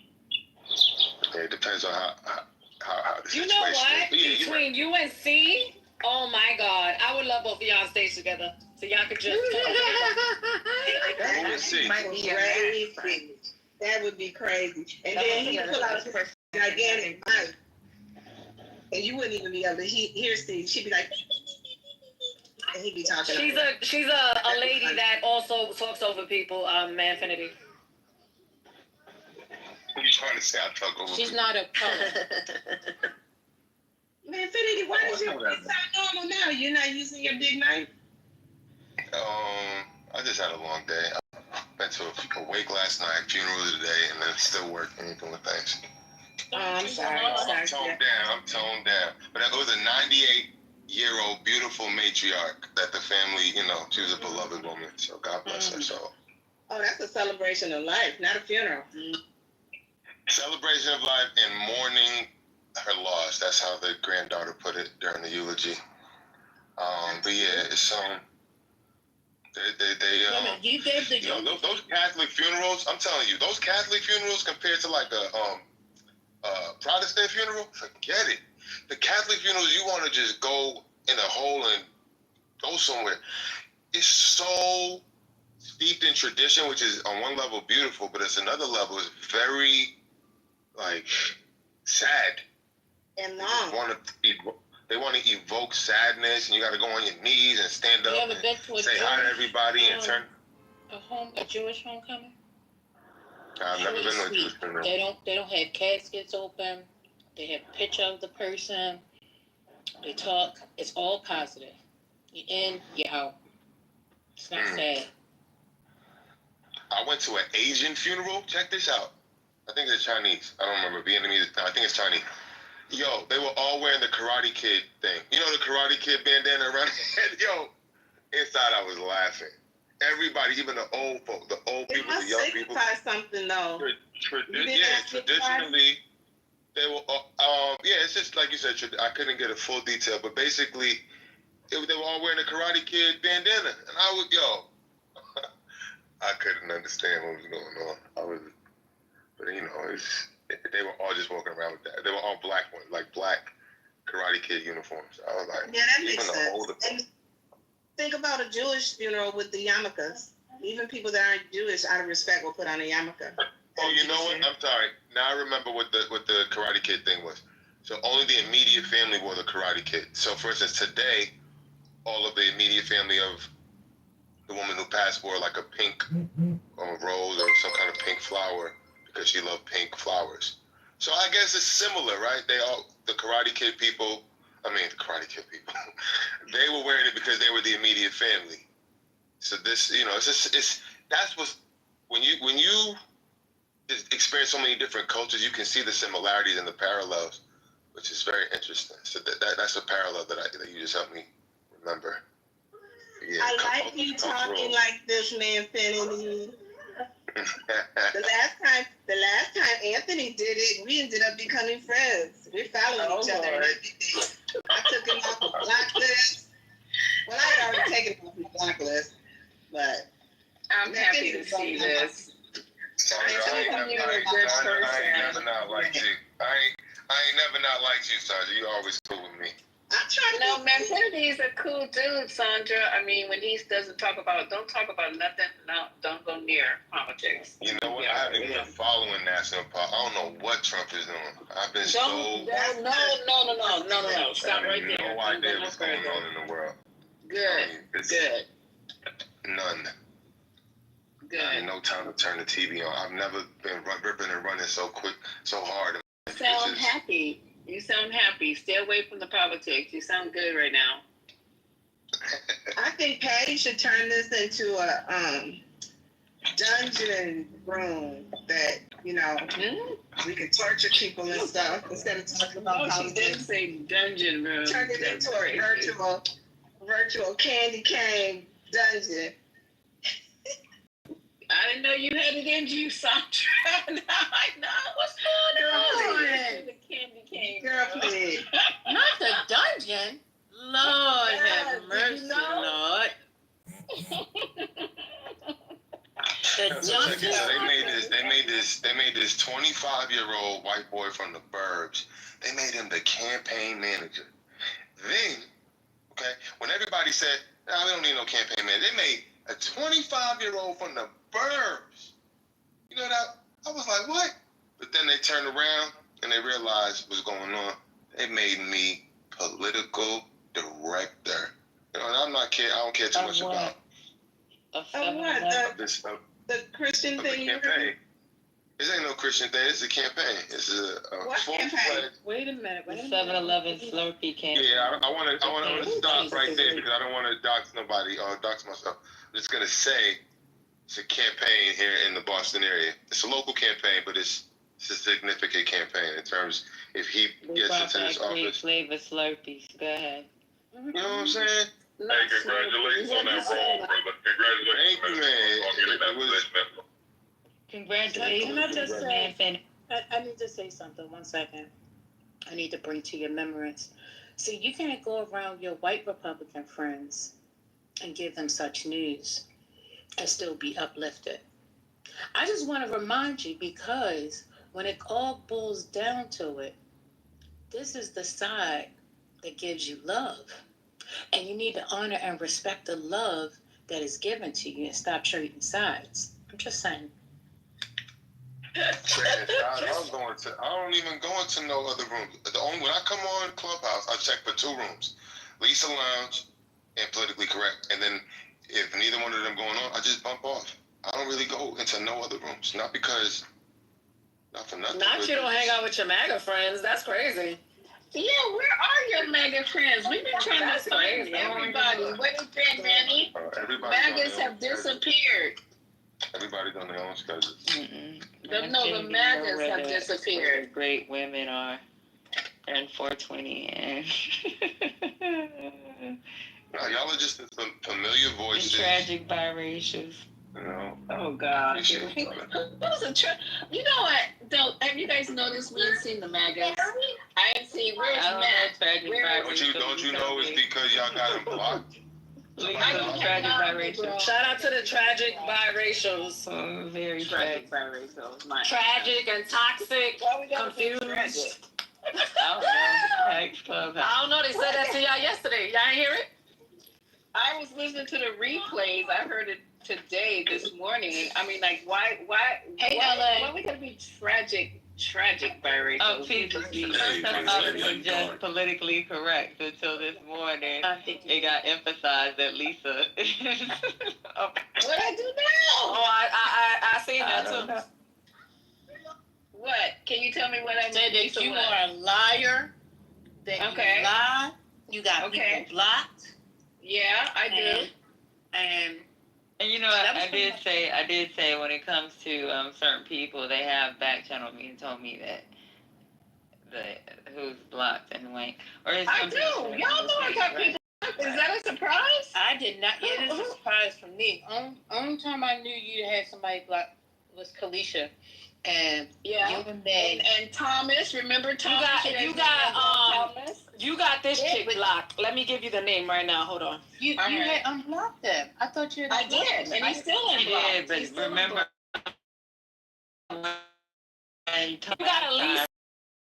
But I was like, Hold up, Mel. Mel spelled the name. You ain't gotta spell it because I was in this room when I told her on stage I was blocking her. I was in this room on this stage. She was in the chat, and I don't. You know, usually read the chat. And well, let me read to you a back channel real quick. Okay, go ahead. This is so annoying at this point. Still don't know what I did to her to be blocked. And I'm missing out on these great conversations. You are. Come in the room. She's always in the room. If you can be discreet, please. Hold on. If you can be discreet, please, and find out why she blocked me, please. Now I'm curious. Don't even talk in this room. Not discreet, no. She was. Wait, hold on for a minute. I'm having a conversation. And she doesn't speak. So Melly. Yeah. Melly, what happened? So you just think I went to the chat and chose somebody indiscriminately and said, I'm a block you, bitch. I never did that. I was saying something on stage. I never read the chat. And that's why I just keep my ass out of the chat. She said something and we were going back and forth for like a half an hour. And now she don't remember? You talking this about is the thing. Amnesia. I know. never heard that girl even talk. I have never seen that young lady talk. I don't care. Mel, you think I went started letter A? No, but what I'm saying is that at times you claim to block people by mistake. So you see when somebody hits my back channel, I don't know if it's legit, if it's by mistake, or I don't know what the fuck it is. Or somebody fell on the phone. I don't know. So I'm just telling you what was in the back channel. That's it. On the phone, didn't put the phone close to my titty, none of that. She was talking shit to me, and I said, you know what? She goes, oh, then protect your peace. I said, well, I know, and I was on stage, and I was talking to her. I said, okay, I know how to, and I said this out loud. On the stage, you guys don't have replays, and we will roll the fucking tape. I said, I'm going to protect my peace. I'm going to block you.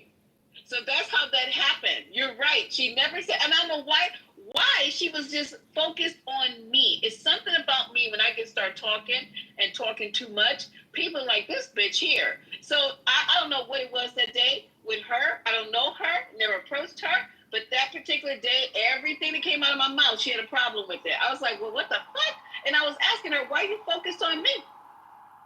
I know with the Thomas situation. I know with the Thomas situation, it's been a couple of times he came up here and said something. The last time, Lisa had talked to me, and she's like, I'm not going to block him. I said, at this point, it's getting ridiculous. So when Thomas came back and said something smart, I was like, when she block your ass, I ain't got shit to say. Because it's getting ridiculous at this point. Because it means something as simple. I tolerate him. After what they did in that room to me, I was the star of the fucking show. In that room, he was jacking off to that shit. It was like, oh, you're an old white woman, 68. I said, okay, I could be that. And he's like, yeah, you know who you say you are. I said, I could be that. Jack off, nigga, jack off. So I'm gonna be honest with you, Lisa. Me and JD was talking about that situation. All that shit started with Quint. So Quentin. Oh, Quentin. Okay, Quentin. So it was Quentin, and I'm going to be honest with y'all, everybody here. JD ain't lying. It was Quentin and it was Thomas. All those people were full of shit. Quentin, Thomas, somebody named Bree. It's a bunch of shit. Yeah, Bree, who doxed April and said she was going to come to her house and kill her. Where's April? Same Bree. Wait. She was going to come to her house JD told me the whole story.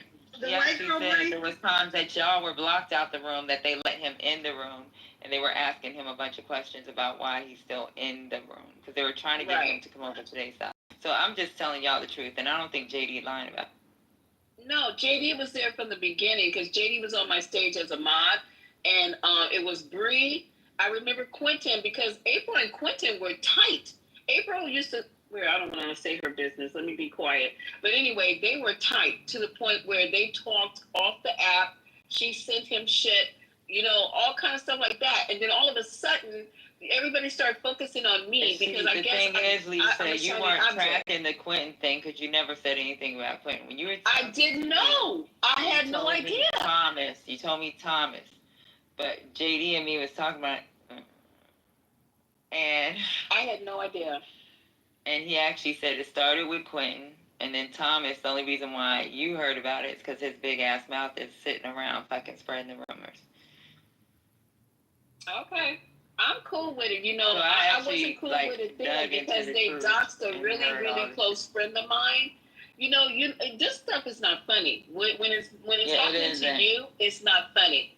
So when you're trying to go and trace my number, what this is attached to, who's this person.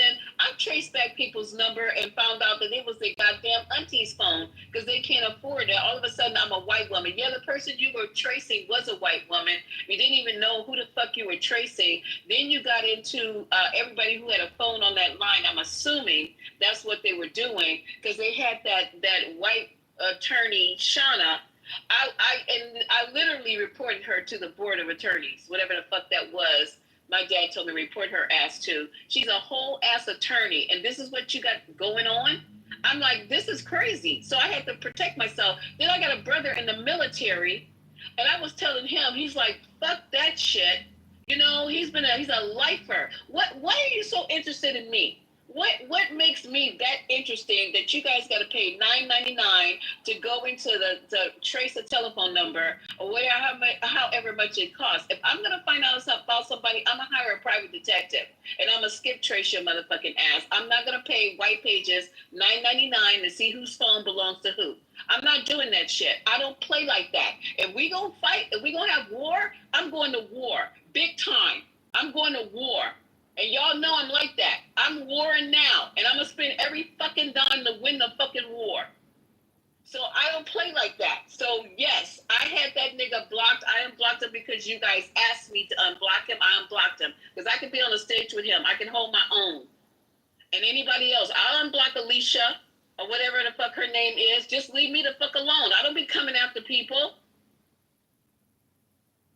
Got enough fucking stress. I don't need to be coming out of unknown, unmanageable, don't know who the fuck you are, don't care who the fuck you are. I don't fucking care. I get attention all fucking day. I don't have to come to Clubhouse to get attention.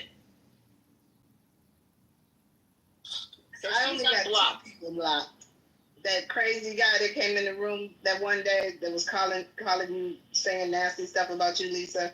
And then that guy that called Patty a bitch the other day. Those are only two people on my block list. And I can't even remember their names. And there's always some niggas that start shit with women. What in the fuck is wrong with you guys? It's always niggas.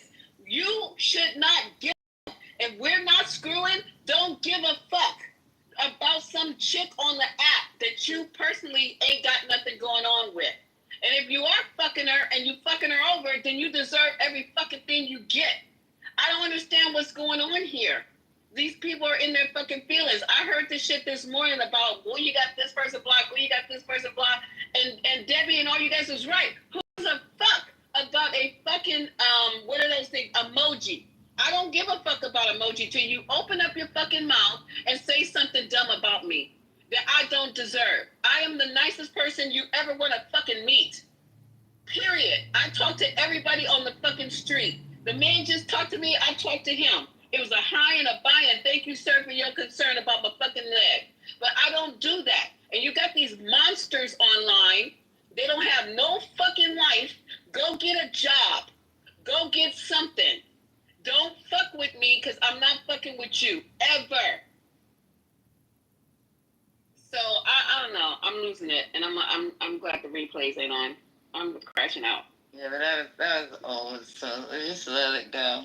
I did. I don't even talk about this shit no more, Patty. The only reason why I brought it up is because, like, with the this, that, and the other, I was like, to be honest with you, I kind of found out the truth about everything yesterday, and I was like, what the fuck? Yeah, it's no make no fucking sense. It just happened, and the real crazy shit about it. See, the only thing is, Lisa, is like you thought it was just Thomas. It was. What's his name? You know what they thought you were doing? What? Putting makeup on your body to look black. What? Are you guys fucking kidding me? That's crazy. That's hilarious. I'm putting makeup on my body to look black. Let me tell you guys something. I have met a nigga on this app. I don't give a fuck. I have never done any. Why would I do that? Racial dolazar kind of shit? What's going on? So Lisa, it's over some fucking numbers in a room. Lisa's white, and she uses I'm black white. makeup. Got it. I'm white. The truth has come out. This is 2025. So Lisa is really Rachel Dolezal, is what you're saying? Yeah. I think she should change her name to Rachel. Or you know what? Put it in your nickname. Use it as your nickname. You know how you have the @ Y'all can call me Rachel. I really don't even care. The You gotta put those in your ad. Put in your ad no. The confusing thing with me and the app is the rooms and numbers, because it really started with the baker lady.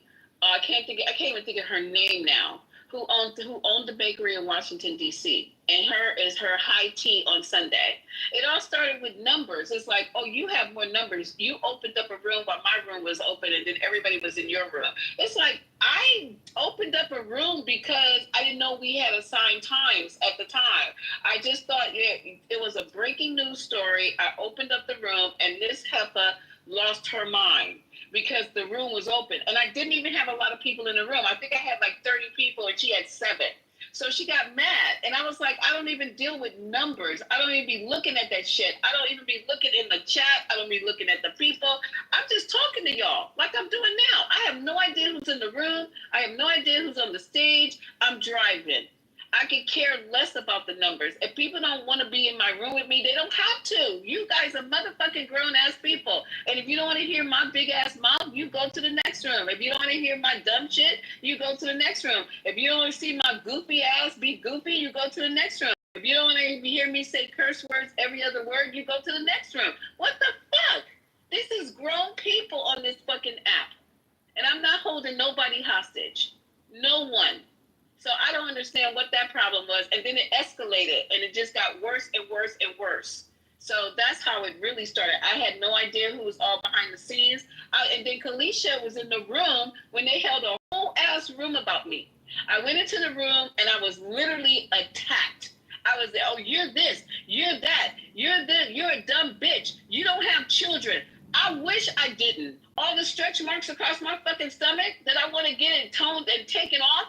Are you kidding me? My tits don't sit up anymore at attention because I was breastfeeding.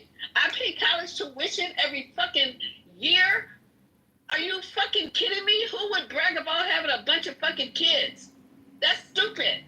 Then on top of that, you're this, you're that. I'm not even working in the medical field. I'm staying home. I have live pictures of me in the OR.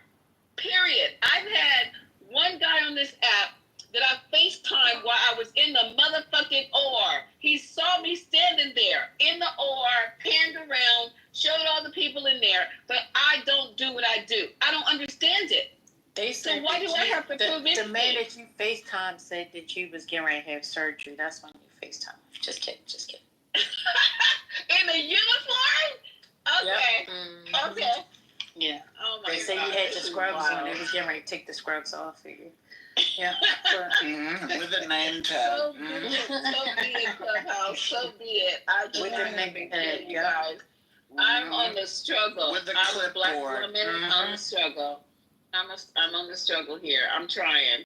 So whatever you guys. But yeah, no. do, So your name came up this morning because I did not know that you had Hurricane blocked, and he said. Yeah, he said, don't ask her to unblock me because I'm okay with her blocking me. Wait, but he said, don't unblock him or unblock him? He said, do not unblock him. Okay. Is what he said. Do not. Don't ask her to unblock me. That's what he said. Okay. I'm good with that. I'm good with that. Because I'm a biracial, what am I? Disaster? A biracial... What do you call it? Tragic. Tragic biracial. Now that triggered me today. I'm talking about biracial. Because who doesn't? Even if I'm not biracial, but I mean my damn family. Everybody in my family is biracial. We have everything in my family, so that just pissed me off this morning. I mean, but he only meant the people in this space. He's not talking about all biracials across the world because I just want to make it clear. My daughter is... No, he said my daughter is biracial. I said, I know she is. He said, and I love her. So it's not all biracials. She's a beautiful person. It's just some. I said, I know. I said, that's fine. You don't love us, but we love you. And that's how the conversation pretty much ended.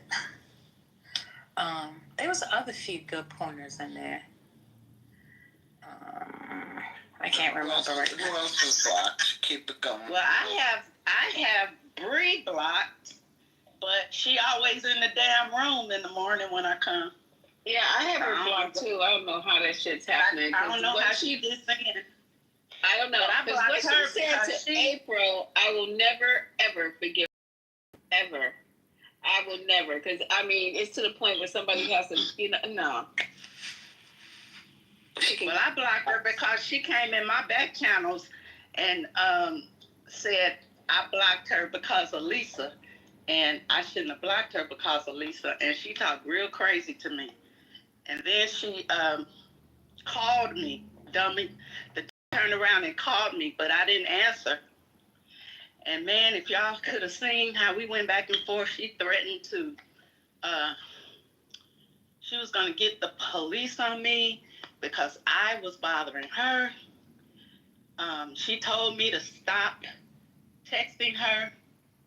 It was crazy, but she fucked around and found out who I was, and I ain't heard from that bitch since. If she's in the room. Anyway, I'm going back on mute. Well. I don't know. I mean, to be honest with you, I don't do all this drama shit. So, y'all know me. I'll disappear on all your answers because I ain't got time for blocking and doing all that shit. And I don't get it. I don't know. Only people You that good, First Lady, though. You good. You can handle. I can't handle that much stress. I can't. I will fucking explode. What you mean I can't handle the stress? That's why I said I don't do drama. I don't do it. I remove myself from it. I don't do drama. Because when drama comes knocking at my door, I don't answer. Mm-hmm.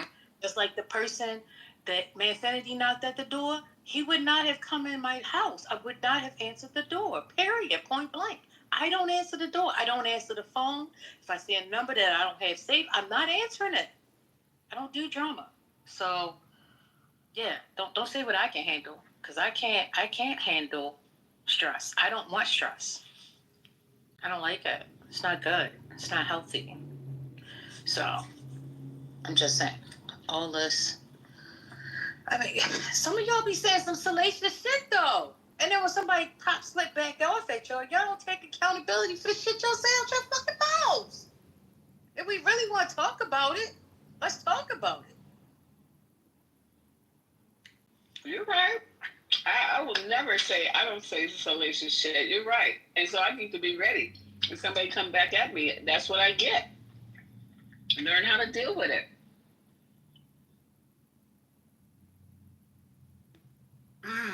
You know us Scorpios.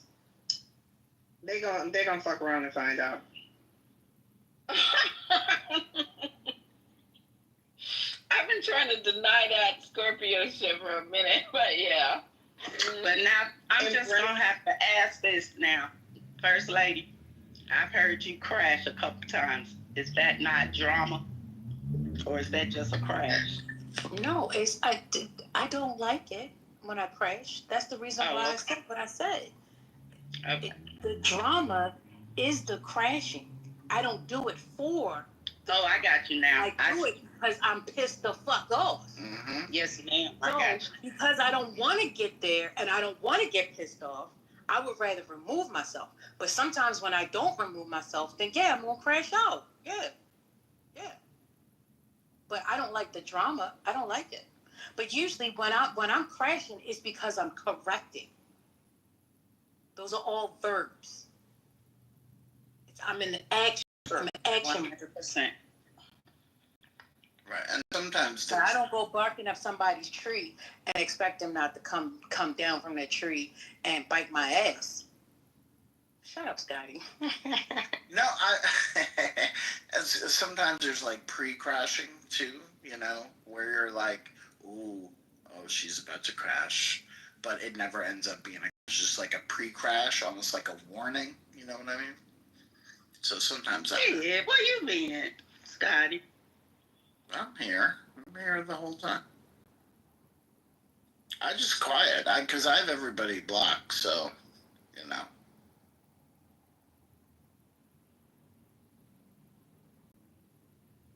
I'm just waiting for Lisa's, like, nightly Whole Foods run so she can, you know, get fed and, you know, feel a little better. That's all I care about. You so damn silly. I can't even put my emojis up. I'm over here cracking up.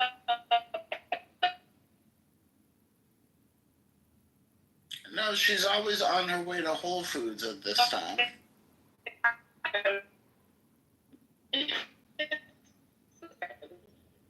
Wait, is she? Oh, you in the matrix? Is she in the matrix? Yeah, bad. Oh. She in the fender. Scotty, you gotta let me know in advance when you're gonna open a room, or if you know in advance, you need to ping me because every time that you do a room, I find out like an hour and a half, 2 hours later. Oh, well, I'm opening up a room tomorrow morning because at 7:45 a.m. Eastern, because I gotta sit in my car for parking. And that's about it. No, Tell us when you're gonna do a music room again. Oh, music. Is that what you're looking for, Sandra? Yeah. Oh shoot, that was good. We need a music stoop. Come on. Yeah, Man, that music room the other day, that thing was lit. Oh, I was reading on my phone. You hear me? Which one? The 70s versus 80s R&B? No. The one when you played you had so much good stuff in it. Oh man, I kept putting all the fire in it. You know, weren't you doing some fusions or something? Because I came in the room and they were talking about.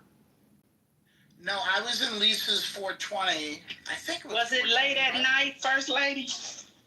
Yeah, everybody. Oh, that was it. Deborah, everybody left, and I somehow became a mod, and nobody else was alive. So I was like, oh shit, I'm just gonna play music. Okay, I slept through that. That's not the one I'm talking about. Oh, okay. I'm talking about the one that happened the night after that. Oh, okay. Yeah, it just kind of happened. So I don't know, but Sandra, I'll ping you in. But you go to bed at like 10 p.m. So I don't know. Yeah. I'll ping you in. Sometimes 9. That's why Sandra said, tell us when. Oh, so that we don't know. Yeah, we usually don't know in advance. Oh, it's when the spirit hits you. Got it. When the spirit hits spirit. That is, are you a Scorpio too? When the spirit hits spirit. What? I'm sorry, what? Are you a Scorpio too? I'm an Aries, baby. Oh wow. Okay, that explains it. Oh, I love Aries with a passion. One of my best friends is a Aries. May 7th. Or is it April 7th? April 7th. Yeah, May 7th is a Taurus. Yeah, oh wait, Haitian, are you Aries, Haitian? I'm Aquarius, sir. I'm a water. Oh yeah, I love you too. Water signs, I love. I'm fine, thank you. I love some water signs. Yeah, we make it happen. Aquarius make it. No, listen, I love doing music, so if the mods here at any point, you know, want to transition to a music room someday, meaning like you're just like, you know what, I'm fed up about talking about Gaza, let's fuck more Trump, you know, hey, let's do a, you know, verse about. I'm happy to only like only if you promise to do country music, okay? Yeah, I'll do country. Yeah, I'll do big country versus bluegrass. There you go. Yeah, I'm happy to do that and just be, you know, I'll just take orders. You guys tell me. You're an excellent DJ. You know what to do. I know, but I like input. I like people's input. You know what I mean? Okay, Scotty, it didn't show the whole store, but I'm not gonna host it. So I didn't do the whole. I couldn't get the store in the background. I'll try to get on the way up. The problem with Whole Foods at this hour is that all the hot food station, it's fucking dirt. It's the dregs of everything. Dirt. It's all nothing but just, what is this? It's just like all dried out. Yeah, I don't do the food. Fucking nasty because they make it like fucking 8 a.m. and then sits around all day, and then you got people's stupid kids filtering through it and sneezing on it. Seems like they be making it fresh right now. Scotty, shut up. No, Please, you do too oh, much. thank you. Everybody likes this little purse. Thank you. Thank you, baby. What's wrong with you guys? Can I ask you a question, you guys? Why did they stop making the cornbread at Whole Foods to go with the chili? Y'all remember that cornbread? They said it was dying. No. Huh? No, I know why. Because when Bezos took it over, it became cornbread was too woke, so they stopped. I said it was too Damn. It was too epic. That cornbread was Is that why you can't get the plantain? Yeah, the plantain has been gone forever too. Yeah, too How much is TOO ethnic? Don't y'all understand? It's too ethnic. Period. They wanted it out of there, so they got it out. Instead, they're gonna stop selling watermelon too. It says too. Nah, they ain't gonna know it. They like it too. And the chicken ain't just on the 40.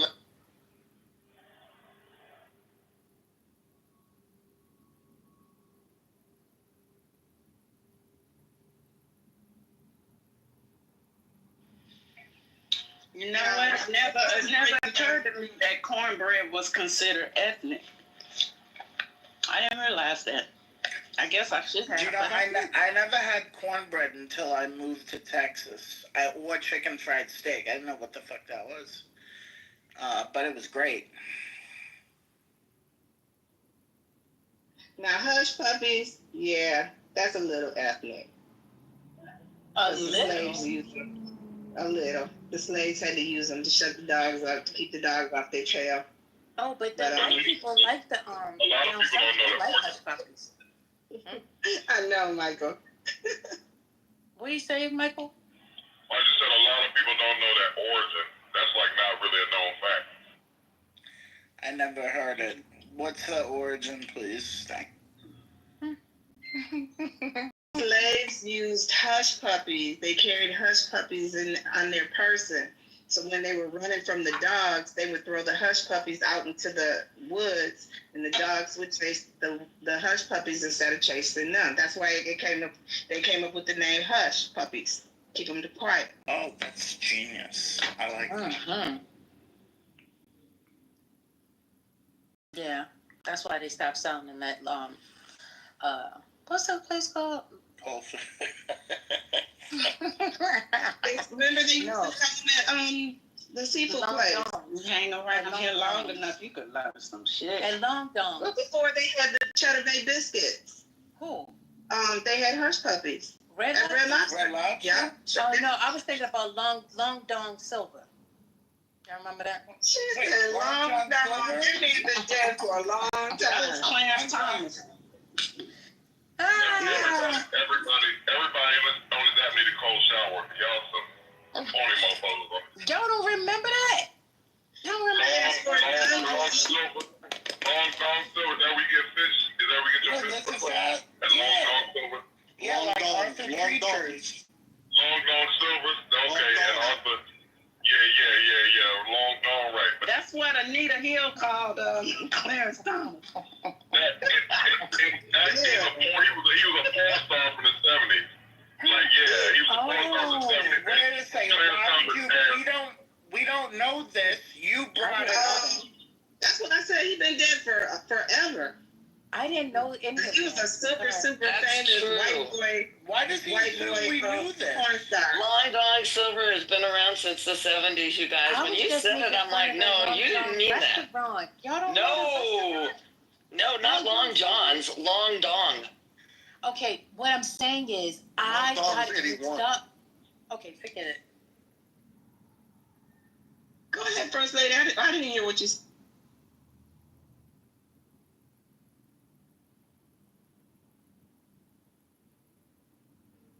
Hey, Ultra. What's up? How are you? I'm good. Good to hear you, brother. Good to hear y'all too. I've been listening to y'all go back and forth. Patty having meltdowns and shit, crashing out a couple of days ago. Wait a second. I just heard somebody Don't call it a interrupt the meltdown. queen sister. Don't say that. Well, you know what? She was just expressing herself, and I respect it. So I'm here for y'all. And it's Mercury retrograde, so good luck with Mercury retrograde, everybody. I'm gonna let you know, Ultra, that I've unblocked you. Oh, here we go. I've unblocked you. You have blocked Ultra Alicia. blocked? I unblocked everybody. I've only had one person left on my block list. I unblocked Alicia, Hurricane, everybody. Thank you. Wait a minute. You have Ultra block? Ultra was your friend. Wait, I'm kidding, Ultra. I'm never blocked you. Oh, I'm saying, you know, it's a hate campaign going on against me, so, you know, and everybody that's of happiness. So let the hate campaign continue. Ain't that about a bitch? Have you ever gone to Long John Silver's before? Have you ever had Long John Silver? It sounds like bubblegum. Oh, okay. No, I mean, it sounds like bubblegum. You know the seafood place? Yes, it's a seafood place, Long John Silver. I've never been there, but I heard it was good. Mm-hmm. It is good. I don't eat it anymore, but it is good. I was going to say, is it still open? I was going back to what Sandra was saying about the hush puppies. I remember Long John Silver had hush puppies. That's what I was saying. They have them down here. First place, they have them in Georgia. Oh, okay. So They got chicken it's seafood, right? It's seafood? Yeah, they had seafood. Fish, fried, I think fried shrimp. I think everything was fried, right? They had big batter stuff. Yeah, and they batter the beer, or they batter the fish in the beer? I don't know. Like bad bitch battered. Bass. Big bad bitch bass. They sound like Paula Dean. They came back and said, "Come on down, get your bad bitch batter biscuits." That'd be a good campaign for them. They'll put them back on the map. Ours are all gone. I think she said one thing. She said, "Nigga, that chicken was good," and they canceled her show. Ain't that about a bitch? I like that tartar sauce. I would take the hush puppies and dip it in the tartar sauce. That was good. I made homemade tartar sauce last night. It turned out so good. I will never buy anymore. Oh, my tartar sauce. I've been making tartar sauce. How'd you make it, please? It's just you gotta have a really good mayonnaise. I use Duke's. And you like Duke's? When I find it, it's not easy to find up here. Oh, really? No. Chinese diced, yes. They just started selling it here, maybe in the last 3 years. But dill pickles. I had fresh dill in my garden, so I used that. Of course you did. A little bit of just a tiny bit of onion. Huh? Oh, you fancy, huh? You call digging in the dirt fancy? I guess I am fancy then.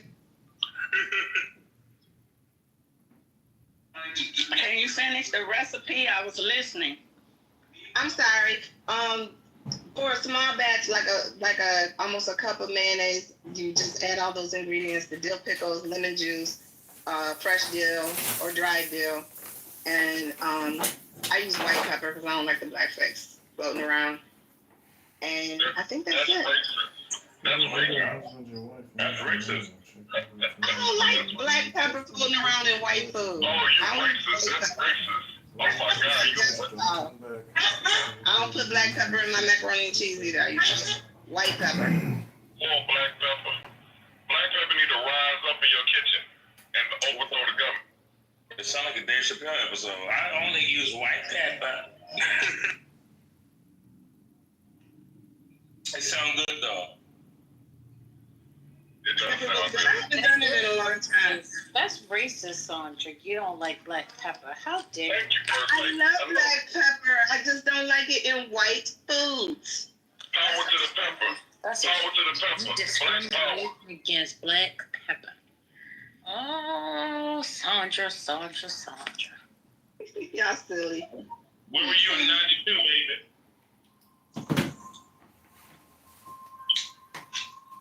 I can't believe I'm racializing pepper. It's just pissing me off. And my mother's I was coming out. Hey, Brooklyn. Did you hear the? Okay, thank you, Peter. I'm tired. I'm done. Killed my brain cells, Peter. Okay, so you said we don't need any kind of governing body or any kind of nobody to confirm this. I mean, usually if there's some news like this, I mean, unless there's some kind of like a record, a video of Netanyahu actually saying these words, which he's not ever going to say in front of a camera. He's not going to say a lot. He did. That's how Times of Israel reported the speech. I can put the. Did you read the Times of Israel? Wait a minute. This is the Times reporting it, but they don't. Do they have any recording? Is it on YouTube? Yeah, you can Google his statement and you'll be able to come across the clips because he says it out loud. Times of Israel writes it in a newspaper article. They wrote the exact his speech. Let me repost the link of that article. It's long.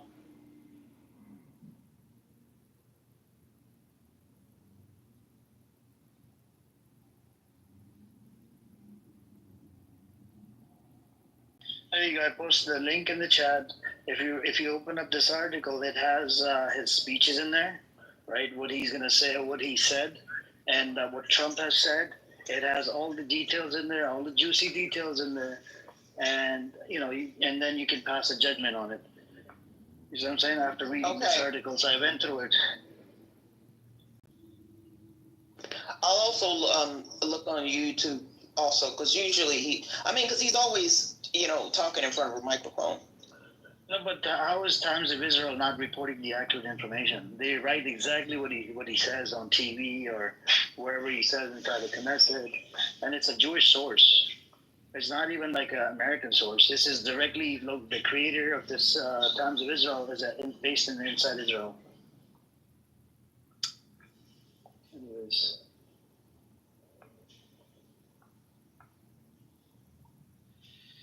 All right.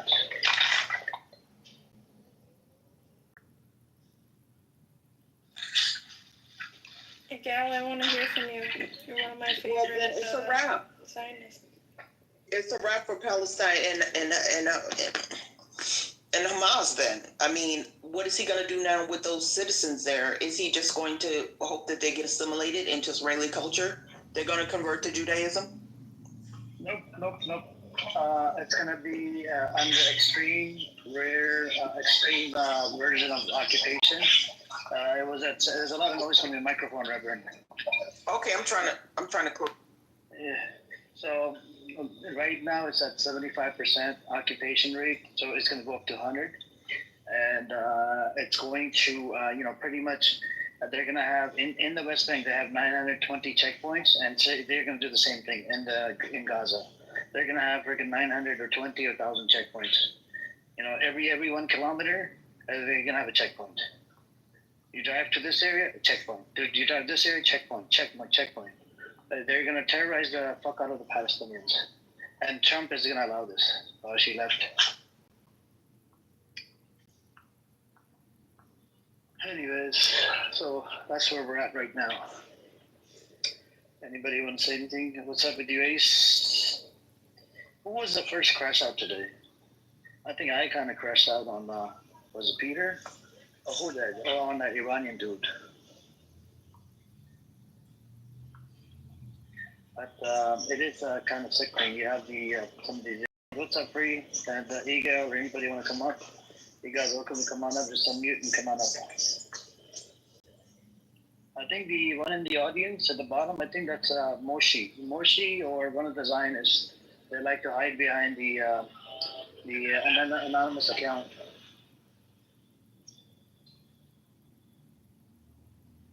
Or the guy that records the conversation. Actually, there is something new today, which I think is important. Usually, I'm quite suspicious towards Netanyahu's what Netanyahu said, but today he said something. He said that he intend to take over Gaza and then to transfer the power to some Arab peaceful government, something like this. This is interesting because there are fractions in the government, the Israeli government, who do not want to transfer the power to other Arab government, but take over and to build settlements and so on. But he said it only in English, in Fox, not in Hebrew. Well, but it is interesting. Yeah, but what do you think about this plan? He wants to occupy 100% of the land. I don't think it. He wants to take over 100% of it. I am against it, and many Israelis are against it. If they're against it, why don't they attack the government? It will cost lot of lives of Israelis, of Gazans, of the hostages. I am totally against it.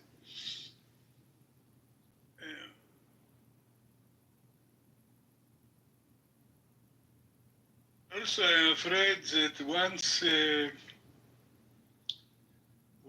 Israel, IDF, will conquer totally Gaza, there will be pressure to stay, and to stay in Gaza is a big trap for Israel, in my opinion.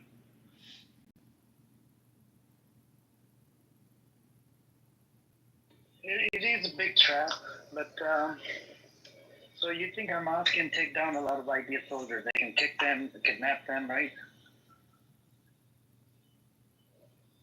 And they can, there are a lot of soldiers who are going to get killed by Hamas. Can I ask you a real question? Are there even any Hamas fighters still alive, still there? I kind of doubt it, to be honest. I don't think there are any Hamas fighters there.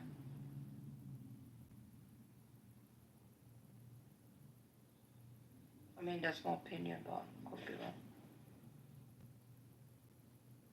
I mean, they probably are. That's why,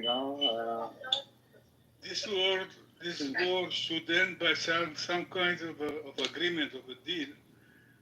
And maybe this statement of Netanyahu is a sign, some positive sign for change in this direction. But on the other hand, military escalation in Gaza is not good for anyone.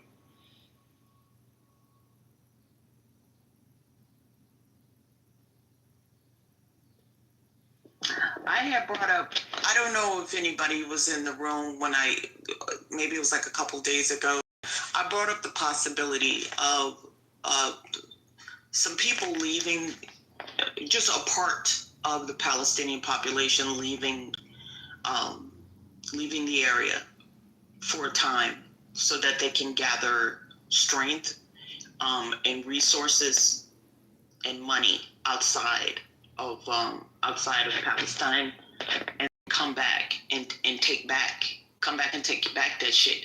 I mean, if it takes a couple of decades, but to finally, gather up enough, I think they could ally with some nations in Africa as they're on the come up, like what China is doing, right?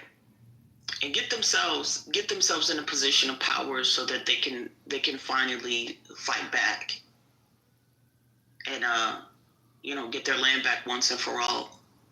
I mean, that's the only other alternative, other than just continuously living, in misery for generations and generations and generations.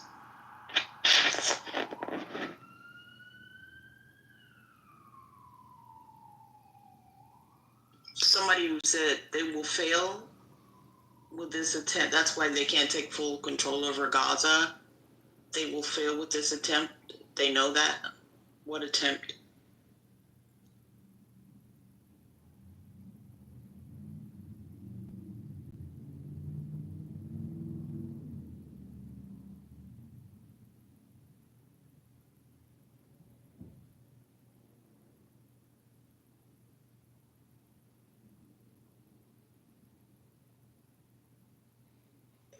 I can't hear anything. Is anybody speaking? Yeah, I mean, before that, yeah. Reverend, the problem is once they leave, they're not allowed to come back. That's a problem, though. You know what I'm saying? People that were kicked out. I mean, they wouldn't want to come back. Not the people that. How will they take revenge? No, that's what I'm saying. Like I said, the Jews did when they left Europe. Not every single Jewish person left Europe and went to Israel. But those that did leave, they allied with the United States. They allied with Great Britain, and they created a basic. How are you going to become an ally when you have Zionists in the Congress? How are you going to ally? Fuck the Congress. I'm saying United States is not the only player on the stage. At the UK is an ally with the US. Is an ally to. No, look east. Look east. Which country is that? I'm talking about Asian countries. Also, their Arabic brethren in the Middle East. They're puppets of America. Puppets of America. Not all of them. Majority of them. Okay, the majority, yes, but not all. And then look towards China. You know what I mean? China towards doesn't do African anything. Union. They sit back and watch it. Well, now they do, but they have to be incentivized. No. They do that all the time. You didn't know that? Even when Pakistan went to war with India recently, they didn't help them. They just gave them the weapons and stuff and the fighter jets. Well, that is help. Come out and help them. That is help. I'm saying the airplanes and stuff. What I'm saying is Palestinians don't have a state. So where are they gonna fly these airplanes from? If China gives them airplanes, which country are they gonna are they gonna fly these airplanes from? They don't have a single ally in the Middle East. The problem is the puppets of America. They're scared of America. Why do you think Israel still exists?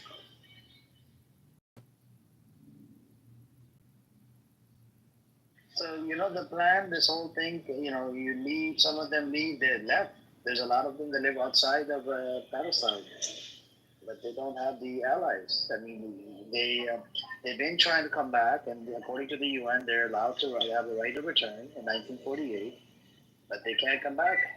And even the one that left, anybody that left, they won't be able to come back anymore. That's the rule number. That's the rule on the books with Israel. Then the plan should be working with whatever country wants to see the United States lose power.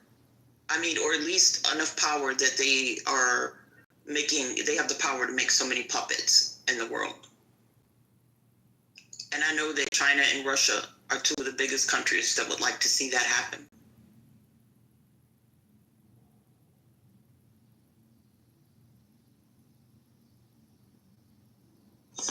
What about Russia as an ally? He's just a silent ally.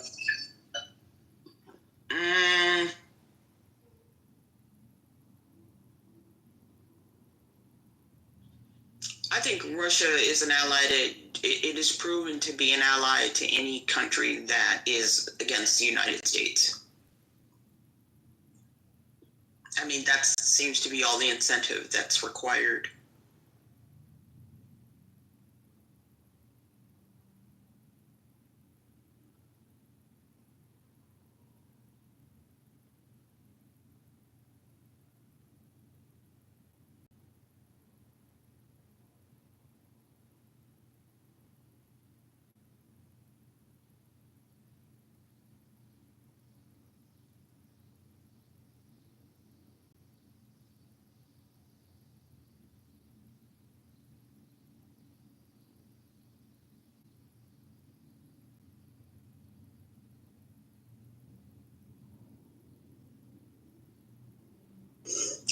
about you all, but it seems like this Clubhouse Plus ad, I'm so sick of it popping up every time I touch something.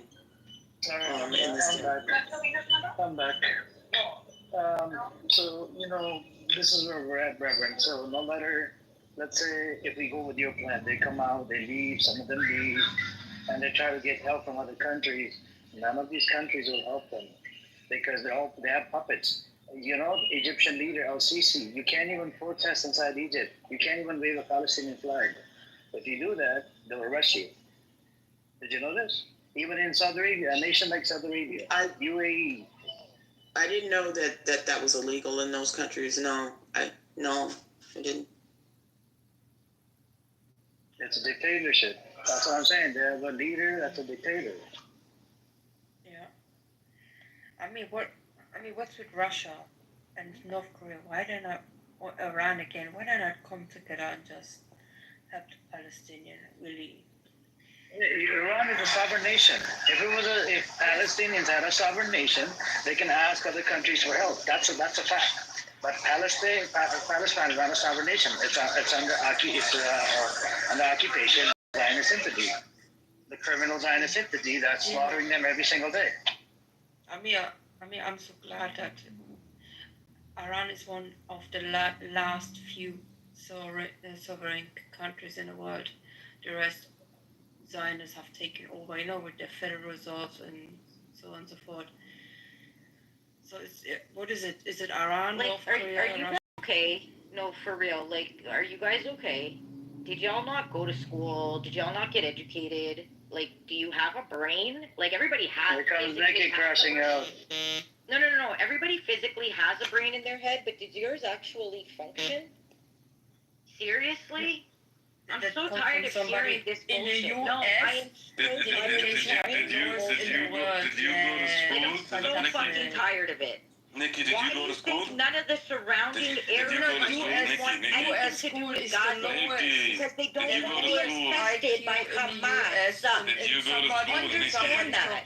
It's so did you go to school or did you go to a mental health institution? Understand why Saudi Arabia, Egypt, and all these other Arab nations have closed their borders. Did you go to school or did you go to a mental health institution? Of the terrorism of Hamas. Did you go to rehab? Is it really that difficult for everybody to see? Did you go to your rehab session? Is it really that difficult for everybody to see? Did you go to your rehab session? You're an idiot. You're an idiot. Did you go there? Okay, you're old news. Did you go to your therapist? Let's do one question at a time. Hang on a second. Let's do one question at a time. Why are all the surrounding Arab nations? Can we do one point at a time, Nikki? No, we're not doing one point at a time. One point at because I have a short attention span, Nikki. I have a short attention span. For months, and y'all are still spreading the same bullshit. Okay, can we do one point at a time? Can we do one point at a time? Nikki, can we do one point at a time, please? Oh my God, 1 point at a time. Yeah, 1 point at a time. Fucking world and okay. So you made a claim. You made a claim about Egypt and Saudi Arabia. Saudi Arabia, there she goes after crashing out. That was a fucking drive-by. Fucking crazy psychotic bitch. Don't mind. She does it all the time. But no, what is like a moron. When she said about education, I said, wait. American education is the lowest in the world, and that comes from her. It's just so funny, man. She crashes out every time she comes on this app. Don't worry. Unfortunately, the world has to be a lot of idiots around the world. So. But seriously, I don't know. You said about Iran, they're not going to go do anything because they're under occupation with Israel. But what about the rest, North Korea and stuff like that? Why not get a look? I really don't want to come to the point where we hear the absolutely bad news. Something must be happening here. I'm pretty sure. You're also praying. I'm praying. If you know something else that you could do on your own side, I'm pretty sure you do it. At the moment we're all at the end. I don't think there's anything else a normal person can do. No, that's true. No, Reverend brought a good point that, what if some of the people leave and then try to get help from other countries I mean, the Palestinians have tried it. They even filed the cases, even in America and a whole bunch of other countries. They've been trying it, for over 70 years. But, when you have Zionists involved in your government level, they shut it down, They shut all of these people down, and that's the big issue. Until we get rid of these pedos, we clean the house in the Congress, nothing can be done look at Canada. Canada said we're going to recognize Palestine as a state. America, Trump comes out, we're going to put sanctions, we're going to do a tariff war if you recognize the Palestinian state. Being a Palestinian state, getting a Palestinian state is such a threat to the Zionist entity where they're pressurizing Trump to say what they want to say through Trump's mouth because they have dirt on Trump. He's a pedo. He's on Epstein files. And if Epstein file was to come out, it will destroy Israel. It will destroy Trump. It will destroy a whole bunch of politicians. And Israel has a direct connection to Epstein files because Epstein has been to Israel in 2008. And Ehud Barak, that's a former Israeli prime minister, has been to Epstein Island for more than 30 times, right? Has been to a whole bunch of his properties, and God knows what else he has done. I mean, look at the guy from the King, what was it, Henry or something from the UK? He was in... No. So, you got a lot of these big leaders on there, and slowly, one by one. And look at this Ghislaine Maxwell, right? This pedophile bitch, right?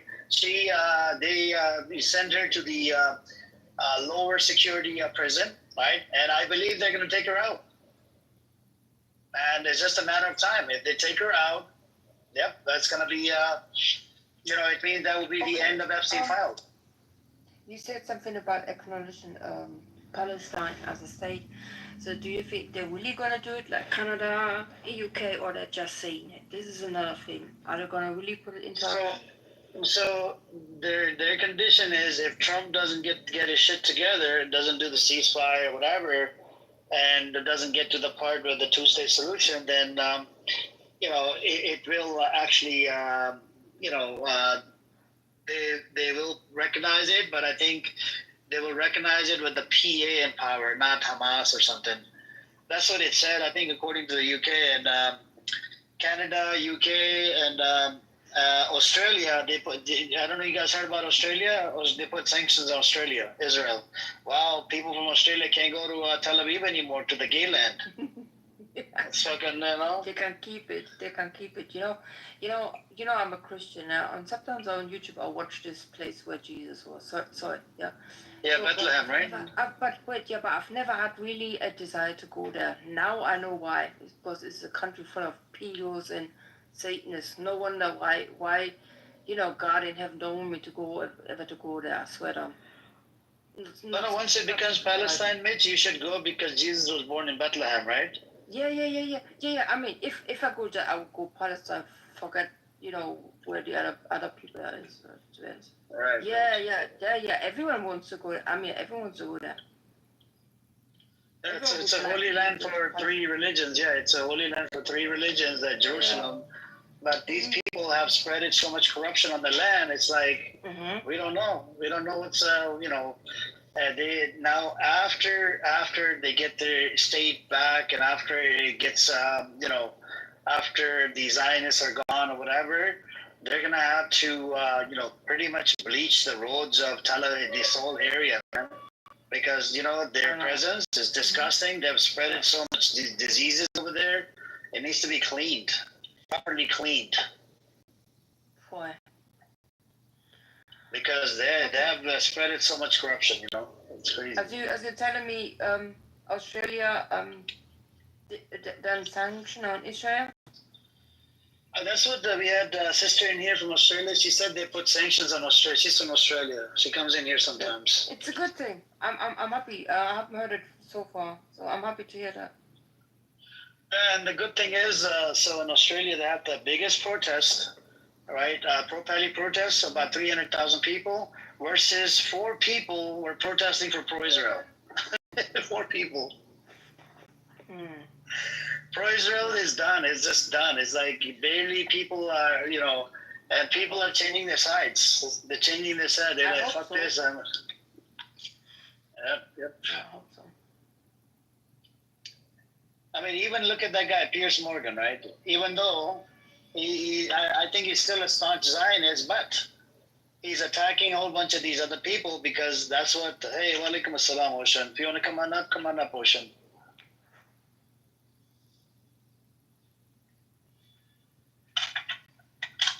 Yeah, he did.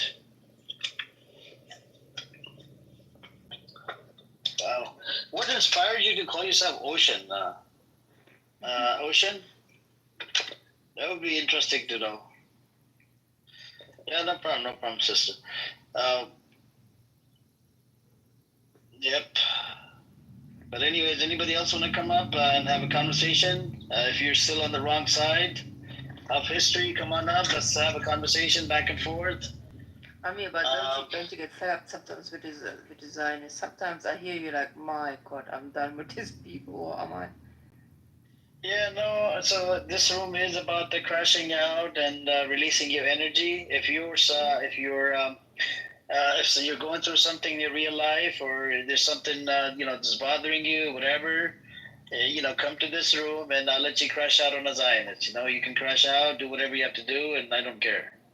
The Zionists, they need to be called out and cursed out, whatever. I don't care, man. I do not like, the people like El Normo or whatever. They're just piece of shits on this app. Yep. Pineapples. Anyway, what's up, Sam? How you doing, man? Good? Yo, I'm good. Yeah. I've just been talking to a lot of people in advertising since it's like past work times now. Oh, you're advertising? Why don't you bring your Jewish buddies on this app from your group? I'll try. I don't know. Are they pro-Palestine or are they pro-Israel? Are they pro-Israel? So a lot of them are pro-Israel because they live in Israel themselves, right? But some of them are actually pro-American and they've come back to the States and resettled back here. They don't want anything to do with Israel anymore. Okay, if you, what you call it? Let me see. Let me check out your answer. Oh, okay. She wrote technically it's C, but Ocean sounds better. Okay, that's what inspired you. Right, yeah, sorry. I think if they come back on this app, we could have a conversation, or. 100%. I'll tell them to come on and let's see what they have to say or whatever. And it will definitely be interesting. But I'm pretty sure they're not Zionists per se, at least not anymore. But they will be very pro-Israel. Yeah, we can engage back and forth. I'm sure they probably have the same talking points, right? Oh, no, their talking points are completely different. Like, they are only pro-Israel because now that they live there, they don't know what it would look like if Israel was to go away and then a full-on Palestinian state would look like. I've had those interesting discussions with them and what it looks like. They're like, the only thing is we're now unfortunately in the middle of this, whether we choose to be here or not. And the question for them is, how do we retain the home we bought, even though now we understand it was taken from the Palestinians? So they have a very interesting perspective on that, and that's the only reason why they're pro-Israel.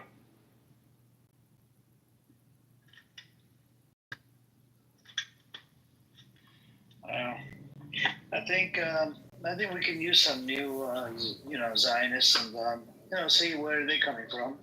A little bit better quality Zionists, on this app, they're just bottom of the barrel, man. Better quality Zionists. I may know a couple of people. Actually, let me ask them. I don't know if they'll be open to Clubhouse, but they're very vocal on Twitter, I think.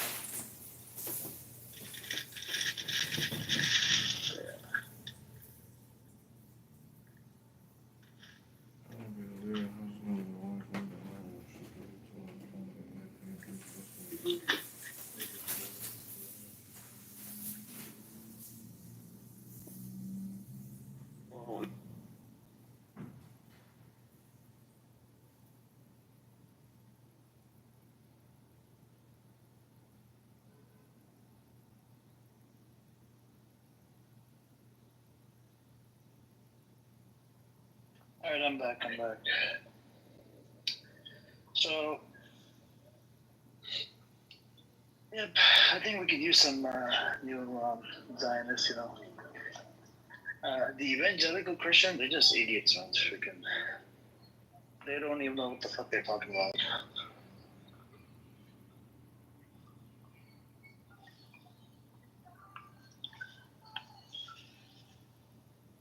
Anyways, what else is new with you guys?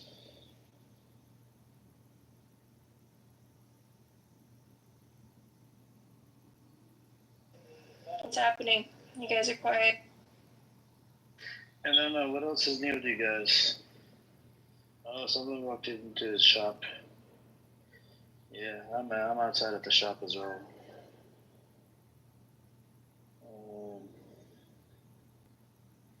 Let's see. Apparently, we had El Normo in here earlier, right? He was writing a bunch of shit in the chat. And, let's see.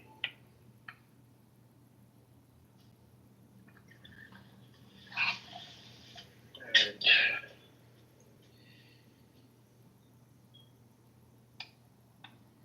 Anyways, I think what Teddy was saying was right earlier. There needs to be some sort of a movement. Otherwise, I don't think any of this is possible. What Teddy was saying was there's got to be people lining up at the border.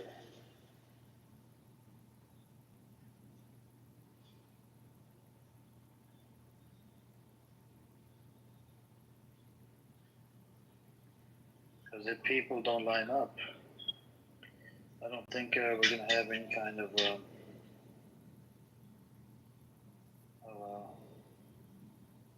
that's crazy. Okay.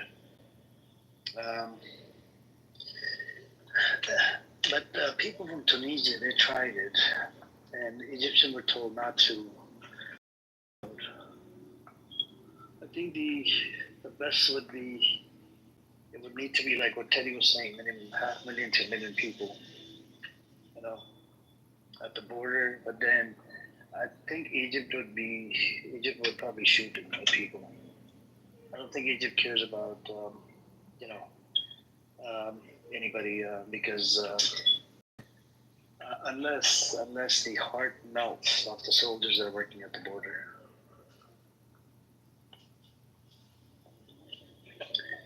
But we had that guy, that brother from South Sudan. He said he supports the people of Israel. I just don't know what does it mean. Does it mean that?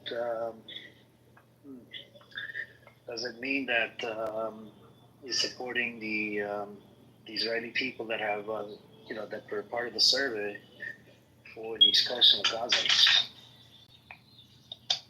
I just don't know. And I tried asking this question. He couldn't answer it. He started shouting and started going on tangent. So if you support,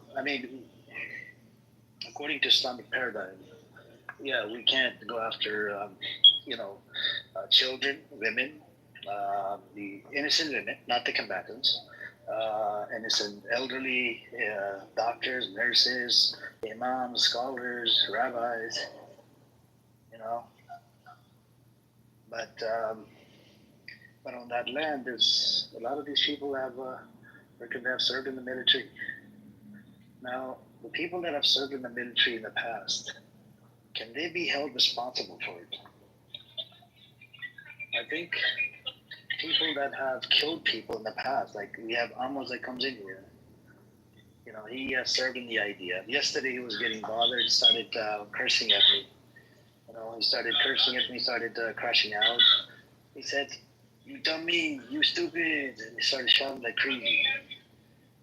When I said the IDF is a criminal entity, he said, when he said IDF is criminal, I am IDF. I have served in the IDF. So people like him, they have served in the IDF. And people that did the ethnic cleansing back in 1947, 48, they were leftists, people like Amos. And I asked this to Amos, I said, was your dad involved in ethnic cleansing? He said, no, he worked for the roads or whatever. I think he's lying. I don't know. But he's half Yemeni and half Polish or whatever, Ukraine. Right? It just doesn't make sense. You're from Ukraine. And this is why, and you know what he said yesterday? He said between 2 to 4, they tell us all the kibbutznik, they have to stay inside because it gets really hot. They can't tolerate the weather. It's because they're not from that land. You know, you're living on a stolen land that's not yours, that was never yours from the jump. And this is why you can't take the heat. You know, people that have been living there, like Palestinians, they can take that heat. They're from that land. You know, I lived in Saudi Arabia for 10 years. Even I used to have sometimes a hard time, tolerating the heat because I'm not from there. But I don't know, it's sickening. No matter what, we need to defend, we need to defend, we need to defend. What are you defending? A stolen land?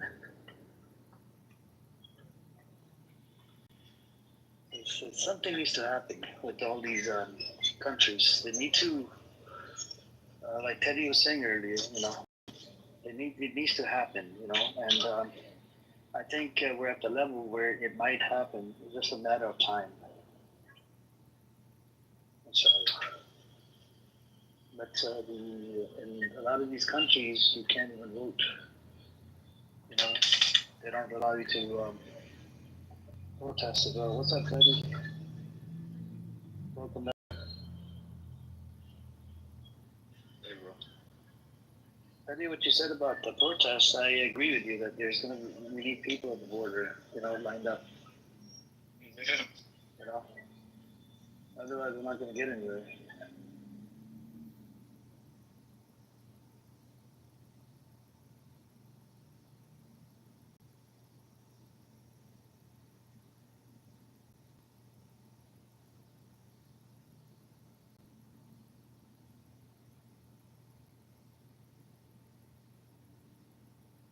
Yeah.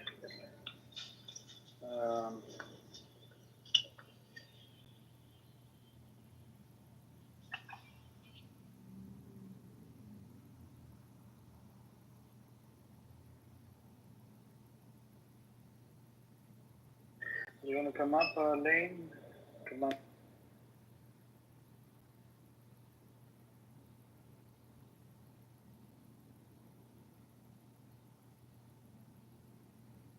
Hey, what's up, Chucky? Chucky, what do you think the solution is for this middle?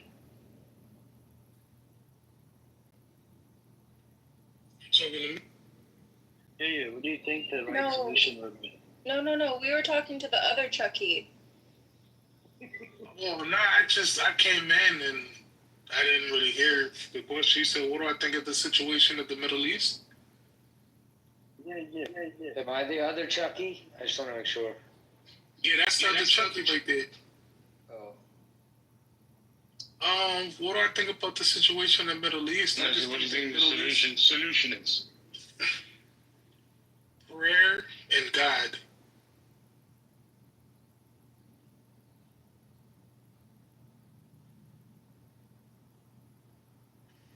Hello? You hear me? Chucky, you didn't realize that's like you praying for a wife and never going out and looking for one. Yeah, I'm just saying, prayer, God, and hip thrust. That's the solution for the Middle East. Chucky, I was kind of thinking about that earlier, though, because, not everybody can do something big, you know what I mean? Not everybody can go out there. Not everybody can kind of just drop everything they're doing, or maybe they're just, I don't know. I don't think I'm, the greatest voice. I'm not the best at convincing people of anything, but there's a kung fu movie. It's the Marco Polo. Anyways, in that movie, he talks about how, like, maybe their clan won't defeat like the invaders coming into their land, but the next generation will come up. The next generation will come up. So I was kind of thinking about that. You know. Yeah, I can see that, man. But I just think, you know, I don't know. I don't really know how I feel yet. You know, when I come up with some real solutions, I'll come back, Amir. But I just hope moving forward that the United States of America stays out of the problems in the Middle East, and we can, you know, have our government focus on the problems that we have in our own homeland. You know, that's my wish and my prayer as well.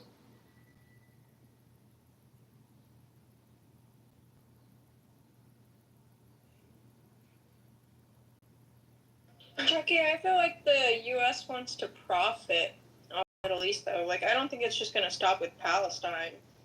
It's going to go all over, you know? They always make up some reason or something to go and invade someone else's country. That's why I'm a rep of the U.S., so it's... That's why I hope that this incoming, you know, administration, once Trump leaves, will truly focus on the American people and the American interest. You know, we have so much that needs to be taken care of back home. And I know there's levels to what the federal government can do and what they can enforce. You know, I know a lot of the issues that I'm speaking about comes from, you know, our local government. But I just want to see as a whole that the United States government just focuses on, you know, the American people. And that is, bro, not nobody else. Focus on us. If the people run your country are Jewish, Becky, so where do you think their priorities lie? Or in support of Israel? So.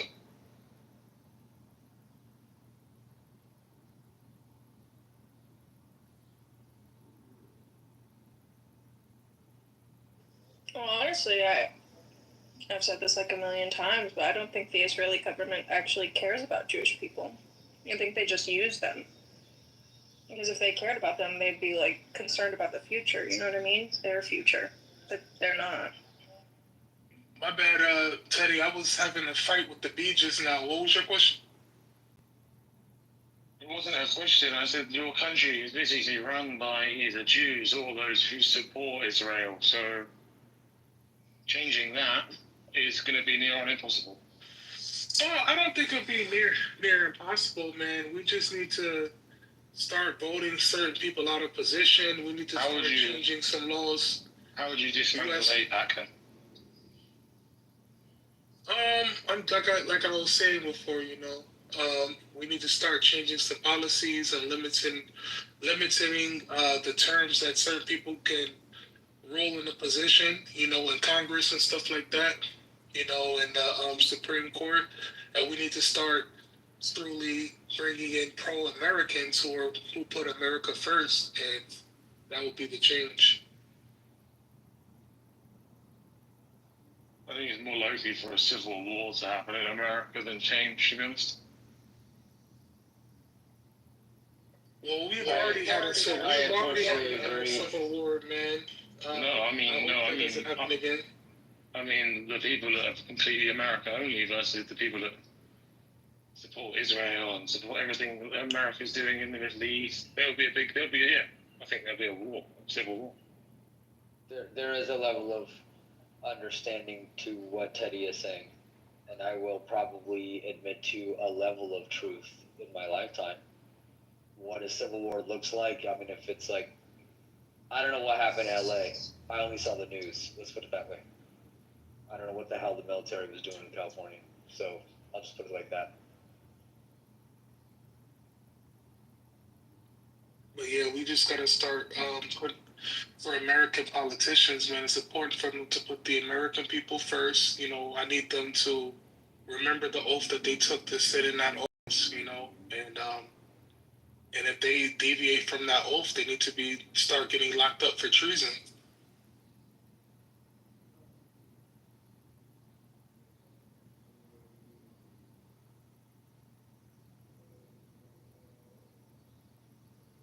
Because if I did half the stuff that a lot of these politicians are doing, my ass would be locked up in Leavenworth. No, Trump is a pious person. He's infallible. He cannot make any mistakes. I think that's what some people thought, but apparently, I think they got some dirt on him. You know, what do you guys think?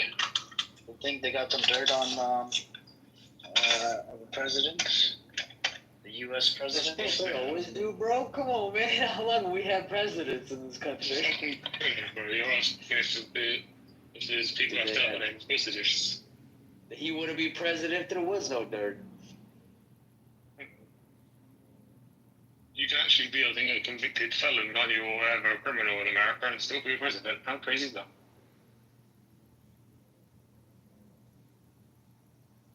The greatest country in the world can have a criminal running it. Imagine that. Imagine finding Jimmy Hoffa's body, right? I want to know. I mean, Donald Trump has dirt, but I don't really care. He's pretty public.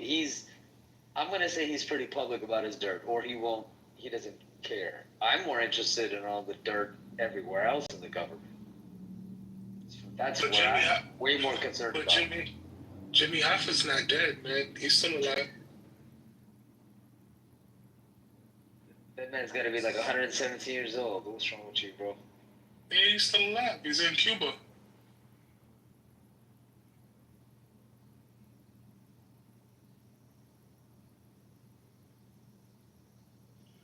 Brandon, do you want to say something?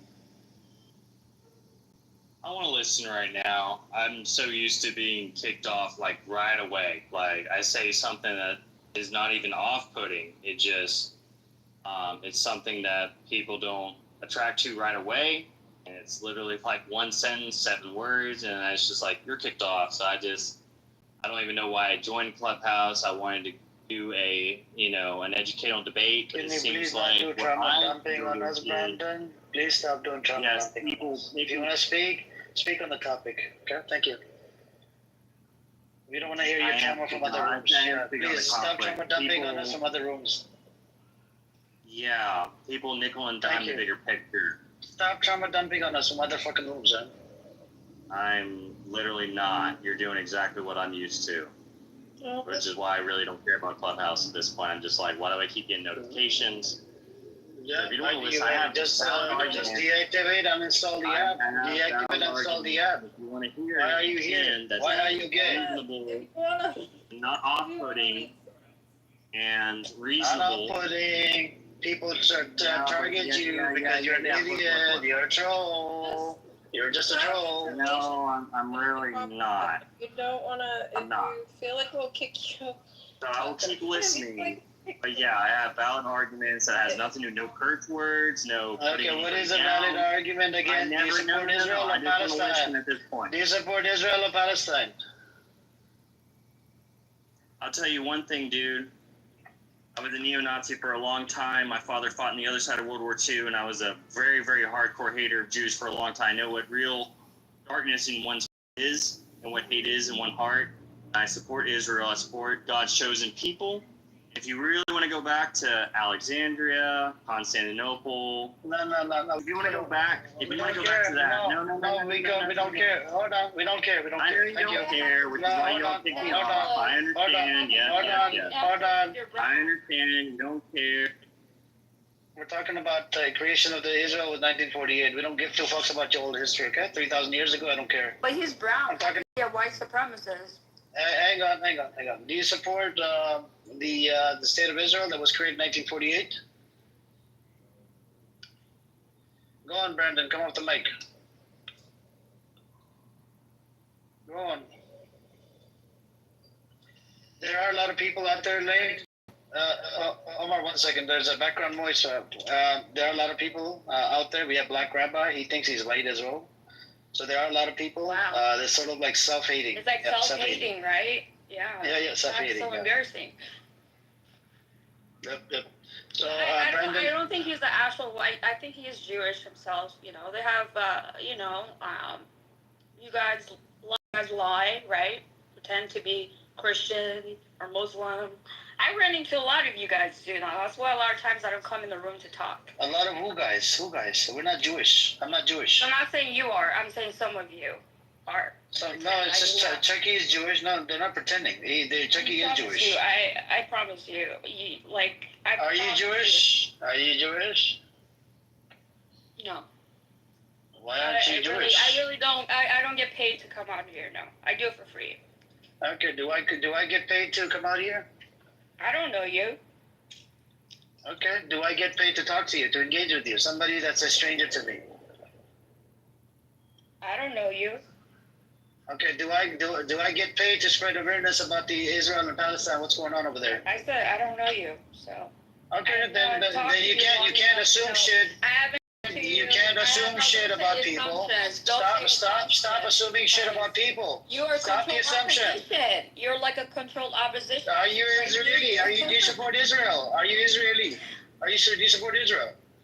I know you do. Okay. That's your opinion. See, you're assuming again. This is the problem with a lot of people that are like delulus. Yeah. I am anti-Zionist. Do you not understand anti-Zionist? I'm anti-Zionist. There's no such thing as Zionism. It's just American imperialism. There's no thing such as Zionism. To me, there's what is the meaning of Zionism? Can you tell us? Can you tell the room? Can you educate us today? Yeah, it's American imperialism. That's what it is. Okay. So why did the American decline their ship to board in 1939 in America? It was full of 900 Jews. Can you tell us? Can you educate us today? Just for show, right? No, they did it just for the show. Evidence. They couldn't be too obvious about their attacks, right? So a lot of the attacks, they want to blame it on Jews, right? Look, it's Jews. It's not us Americans. She's a full Palestine or Israel. Are you pro-Pali or pro-Israel?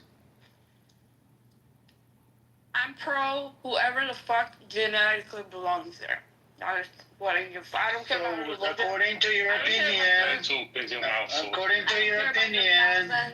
are you eating chips, French fries, or something? What are you eating? I'm eating French fries. Yes. Oh my God! I was so close. Oh my God. McDonald's French fries. It's not good for your health. You know this, right? I know. Trump eats McDonald's every day. Do you love Trump? Do you like Trump? Trump? Yeah, Trump eats McDonald's every day. Do you support Trump?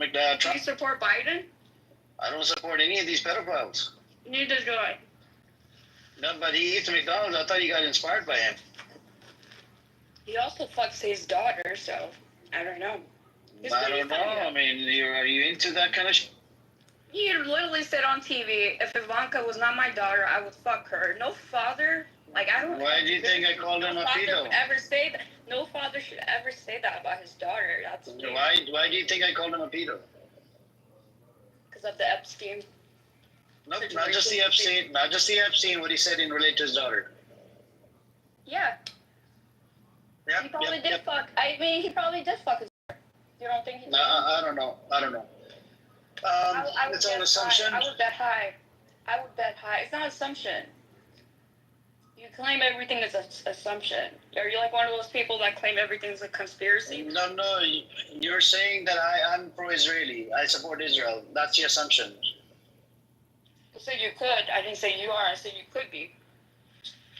Yeah. That's you're leading to the. That's why a lot of times I don't come in the room. I like to talk sometimes, but I don't like to. You should come up and have a conversation. I don't know why you're in so defensive mode. No, you can't really trust anyone on here. We don't have to trust each other. We can still have a conversation. About it. I like to trust the person I'm talking to. I want to feel comfortable talking to that person. Trust is You could definitely trust Teddy. Teddy is one of the trustworthy people. He's a pious person, and you could definitely trust him. I trust Teddy.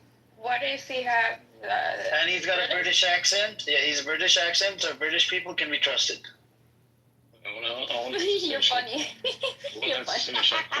That was a good one. You're funny. I mean, they colonized us, right, because of our protection. They wanted protection, so I trust Teddy. Teddy is one of the best person on this app. They're the masters of the world, right? Yes, and you can have a conversation with him, and please, follow each other. Teddy is one of the best persons to have a conversation with. So Teddy, not just saying it's Teddy by any chance Indian?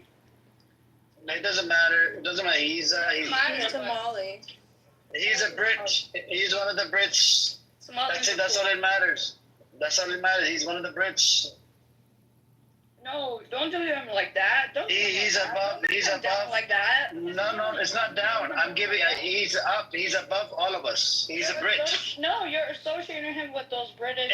English came from the UK, from the British, right? Yeah, the British. Lane, we got our freedom from the British, correct? I don't know. I'm not American. Why do you say we? Okay, are you Canadian? No. What are you? Doesn't matter, does it? Okay. I'm in America, and Americans, they got their freedom from the Brits, right? Not too long ago. And this is why he's above. His identity is above American identity. No, it's not. They're British. They're lower than American. That's why I have him up here. He's the most trusted, pious, and his identity is top notch. He's Somali. It doesn't matter. He's a Brit. In his passport, it says he was born. No, in his passport, it says he was born and raised in the UK. But he was okay. Whatever you say, sir. Like, why are you trying to degrade his position? His position is above all of us. You're calling him British. You're the one that's. He is British. Teddy, speak in your British language.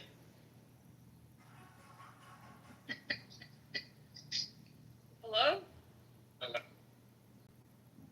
Hello. So for 1 minute you thought I was Indian, next minute you think I'm Somali. No, you sound Somalian. I believe you. I never said I was Somali. What are you talking about? You don't like to identify as Somalian? Identify. No? Are you okay? Why don't I want to identify as Somalian? No, like, you should genuinely speaking, okay. Because I asked if you're proud of being Somalian? Are you retarded? Sorry, I didn't. Are you autistic? Is that what it is? You have high autism. You don't understand social cues. You just called me retarded. Look at my flag. You are. You're asking me if I'm okay. You're asking me if I'm okay. Look at my photo. What is my photo? Freemasons. My question stands. Are you okay? Freemasons. You asked me what it is. I said it's Freemasons.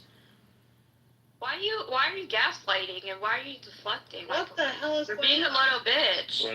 He's a little bitch. No personal attacks, please. I think she needs. He's attacking me. He's asking me if I'm okay because I asked him if he's. He's just asking if you're okay. That's it. Like, are you mentally okay in the head? That's all. It got a little burnt. It got a little bit burnt. No, you guys. She called me a retard. She called me a retard, so I was asked her a simple question. Add a little bit. I like being autistic. Ace, I never spoke to her. She thought I was Indian 1 minute, next minute she thinks I'm Somali. No, you Jews are artistic culturally. Like, Jews are very. What do you think they get along with Indians really well? Jews and Indians get along really well because they're both autistic, right? Ace, go ahead.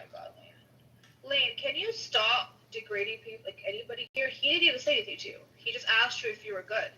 Asking him if are you okay? Besides, are you okay? You're not okay? You should take some medication then. You should see a therapist if this is pissing you off. Listen, Just hearing you. I feel like it's not worth it. I feel like we should eat her French fries or chips. You're too, no offense, but you're too old to be talking like a teenager. What are you? You're like 40 years old and you're talking like you're 15 years old. Mentally stunted. See these people? Mentally stunted. You're too sad, too old. I just want to let you guys know. Turn your voice down. Like, oh my God. Hang on a second. Yes. This fire was started by Lozanne. Let's attract Lozanne. She started this fire. No, it seems like the fatty wants it. Fatty wants it. You're the one that's Oh my God! Stop. You just call me. You want some attention? I'll give you some attention that your daddy couldn't give you. Whatever Lane, whatever your name is. Lane's the one eating chips in McDonald's. She can't Why call are you anyone fat. attacking me? Like, this fat bitch. Like, get a life, you old fuck. Is this you in your photo?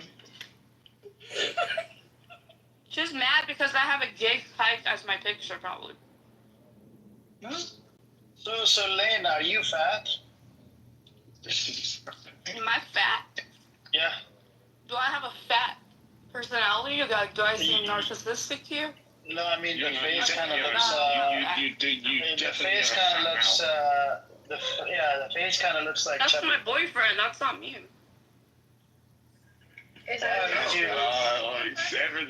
Okay, it all makes sense. How come Selene, her name sounds familiar? Was she in here before? Are you okay then? Oh, salam alaikum.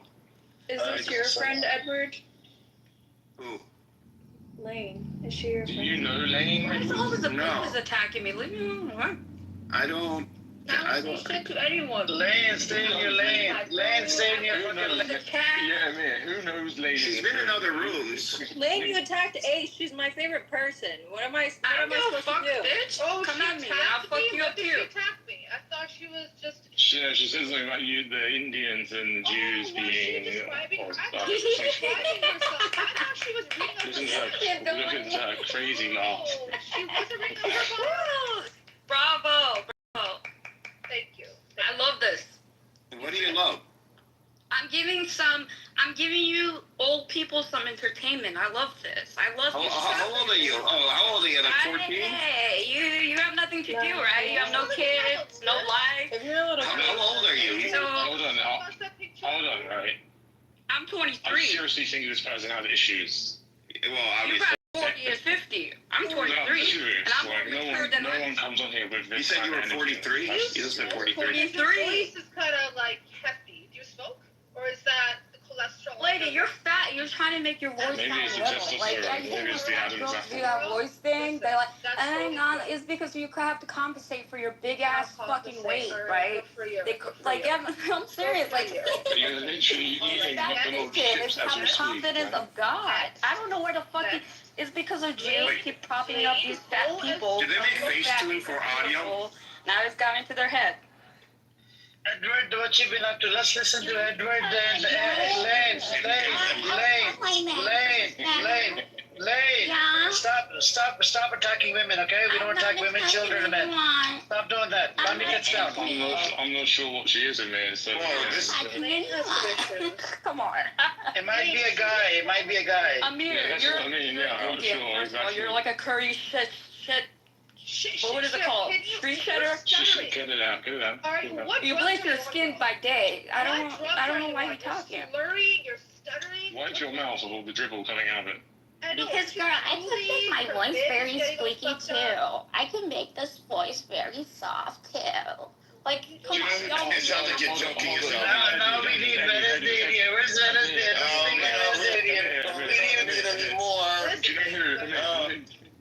Amir, have you seen anyone in here seen Harry Potter that got the ghost in the toilets? That weird girl, What right? is Scotty? Scotty looks like She reminds me of her. That laugh and the weird laugh.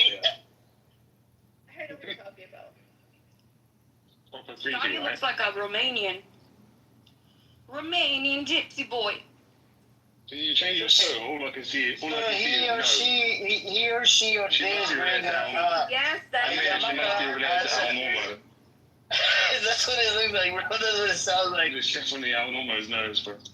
I'm gonna take a guess that none of you are Middle Eastern. You guys are anything but Middle Eastern, right? What are you? Why are you guys so Please don't choke on that French fry that you have in your mouth. Please don't choke on that French fry that you have in your mouth. That's what Middle Easterns. It's weird. Yeah, this McDonald's that you're eating, every chip that you have in your mouth, that actually supports Israel, by the way. That supports the genocide of the babies in You Palestine. don't care about Palestine, you Indian Jew. Shut up. Yeah, have fun eating, the McDonald's. I hope you don't choke on. I mean, at least I'm not an Indian Jew pretending to be Arab. You know, that's kind of pathetic and embarrassing. I just You read don't her feel bio. embarrassed by like doing that? Just read your. I just You know, read your bio. he thinks Middle Easterns are really She's one stupid of these and that we don't see right yeah, through she's you. an alphabet assassin. Come on, IDF. You know you get paid to come on here. Actually, you know what? It is a homeland to the LGBTQ world, the Tel Aviv. I'll be back. All right, bye-bye. Have a good day. Hold on. Wow. We have a whole bunch of characters that come to this room, man. A whole bunch of them. I follow that person just so I can troll her for future. Oh my god. Crazy. Absolutely crazy. She thought I was Indian and then Somali. I didn't even say a word. I didn't even say hello to her. I didn't even say hello. What the fuck? Just calling everybody Somali. Wednesday, you were supposed to be here, bro. Wednesday, why did you miss out? We needed you. You had to fight against Lane. Lane's gonna come back in a bit. We need you to attack her. If Wednesday was here, I wouldn't have been able to enjoy myself. Why? You would have been shouting. You would have been shouting. What she was saying? You know what I noticed? I noticed that Amir, anytime an Arab comes in that's like a pro-Palestinian, he passive-aggressively attacks people. That's why I think you're a lot of You attacked me. He attacks every. I watch him. I watch him. And when Arabs come on here, he attacks them. Hello, Lane. Assalamu alaikum. No, she's not Muslim. She's not Muslim. Oh, okay. She's Jewish. She's Jewish. She's Jewish. Look at the nose. Yeah, Wednesday. Look at the nose. You could speak your Abrahamic religions up your ass. I don't care about Abraham. Look at the nose. Look at the nose. I'm going to give you some fictional religion, okay? I'm not going to fall into for that. Can we rewind? For me, it's genetic. Middle East for Middle Easterns only. Middle East for Middle Easterns only. Just like Europe to be for Europeans. Middle East to be for Middle Easterners only. This is not Brazil. This is not Brazil, okay? You go back and get Germany. The Germans killed you guys. It wasn't us. It was Germany. What the fuck do you want Israel for? Who is she talking to? It was the Germans that killed y'all. She's talking to you, Israel. Just rip her head off. I'm not fucking German. You're Jew. Is she drunk? You don't have a country. You don't have an identity. You don't have a culture. You don't have anything. I'm not a Jew, Everything you have is stupid stolen bitch. from Arab. I'm not a Jew. Even your language, Hebrew, I'm was Puerto created Rican. recently. Fuck, even the language was Puerto modernized. Rican, bro. It's a copy of Arab culture, Arab land. Like, Yo, come are on, you bro. a You guys dumb are weird. bitch? It's like Or me did going to your mother Africa, drop killing a my bunch head? of Africans, right? Are you fucking Stealing their dumb? culture and the land and turning around saying, haha, I'm the real African now. Who are you Oh, this guys? is a dumb bitch that likes to hear herself do a fucking monologue. It's the biggest Bitch, identity close theft your mouth. of You the sound fucking like you got century. dicks in it. Biggest Shut up. identity theft of the Shut fucking up. century. Shut up. I don't know who she's fighting. Will you I'm not tell even shut up, fucking you little ugly Jew. bitch? Your mother's an ugly Yo, bitch. you sound like a nigger. Shut Yo, the I fuck will up, you fucking. monkey. Hey. Yeah, I'm like a little monkey. Now I'm a monkey. I'm Puerto Rican, you damn bitch. Okay, get lost. I don't allow racial slurs on the fucking You dumb bitch. Fucking argument to the fucking air. Stop using that cocaine. Crack kills, bitch. Crack kills. Fucking weirdo, bro. She got some issues, yo. Trust me. She's fucking, this bitch is a bipolar bitch, bro. She's gonna get a man fucking in trouble. It's always the white bitch. Look, I have some good news for myself. And I hope why is it the white woman that's the hold on. Listen, you don't like white women either, Teddy, so shut up. Listen, I have some good news about me, and I hope that you guys would help me celebrate this good news that has to do with me. Okay? Yes, Edward. I just got my upgrade to GPT-5, Oh, God. and it feels amazing. I was gonna say, did you? Do you know, it's literally like, Edward, you sound... You did. Edward, you sound like your wife just came home with a boob job, bro. Dude, I got a story about this that I could tell you that happened to me yesterday. The boob job thing too, but your story is. No, listen, I don't think a boob job is all that. Actually, I know for a fact it's not. No, I'm saying how you acted, how you said it. Yeah, I know. That was my, was BBL. So Oh wait. Tell my story first. Yeah, go ahead. I'll go Wednesday. Yeah. Tell the story. No, go ahead. Bedtime stories, I everyone. had a friend who was dating some chick and she had a boob job. It's like the middle of the summer, so they went to like a fancy hotel. He cranked the AC up, because it's hot. And he told me her boobs were cold to the touch. Like when the temperature was in the room, that's how cold her breasts were. That is hilarious. I'm going to share that story. That is funny. I have a story. Wednesday, do you work with autistic children? I thought you said you did. I do. Okay, so you would understand this. So my nephew, he, they have a point system, and they try to teach him about money, and they're able to, to do certain things after a week, get something from the school store. So he got this ball, and it's meant for kids that are autistic. Now, this ball doesn't bounce when you touch it. It deflates a tiny bit and it comes back. There's no air in it, and it's heavy, and it feels fleshy. And it was on the floor last night, and I hit it, and I thought it was the cat, and I kind of pushed it and I nudged it away a little bit. Then it rolled back to me, and I did it again, and I'm like, what the fuck? The cat doesn't do that. And I'm like, maybe there's something wrong with the cat. And I bent down to pick it up. And because it felt fleshy, I jerked my hand away. I'm like, what the fuck is this? And then I called my sister over, and she was like, oh, that's his ball. He got it from school. And so I pick it up. I'm telling you, this ball, it's like a boob. It's like a boob. Oh, really? It's fleshy. It's like, I'm like, wait, so, and I was like, this is a good idea. If I was, when I was in school, if they rewarded me with boobs, I would get straight A's. Like it's still like an implant, yeah. It felt like exactly like an implant. It was so weird. It was fleshy. It was like, weird. We got it. Thank you. Well, you have a problem against boobs, Ace? Ace doesn't like this awkward conversation. There should not be underage kids in here. What was wrong with that chick? I just wanted to ask. Daniel does not like me, actually. He kept calling me bitch. I was like, listen, Amir. And he didn't like that either.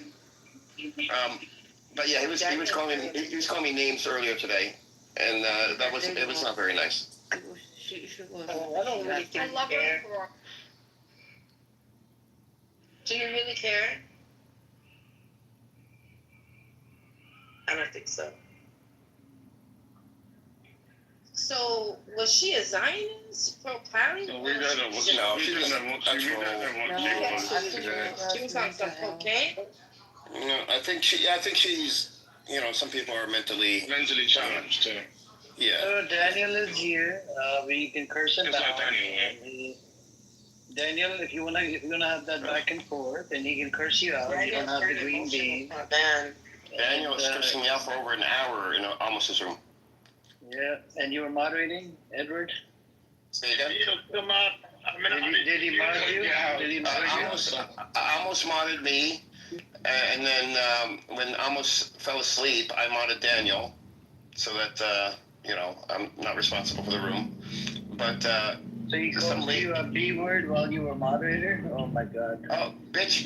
No, he was like, bitch, shut the fuck up, you fucking bitch. All kind of, every time I open my mouth, Daniel just wants to only hear Daniel. That's all Daniel wants to do.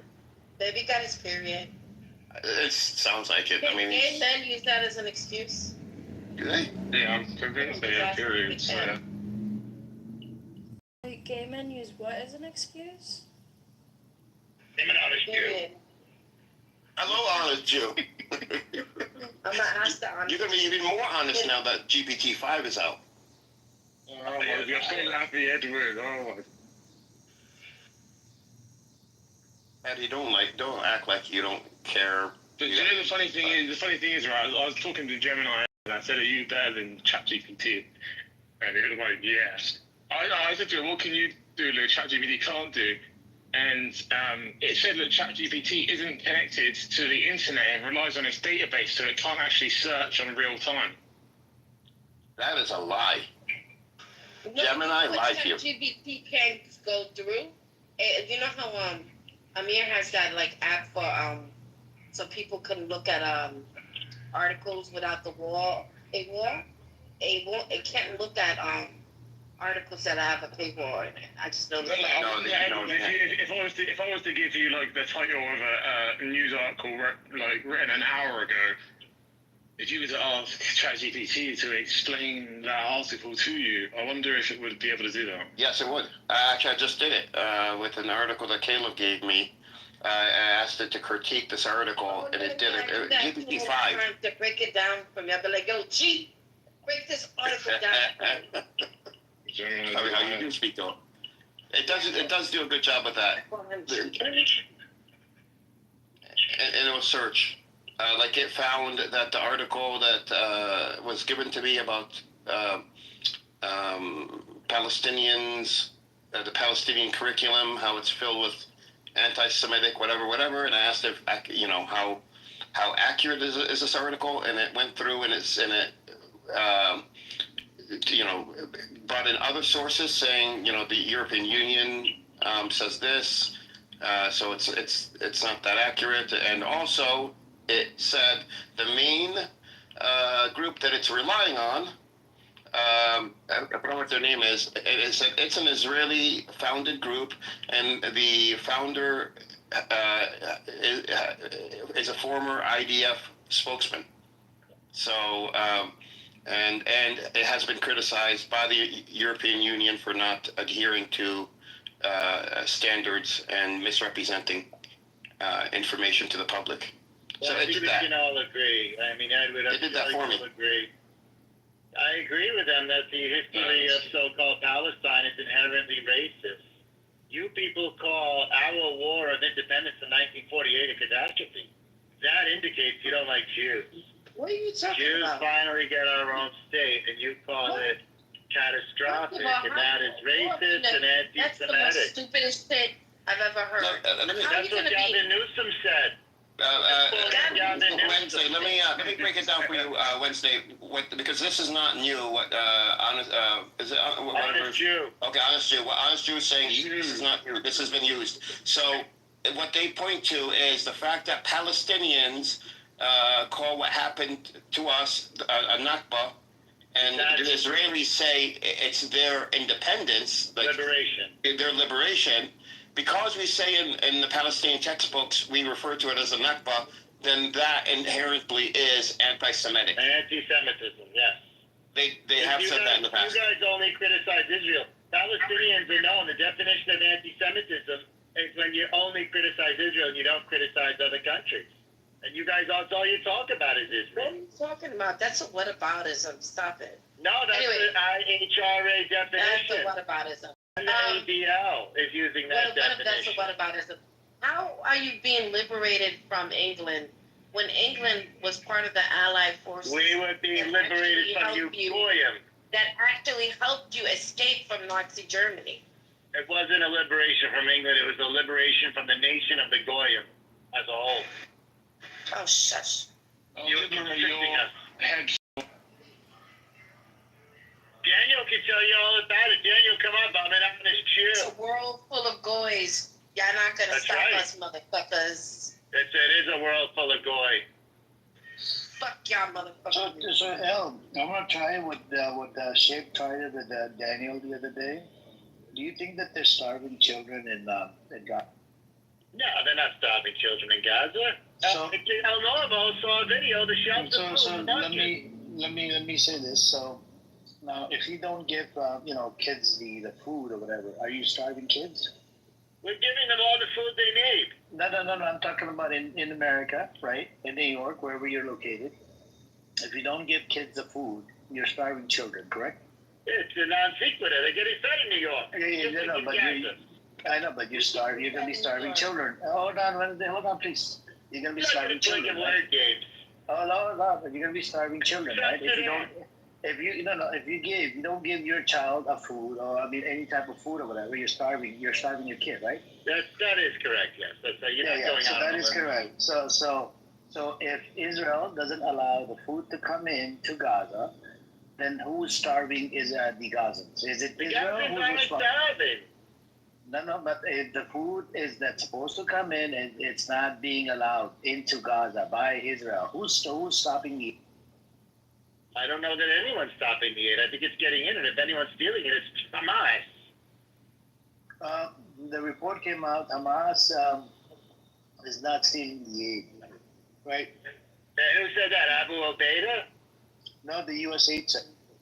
Okay, and they probably got that information from the Gaza Ministry of Health, which might as well be Abu Obaida himself. So I don't listen to anything from the Gaza Ministry of Health. This is Hamas. When I came from the U.S., USAID did the investigation. Oh, USAID. Mm-hmm. Okay, USAID is liberal. Yeah, it's American. American, they never lie. American, the media and the organization. A lot of anti-Semitism in America. Anti-Semitism is up 400% according to the FBI. I wish Daniel would come up. I don't have all the hasbara that he has. We have Levi down there. Levi, do you want to come up? Your brother is here. He's on his brother. Levi, come up. Help me out. All right, guys. Yeah, it's a punch. I'm using me as a punching bag, Levi. I need help. Did he come up? What's up, Scotty? No, Levi. I told him or her to come up yesterday. He or she was. What's up with you? What's up with you, Scotty? I just got back. I was driving. I was listening, but I was driving. When did you come back from the Hamas meeting? The chapter meeting in Ireland? No, I came back from listening to you Muppets. Oh, you think I'm a Muppet? No, I know you're a Muppet. It's anti-Semitism. I know you're a Muppet. I know anti-Semitism. Shut up, anti-Semitism this, anti-Semitism that. Every word comes anti-Semitism at you. Nobody's allowed an opinion. Anybody criticises the Jews, they're an anti-Semite. That's right. That's the rule. No, it's not a rule. That's your rule, not ours. Not the majority of the fucking population, not the majority of the world. Yeah, but we write things down on the internet. Check your messages, bro. Check your messages. As long as we write it on the internet before you do it, that's law.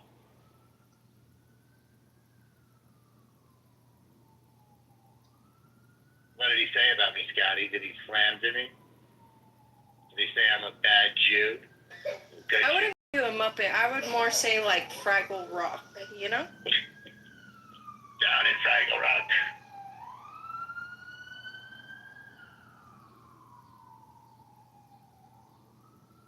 We need some more Zionist Jews up here. Levi, come up, but Daniel, is someone in the audience? Where are my fellow Zionist Jews? This room is so boring when it's an echo chamber. We need a Jew.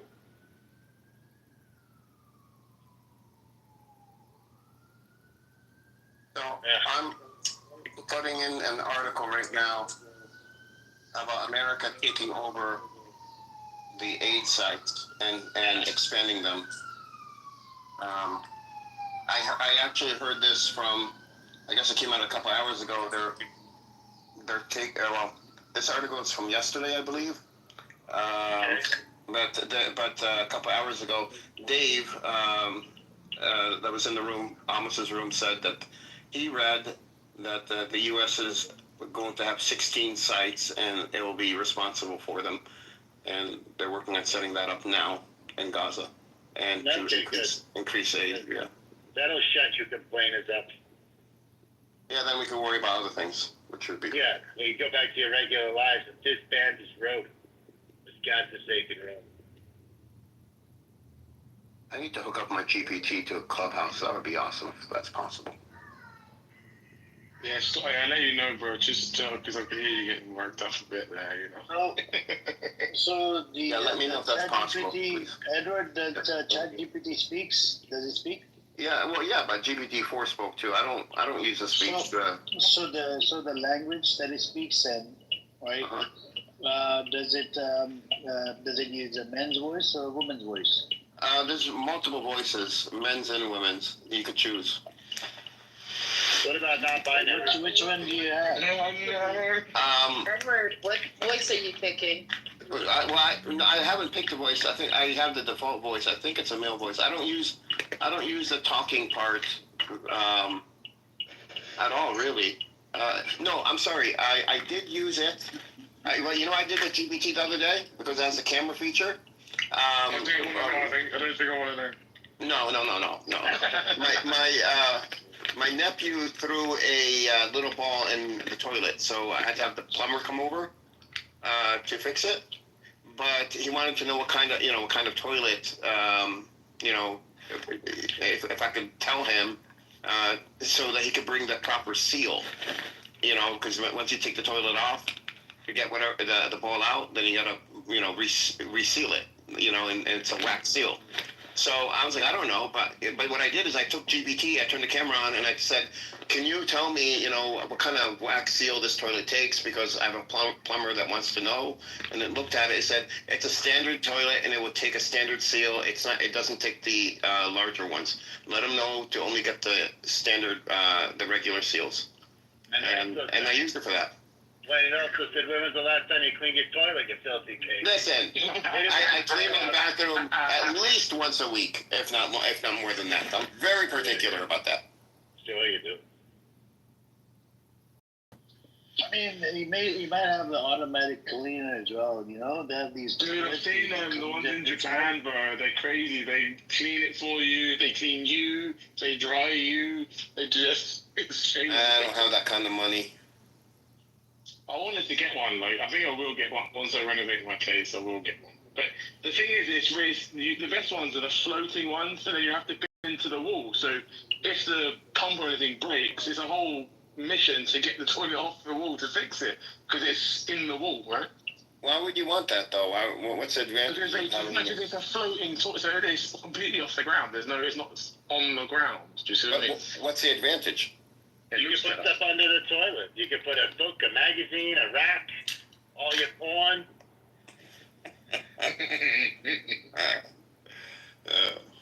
Calm down, Al. You're sounding like Amos, bro. That's true. Being very inappropriate. Yeah, that's a Jewish side of you.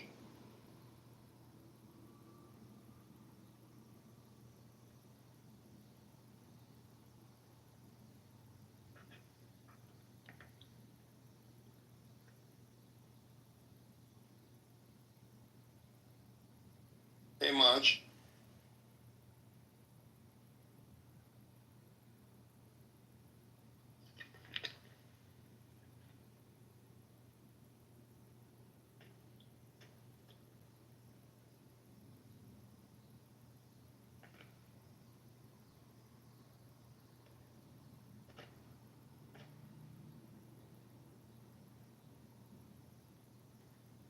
Come on, you guys. Somebody has something to say.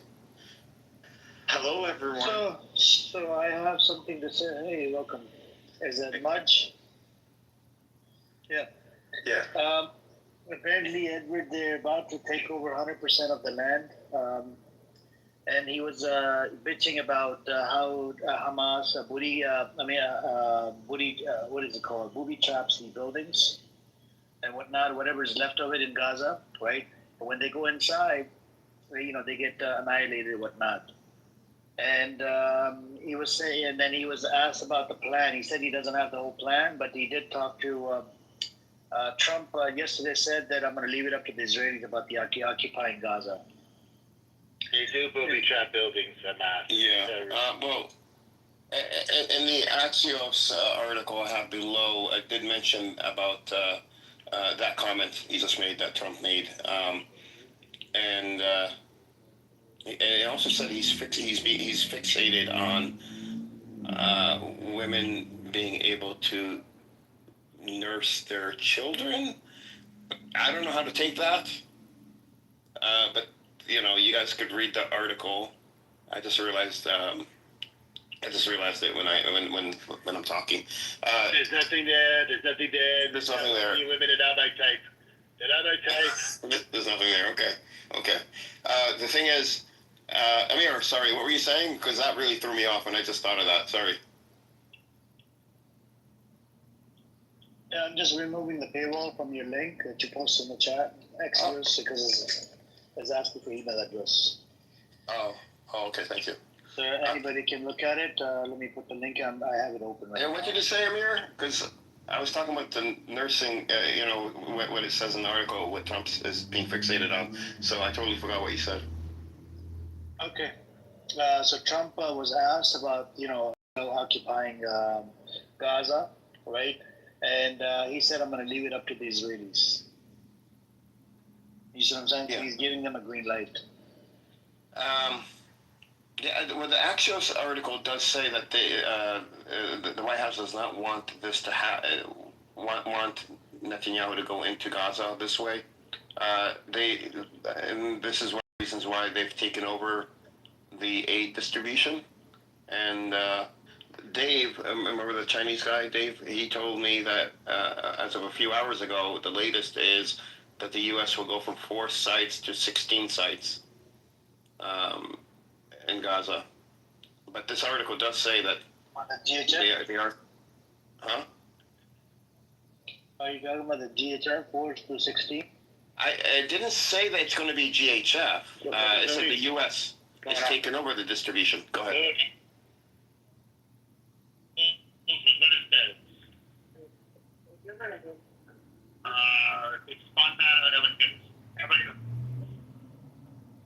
Yeah. Hot mic. Oh, yeah, okay, that's a hot mic. That's you. You got a hot mic. I muted him. Okay. Yeah, so we don't know if it's for GHF. Go ahead. They're going to occupy it, 100% of it. Right after eyeing it, I think there's going to be a problem there. Do you occupy the land? They're having a hard time with Hamas. I don't know what they're going to do, and a lot of these people are crying. I mean, yesterday I almost crashed in my room as well. I don't know about today, and this coexisting room. Did he crash out? Did people crash out? I'm sure Daniel probably did. Well, Daniel did, obviously, but no, almost didn't crash out. I've never heard him crash out in his own room before. He falls asleep. He was talking to a lady that pretended to be a AI, which she did a really good job, by the way. She turned out to be a vile individual, but she did a good job and almost was lost. He was like, Edward, what is this? What is this artificial? What is this? I don't understand. That was funny, but what's that lady's name? Robot something. Daniel, what was that lady's name? Daniel, write it in the chat. Well, it was Robot something. It was. I'm sure a fake name. An alias. So if it was somebody that you've run into, which I'm sure you have, she wasn't using her real name. Amir. You don't have to call my name to speak. I gotta make sure I get your attention because I don't like repeating myself. But you have to learn, man, when Amos comes in your room and speaks, you must listen. Turkey, I want you to call him a Nazi, and he crashes out.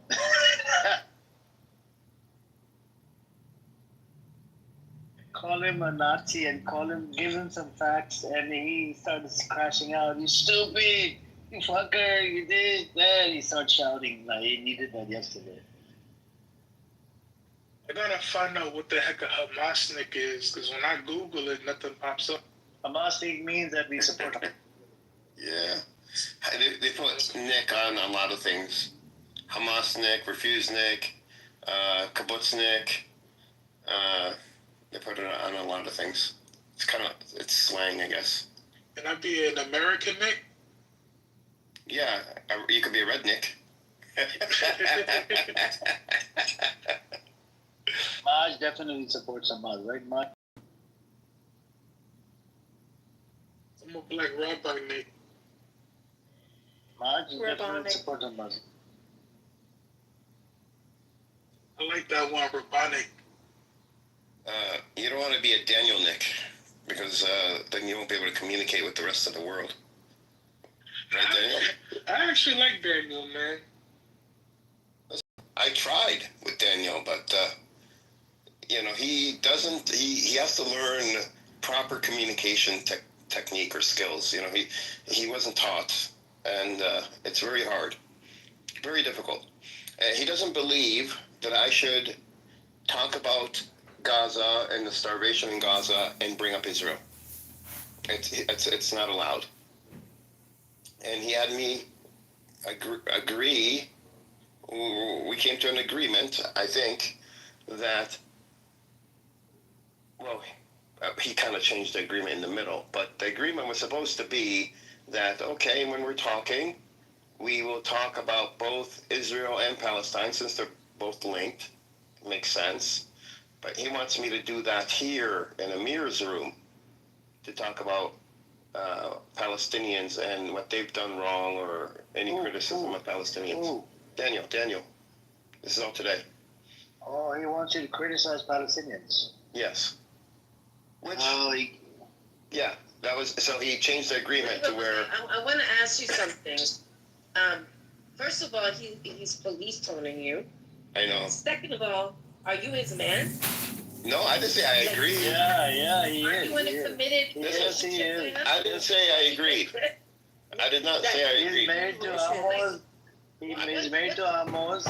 Why does he have this this authority over you, Edward? Oh no, he doesn't have authority over me. He has no agency over me.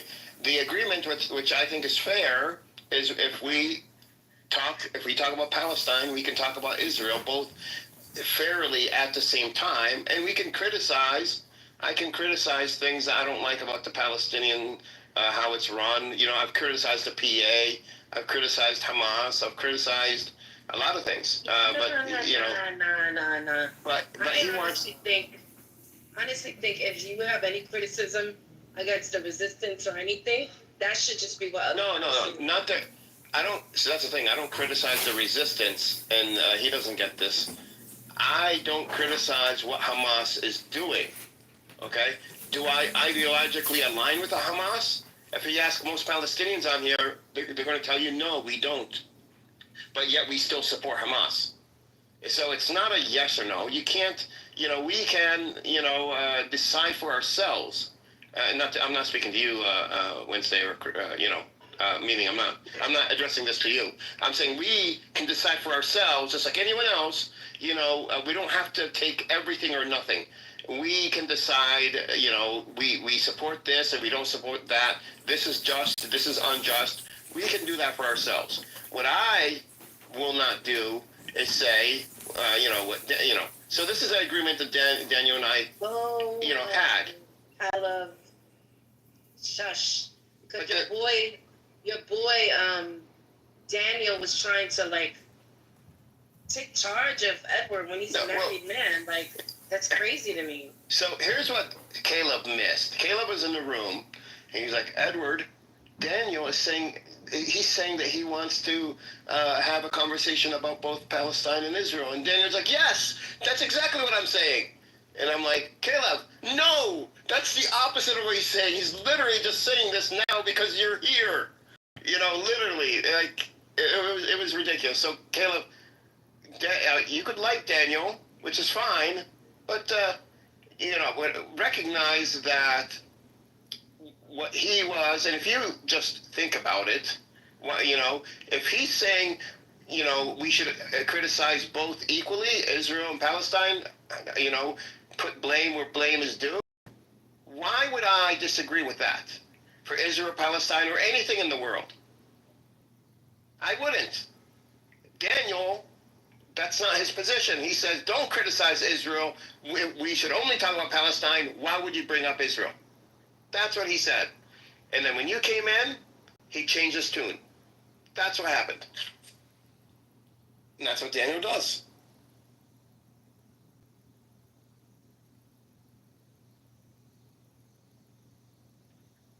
I'm sure everybody has heard. Come on stage, Scott. So he wants you to criticize Palestine, Palestinians in my room, and while he's sitting in the audience and drinking his popcorn and soda. Yes, that's what he wants. Yes. And he wants to do that,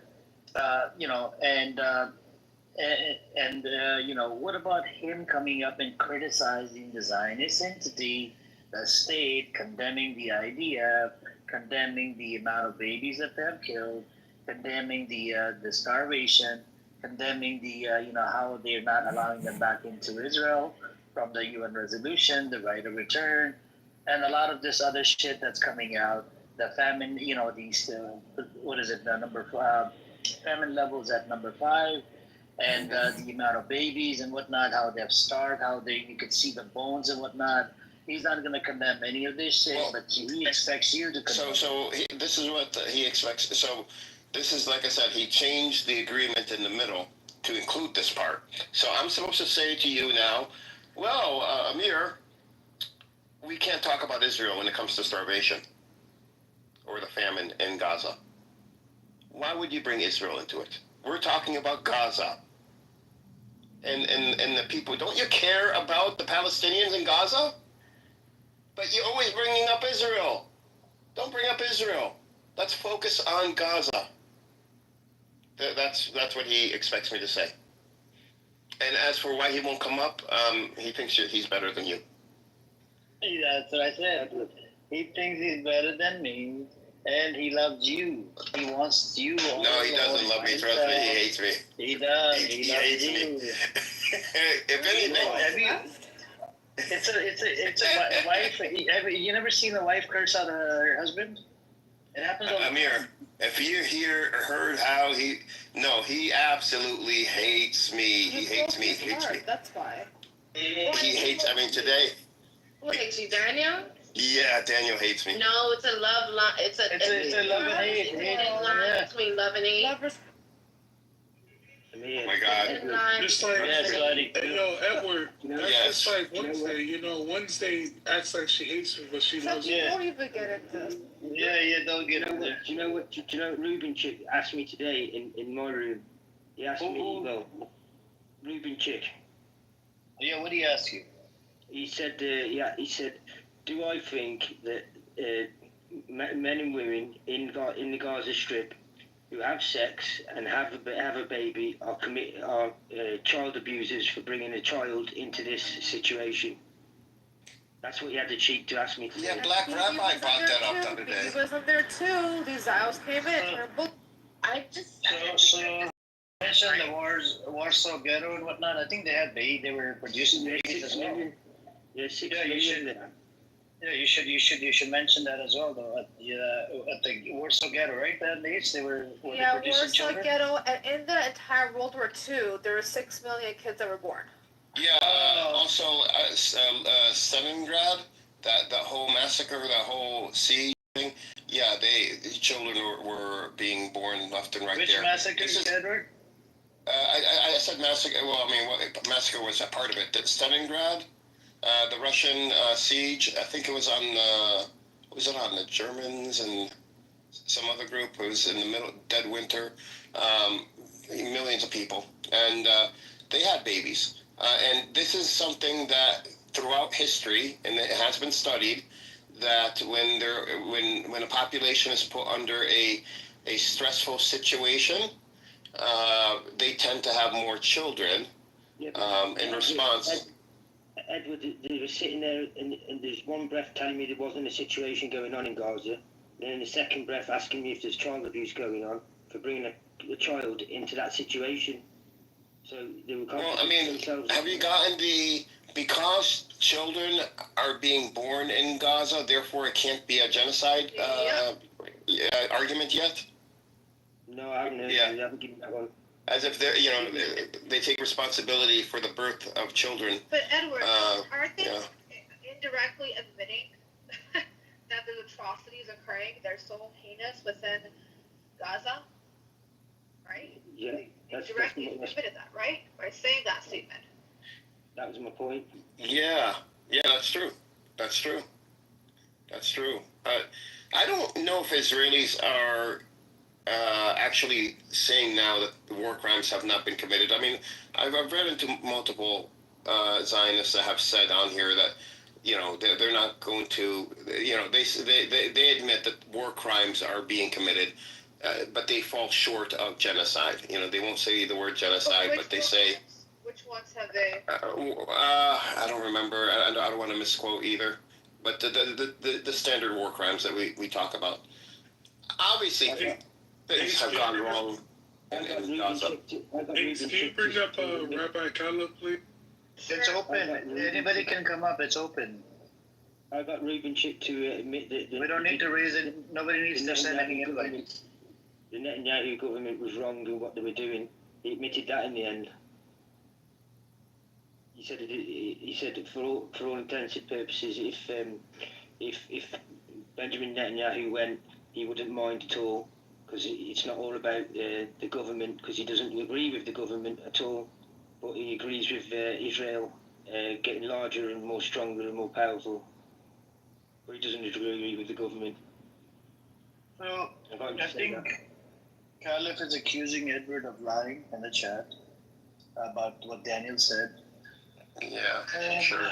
Caliph, if you have the balls, come up, unmute and come up yourself, and you can have a conversation with Edward. And I've said this to Caleb earlier with Daniel there, and I said, Caleb, he's not saying.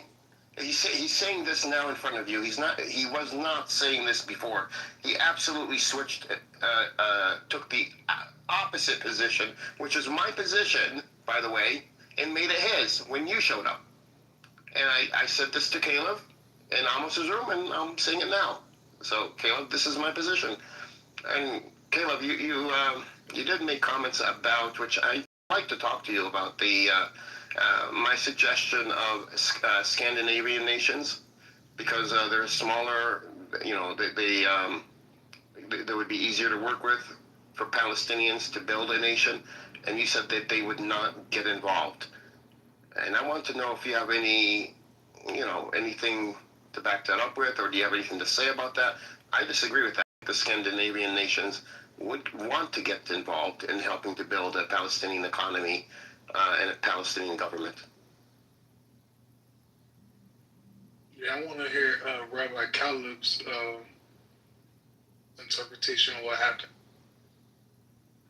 Yeah, he could feel free to come up. I'll mute up, because he said I always interrupt. So go ahead, Caleb, I will mute up if you want to come up. Yeah, come on, Rav.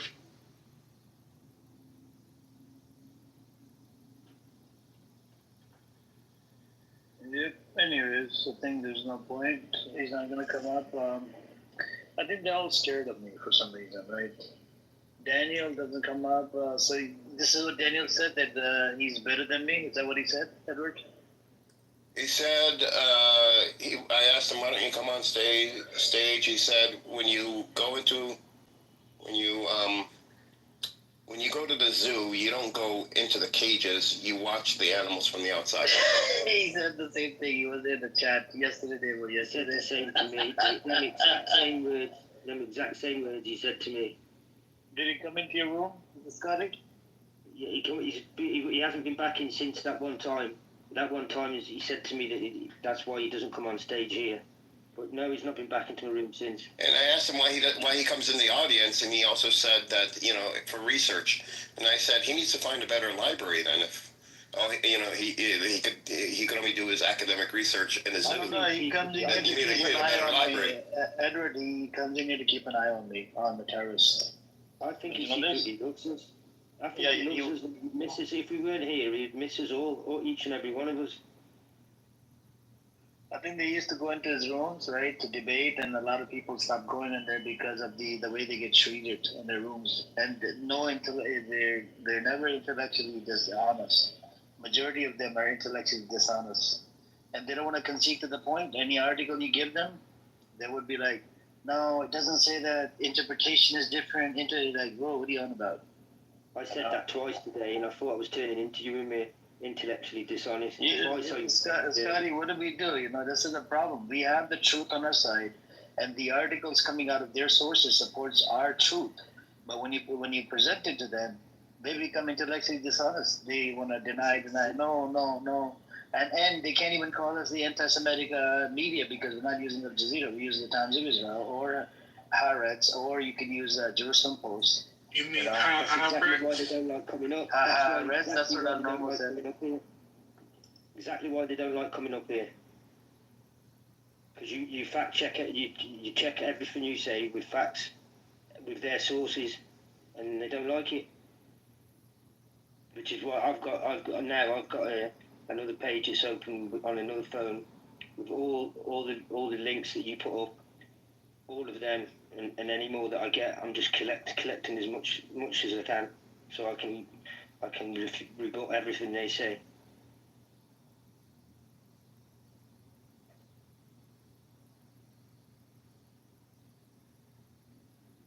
The problem that we have with them, is they don't ever read the full article. They'll take one line out of something, like how Norm.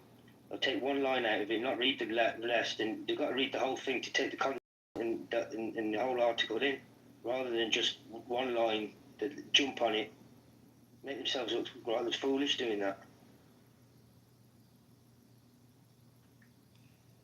Oh my God, Caleb. If you're going to call me a liar, at least say I'm a consistent liar. And this is what I said to you in the room earlier, and this is what I'm saying now in the room. Exactly what I said. And tell everybody, Caleb, isn't this exactly what I told you in the room? And didn't Daniel run away?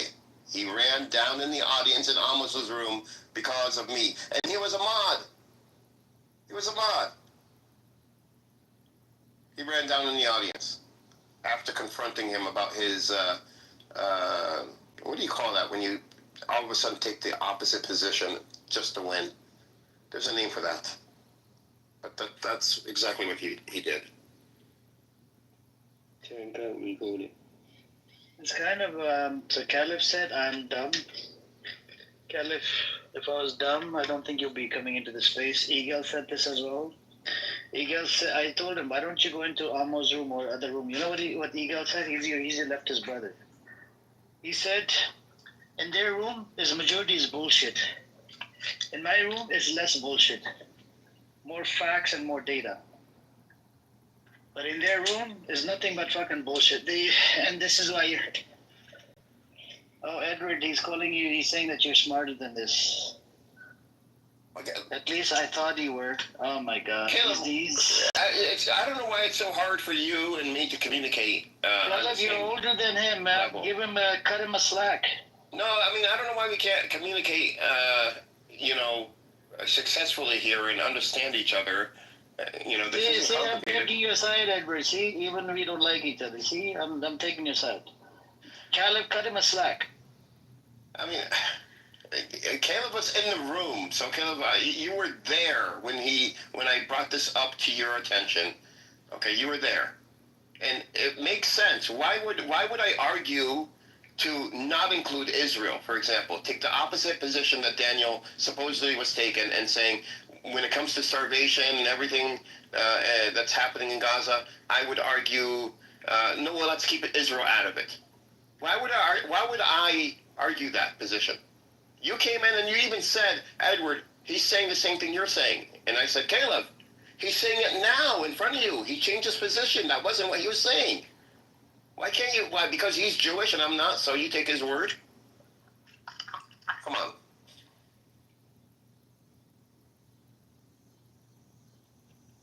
How is he Jewish? How is Daniel Jewish? By association, I don't know how they do it. From his mom? From his mom? I don't know. Yeah, I don't know. I'm assuming he's not a convert. So mom was Jewish, and he was born into a Jewish family. No, but he's an atheist, by the way. And he lives in Germany, right? Homeland to the Nazis, right? He supports the Nazism, and he speaks the Nazi language, German. So I don't know, man. Don't know. Daniel was born Jewish, dumb. How do we know that he was Jewish? He denies the word of God. Again, I'm going to go back to your fucking argument. Ethno-religion. It's connected to the religion. If you deny the word of God, it takes you out of the fucking whole religion, man. Just calm down. This is a part of the show when Amir gets even stupider. Okay, no problem, Caleb. Okay, young man. You were an idiot before, you still a mess. And you're a baby killer as well, just like the rest of the Zionists. The leftists are the most demonic, deviant, and psychotic, dangerous piece of shit, just like we have Democrats in America. They can't be blunt about everything, right? Wait, who just said that?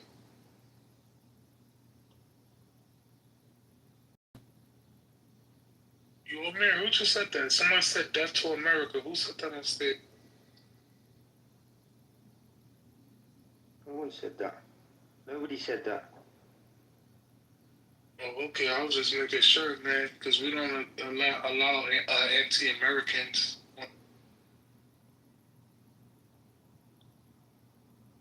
Yeah, well, no one said that. Not one person said that. I never heard it. Did anyone else hear that? Say it again. Did anyone else hear death to Americans on being said on stage just then? No. Thank you very much. Why, there's somebody saying that? That's what I just heard. I could have sworn I just heard that, man. And I was about to go in. No. But I would let it slide. Nobody said that. No. Nobody said that. It wasn't Back said to Americans? No. I'm here speaking, and I said absolutely.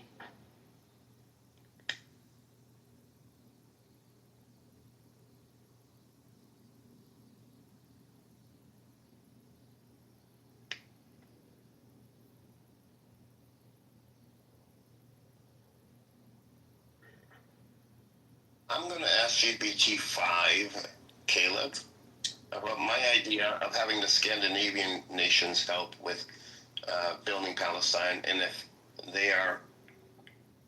they would be receptive to this. Let's see what it says. Caleb, let's see.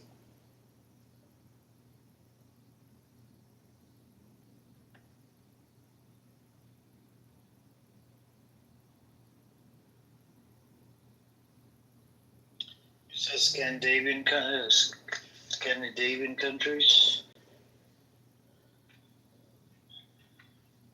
Wow.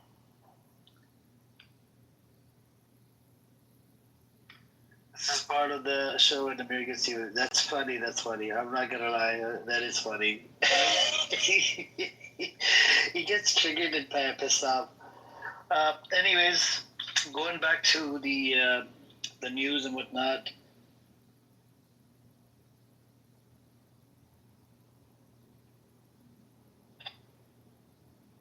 Can you guys hear me? Yeah. Chucky, what were you saying, Chucky? That somebody said that to America? Who said it? It sounded like. I think it was Caleb. Nah, he doesn't come off as anti-American. He came up and then he went back down really quick. He did a drive-by. You know how people do drive-bys? They come in really quick and then they say it and then they go back down. Okay. Yeah, Edward. One thing I will say about your plan about the Scandinavian countries is they're not doing too well financially. Yeah, we don't need. We're not asking them for money. The reason I'm saying not the Scandinavian, I would put Belgium from Europe, Switzerland, and Luxembourg and Ireland in there too. The reason is because of their size. They're smaller nations with modern economies and modern governance. And I'm afraid if we use larger nations, that because Palestine is so small, that we would be swallowed up with their bureaucracy, if that makes any sense. Ireland would be a good choice because there's a lot of room there, and their economy is quite good. Yeah, but again, like I said, it's not that we are giving us money. I'm saying helping to build, like having Irish people, Norwegians, Swedish, what do you call it, Denmark? Dutch? Yeah.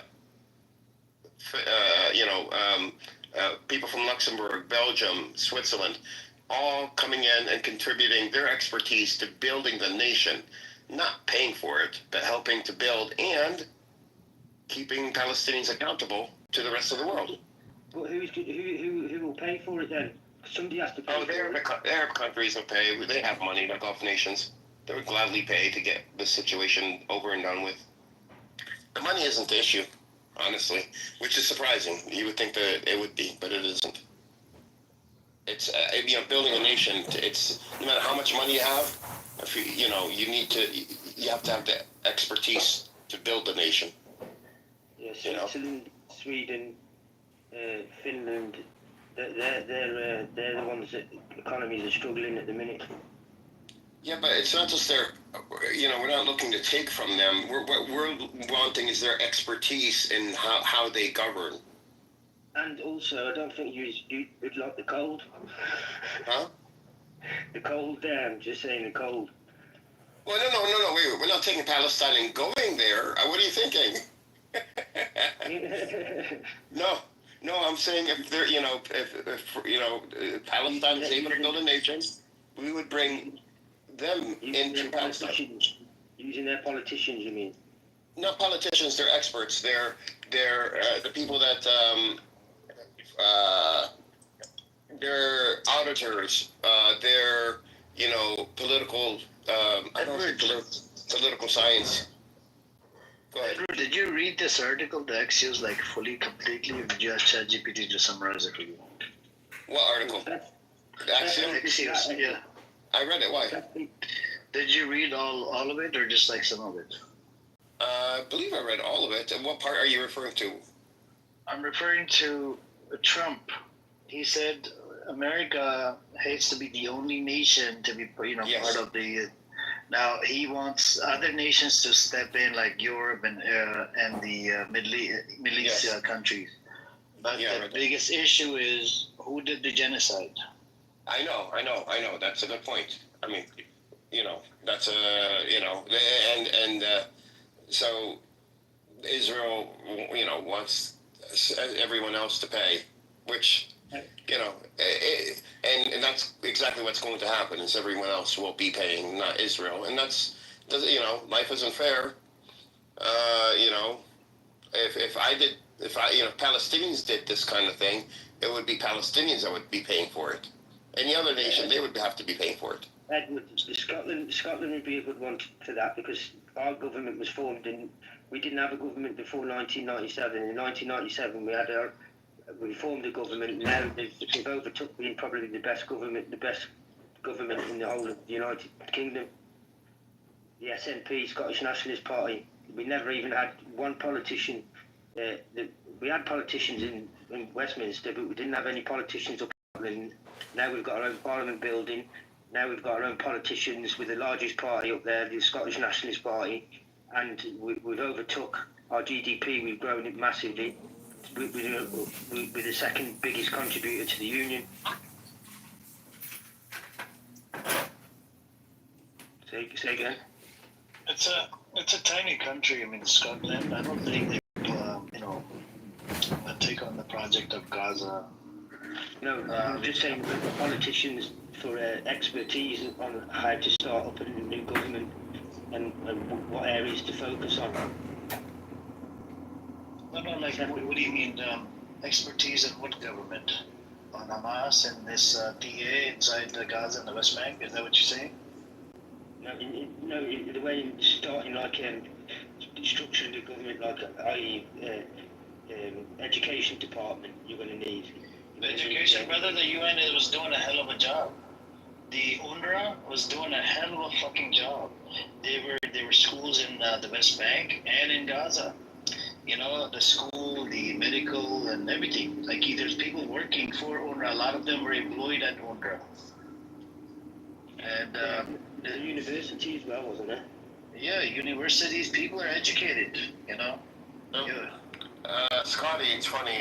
GPT brought up, addressed your concerns. Actually, it's almost like it knew what you were saying when it came to the Scandinavian countries, and it said Scandinavian countries would be good because they consistently rank among the world's least corrupt nations. They are small, and the concern of Palestine being swallowed up by bureaucracy is a real concern, and also these nations would not tend to politicize Palestine. They would want to lend technical expertise, is what they did in the past and have done with other nations, and we wouldn't have to be worried about being our cause or Palestine being hijacked and formed into a government that doesn't align with Palestinian principles. It also said that they have good governance and social welfare and social welfare management, and good educational systems and educational management, which will be key for building a Palestinian nation. So yeah. Edward, I don't know if you saw it. So in the 80s, there was one prime minister who was very friendly, and he was the first leaders to become pretty good friends with Arafat, and he was assassinated. That was Prime Minister Blumman. And about 50 or so years later, there was a foreign secretary on the line. She was also very explicitly supportive of Palestine, and she was also murdered. So I would say that a lot of the stuff that is being said about these countries, especially Sweden, is not very true, sadly. True, baby. Yeah. What is not true? Is that they're not Sweden is not pro-Palestinian or no, they're not. How? They're not. I mean, officially they can say stuff, but when push comes to shove, these were the things. These were the real outcomes of those very important politicians who were supportive explicitly of Palestinians, and there has been no such real thing. It's kind of like, wishy-washy type of, it would be nice if there was peace and stuff, but they're actually really involved in what's going on. They've always had a history that them countries, Scandinavian countries, have always had a history of keeping neutral and trying to stay out of problems. That's the only difference. Yeah, the neutrality is just a carte blanche to be doing all kinds of weapon trades with all kinds of countries. Who does weapon trades with all kinds of countries? Sweden, historically, has always done so. Well, the howitzer is from Sweden, isn't it? I'm not sure. It might be so. Yeah. I wouldn't count Sweden out per se. I understand what you're saying, however. And the Scandinavian countries, I don't think all of them would get involved, but I think enough of them, and we don't need very many. And I included Luxembourg and Switzerland and Belgium and yeah. They're far too mature. But isn't the role of a woman to be quiet and listen like that? That's gonna be super popular. Yeah, I don't like that. I don't like that at all. By the way, Kristen, oh my God, I missed you. There you go. You got your little mod bean, little green bean. Also, I might add an 11th rule that no smoke for Monica. That should go without saying. Oh, Kick me now, Rod. I think you should treat her like the queen that she is. Yeah, I appreciate that. I don't see her in the audience. She's not here right now. I'm just saying that in spirit, I feel like Monica is the perfect clubhouser. No smoke for Monica. I think Monica might be the world's most perfect female.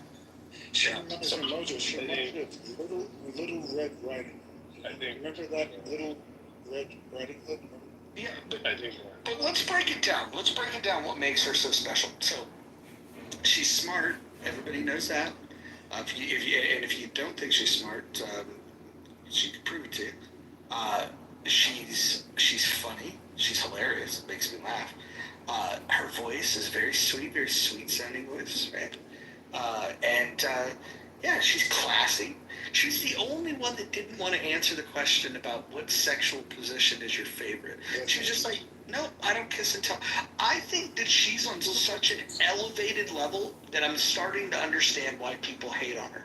It's that they can't live up Nobody can live up to the standard. Monica is the standard. Hey, Rod, I think Monica kidnapped her dog. I hope she gave her fucking dog back to them. No, you don't know the backstory. Just... The only other one I'd put there, perfect female. I mean, I don't know Monica that well, but I mean, Mojo, you've heard of Helen Keller, right? That's got to. I mean, Helen Keller would have been the perfect. I think Cora is the most perfect female. Who? Cora. Cora? Yeah. The autistic lady from Andrew's room, the atheist that has a husband and wife. Yeah. I don't know. I'm not gonna speak bad about the people that aren't in the room. This is a new Mojo. We're not gonna do that. I have a PTR of Nathan if you want. Mojo, I can send it. I don't want drama from other rooms. Read the fucking rule. No, I was just saying because of the amorphous, like the changing, like butterfly. Rich, stop breaking the rules. I'm not breaking the rules. It's on the Discord. And chill is part of the Discord. Again, we'll stop trying to break the rules. Yeah, hold on. Why are we talking about that retard room? Yeah, whatever room to bring in, do never bring in that trash. Yeah. So the most perfect person in Roger's room is the female would be, I think, Joe. Who? Joe. Listen to 9 get all this smoke today. Joe Eater. No, hold on. Necro is fond of Joe B because her poll answer was other when the question was what is your favorite sexual position, and then when she was asked what her favorite position was, she said 69, and Necro also chose 69. So now Necro, because he likes older women, he's had sex with a 58-year-old woman.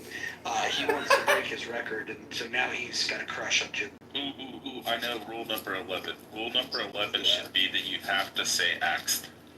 Axiom. She's also one of the nicest people. I mean, I've met, definitely.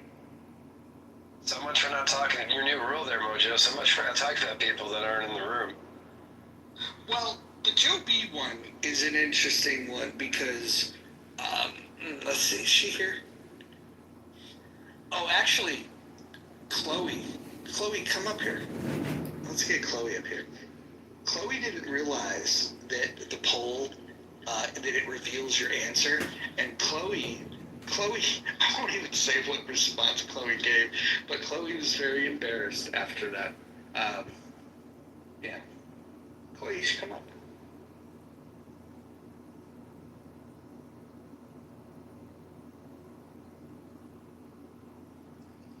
She wrote the chat stop watching. Yeah, well, yeah, it was funny, but yeah, anytime the guy's selected from behind, we're just like, oh, you like it from behind? That joke never got fucking old. I don't care. Like, the 50th person that selected it was still getting mocked. Yeah. I just would like to ask Roger, do you disagree with the idea that Joe is the nicest person in your rooms? Joe's actually polarizing to some people, but we can talk about it when she gets here. She'll be here at some point. There's some people that challenge her truth claims that she's worked for the NSA. So, I don't know. It is what it... Yeah. I just think it's kind of difficult for me to find anybody who can compete with her as being one of the nicest people in your room. How many presidents has she briefed, Mojo? Joe B has not claimed to brief any of them. Oh, right, that was someone else. That's right. Victoria did. Although El Normo backed her up on it. He said he interrogated her on it, and he's now convinced she's telling the truth.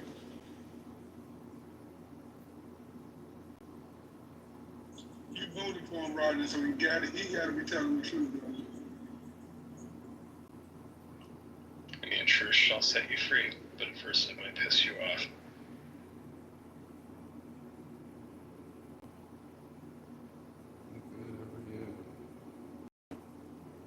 That would be the motto of my law firm if I was a lawyer.